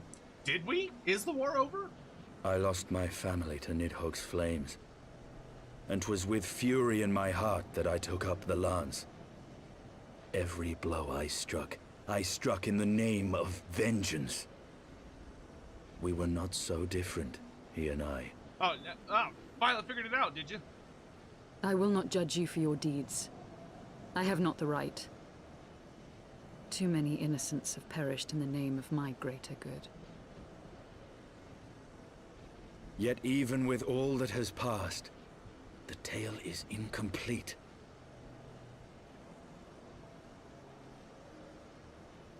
We are short a great worm's eye. Of the pair which Haldreth took from Nidhogg, only one is known to us, the one I bear. What then became of the other? Where is that eye? Why did Nidhogg, who had taken such pains to prolong the Dragonsong War, suddenly decide to hurl his entire army against the walls of Ishgard? Right? Yeah, the Archbishop has to have it. Lord Commander. Aye. The deed is done. Nidhogg is slain. What? In the city? A battle with whom? At once, Lord Commander. Hold firm till our return. Okay, so Ishgard's under attack. Fighting has broken out in the city. Lord Emmerich was sparse with the particulars, but it seems some commoners threw open the gates to a force of heretics. I gave no order to attack. I don't... Are we to mark the end of the Dragonsong War by spilling the blood of our own? Mayhap Hraesvelgr was right about us. Some fucky's going on here. Let us away, Warrior of Light. The people must be saved from themselves. Something real fucky's going on here. Wait! I would join you! Woman, they will... There has been enough violence. I will appeal to my people in the city and make them see reason. I don't think they're yours.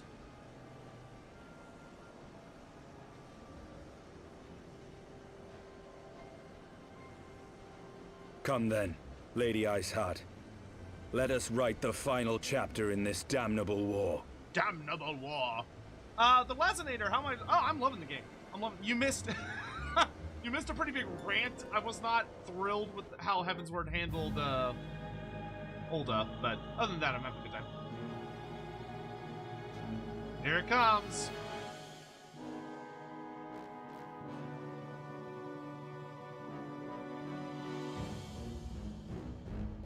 A small army of heretics has invaded the city, Your Eminence. Mysteriously. There is no cause for concern. A sizable contingent of our soldiers is already in place to repel the Dravanian assault, and the intruders will soon find themselves outnumbered and outmatched.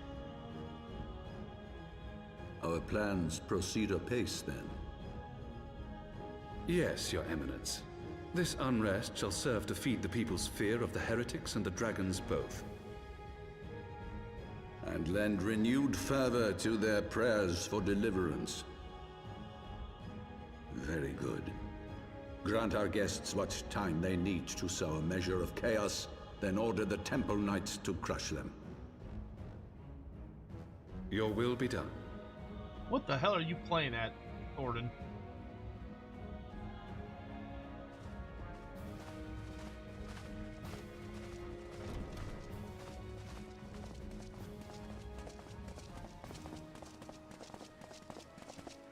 I feel like an Ascian is about to show up to talk to him.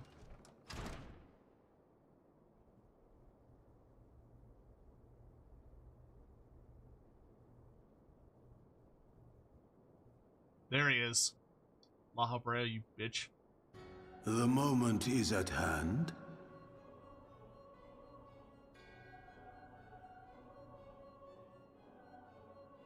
Excellent. All shall soon be in alignment.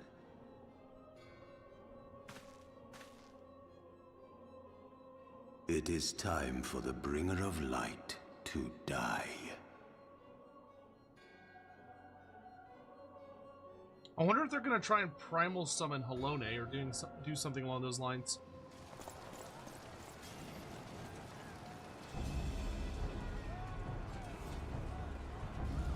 Oh, this is a pretty ugly attack. Push him on! It's my boy! He's like, what the fuck?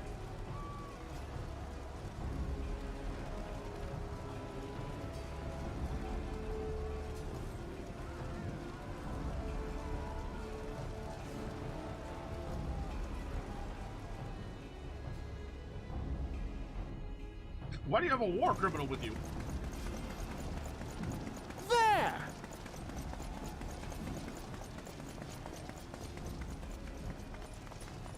Comrades! Sheathe your swords! There is no need for further bloodshed! My lady! She is come! Who told you idiots to attack?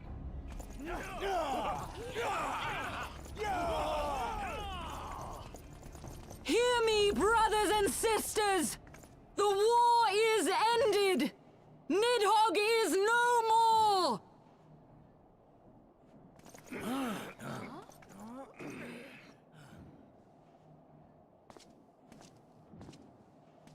Aye, it is so! This adventurer and the Azure Dragoon laid the great worm low! 2 Azure Dragoons?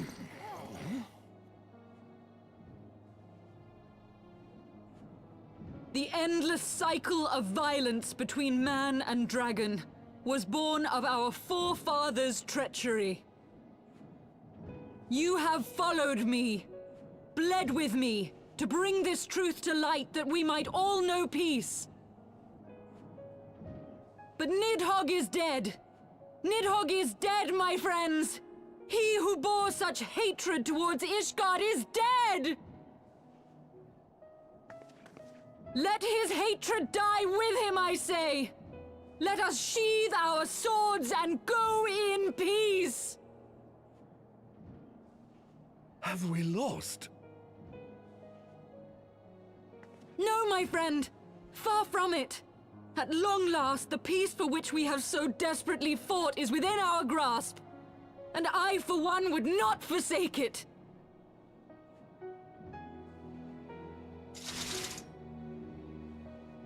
Peace?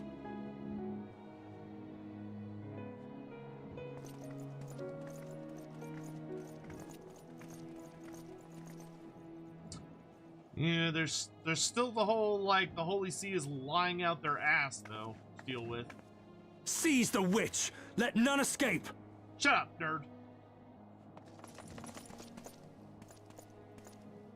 Providing aid and succor to the wounded should be our first concern.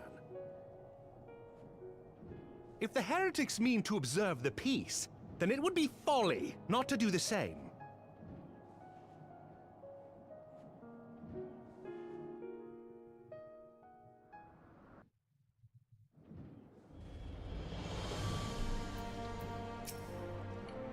Let us see how long this peace lasts. Well, I'm half expecting the Papal Knight to come down here and just start murdering people. That was rather too close for comfort, but it would seem that calm is returning to the streets. My mind, however, yet clamors with 1,000 questions. Return to Ishgard in the oddest of company, my friend.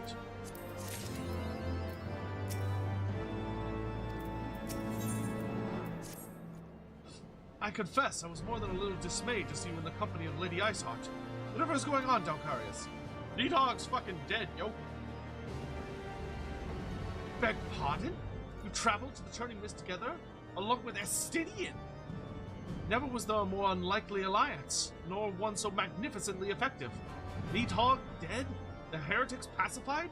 Arthur and Sir Emmerich must know of this. Let us break the news to them together. I will bring Sir Emmerich to Forton Manor. Yes, an excellent suggestion. Very well, Dalkarius, I shall await you there. I feel like we're gonna get... dude, I am just waiting for this to go tits up. Ain't no way this resolves like this.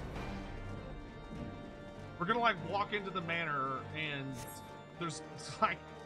The Papal Knights are gonna, like, kick the door in and arrest us all for being heretics. Even though the war is over. What time is it? Ooh, okay. I wanna get this little part to its conclusion.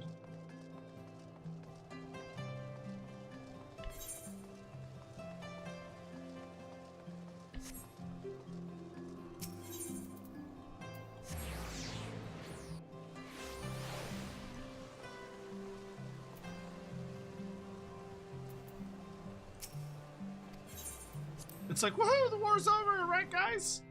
Right?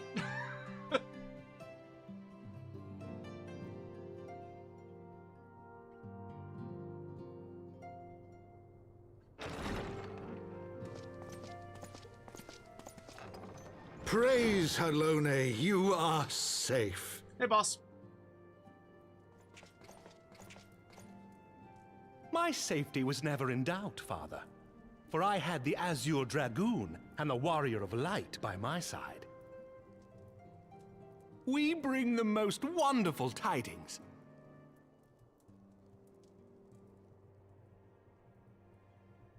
Cast fill-in. Cast more fill-in. The infamous Lady Iceheart? Here in Ishgard? This is most unexpected. She has done much to quell the violence. The Inquisition may not approve, but we are glad of her presence. And with the Great Worm's demise, even our nation's more reactionary elements will have scant grounds to press for her immediate impeachment. Is she staying in the city? My thoughts exactly. Alright. What of the truth revealed to us by Hraesvelgr? That the origins of the Dragonsong War, a core tenet of Ishgardian faith, are quite unlike those depicted in the scriptures. That men and dragons once lived together in harmony, and that it was man's treachery which shattered the peace and plunged our peoples into war. Yeah, it's gonna go over great. The same scripture also describes the origins of the High Houses. Were it exposed as false, the legitimacy of our rule would be called into question. If both Highborn and Lowborn can trace their ancestry to Thordan and his Knights 12. But a single sip of dragon's blood is required to confirm their lineage.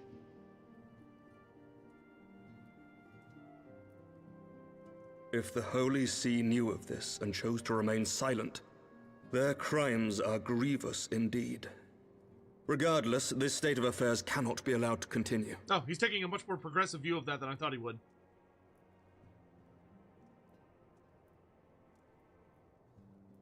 Sir Emmerich, you cannot mean to raise this matter with the Archbishop. I was gonna say, I expect him to be like, we'll just ignore it. Pray consider what you are proposing.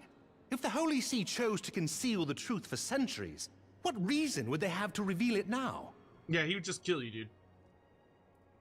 At best, you will be branded a heretic and clapped in irons. Then at least the Archbishop will have shown his true colors. My friends, this war will never truly be at an end until the truth is made known. Hey, Emmerich's a bigger badass than I thought he was. And I You already must thought he was see what lies on the horizon if it is not. When ruled by fear of a common enemy, we were united. But now we have none. During the war, the Highborn needed men to lead, and the Lowborn men to follow. Not anymore. 'Tis but a matter of time before the old order is called into question. Lady Iceheart will share the truth with her followers, and the Holy See will be powerless to stop its spread. The disenfranchised will rise up united, and blood will flow in the streets once more. Okay, so he is thinking ahead a lot.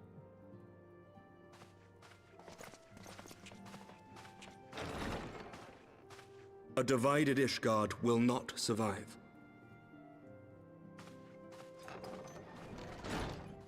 Tread carefully, Lord Commander.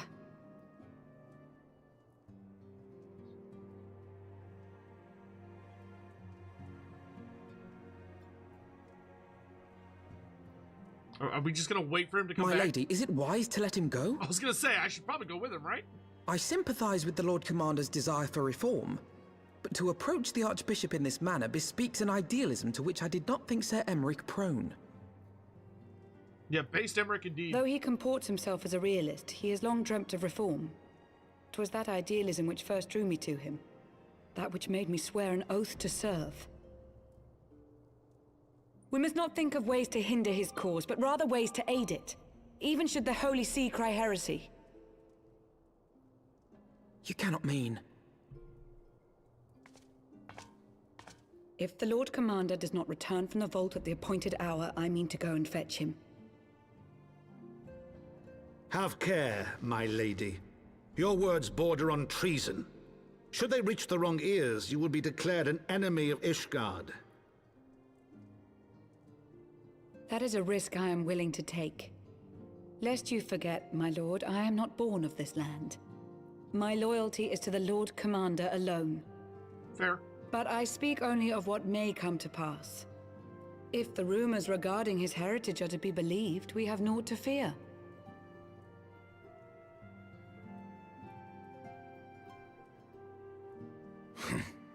Lies and slander.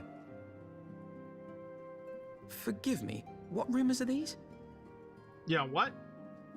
That Sir Emmerich is the Archbishop's bastard son. Oh, what? Senior clergy are not permitted to marry and sire children. But even the holiest among us are not immune to temptation. Whoa, what? I labor to believe it. Sir Emmerich is truly the Archbishop's son. She said rumor. He has never been publicly acknowledged as such. But the rumors have plagued him since childhood. That he rose to his current position, despite being despised as a bastard and accused of profiting from his father's influence, bespeaks the quality of his character. It is my hope that on this occasion, the burden of his birth will work in his favor. Should our worst fears be realized, the Archbishop will not be so quick to execute his own flesh and blood, affording us time to mount a rescue. He's Thornton's Bastard kiddo, or trueborn, he is our nation's best hope. If the Holy See dares to threaten him, I shall lead the charge against the Vault myself. I love that Steve doesn't give a fuck about the Archbishop. Here, here. The future of Ishgard rests on Sir Emmerich's shoulders. I too will do mine utmost to aid his cause. Oh, Harshaphon, you've actually got...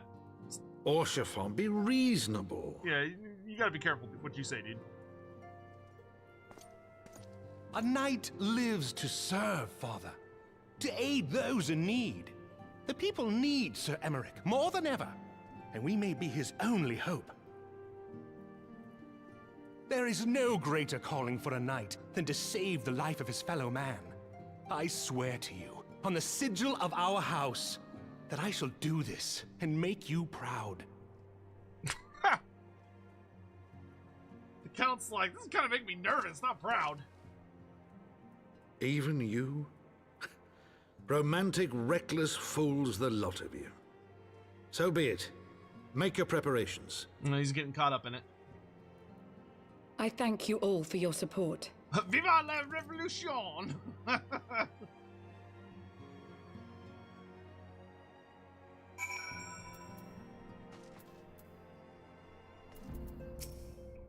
Have no fear, Father. My arm will not falter, my shield will not break. I promise you, we shall prevail. Far be it from me to criticize a man for his blind idealism, but he might at least have pretended to consider another course. Of all people, he should know better. If we must risk the fortunes of our house to bring this truth to light, then so be it. But I'm truly prepared to do this. Face the heavens ward in battle if you must. I've fought him once and climbed 1,000 times. Though your assistance is most welcome, I fear it will not be enough. As we are to succeed, we will struggle to reach the Lord Commander. If we are to succeed, we must recruit others to our cause. Lord Commander has need of us, and we of him. We must act now.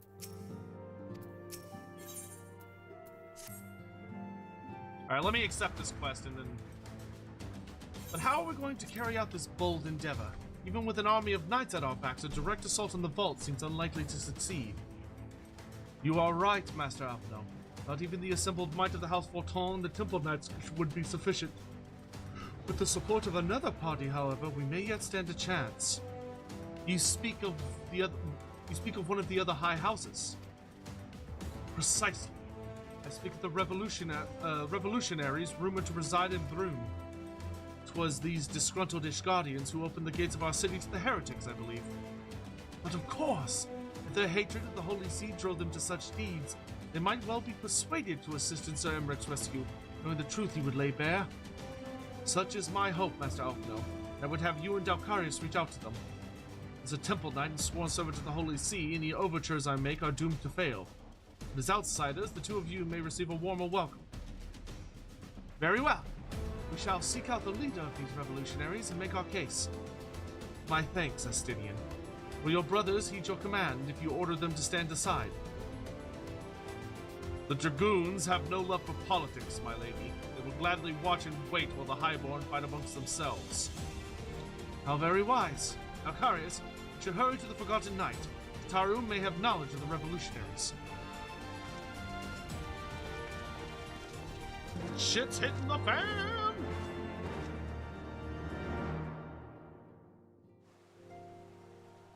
Alrighty then. Wait, who? How are we getting an ether current within the city itself? That's kind of wild.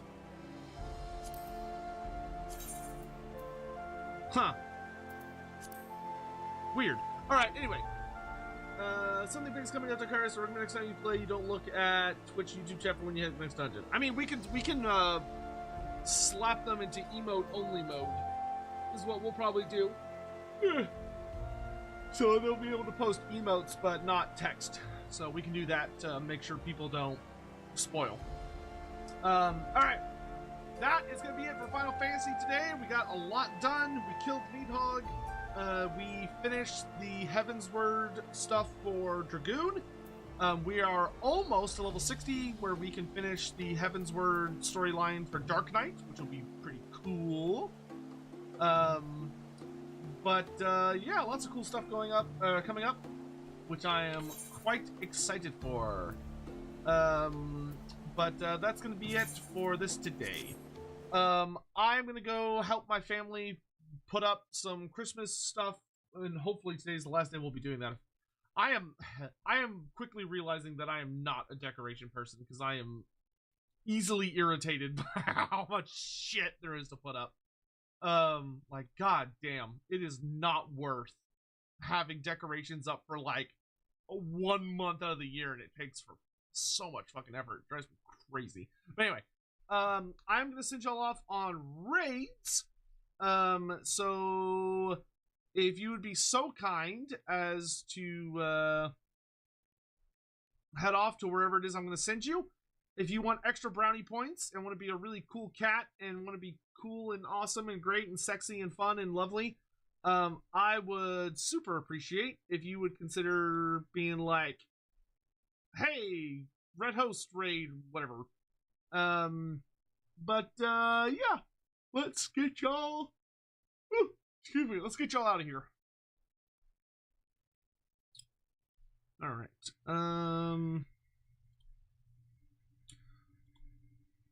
We will be having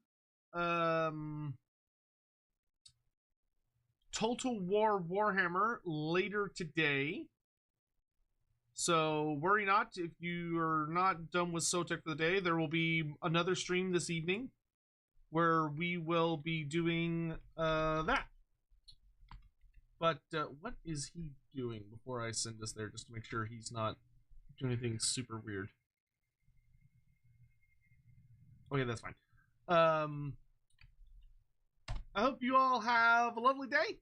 I will see you probably in like 2 to 3 hours ish for Total War Warhammer as we continue our Gorbad campaign. And until then, please have a lovely day. I will see you all later, if not tonight, then at some point in the future. We will have a stream tomorrow morning. I have to look at the schedule to remember what it even is. But I will see you guys later. Thanks for watching. Bye-bye.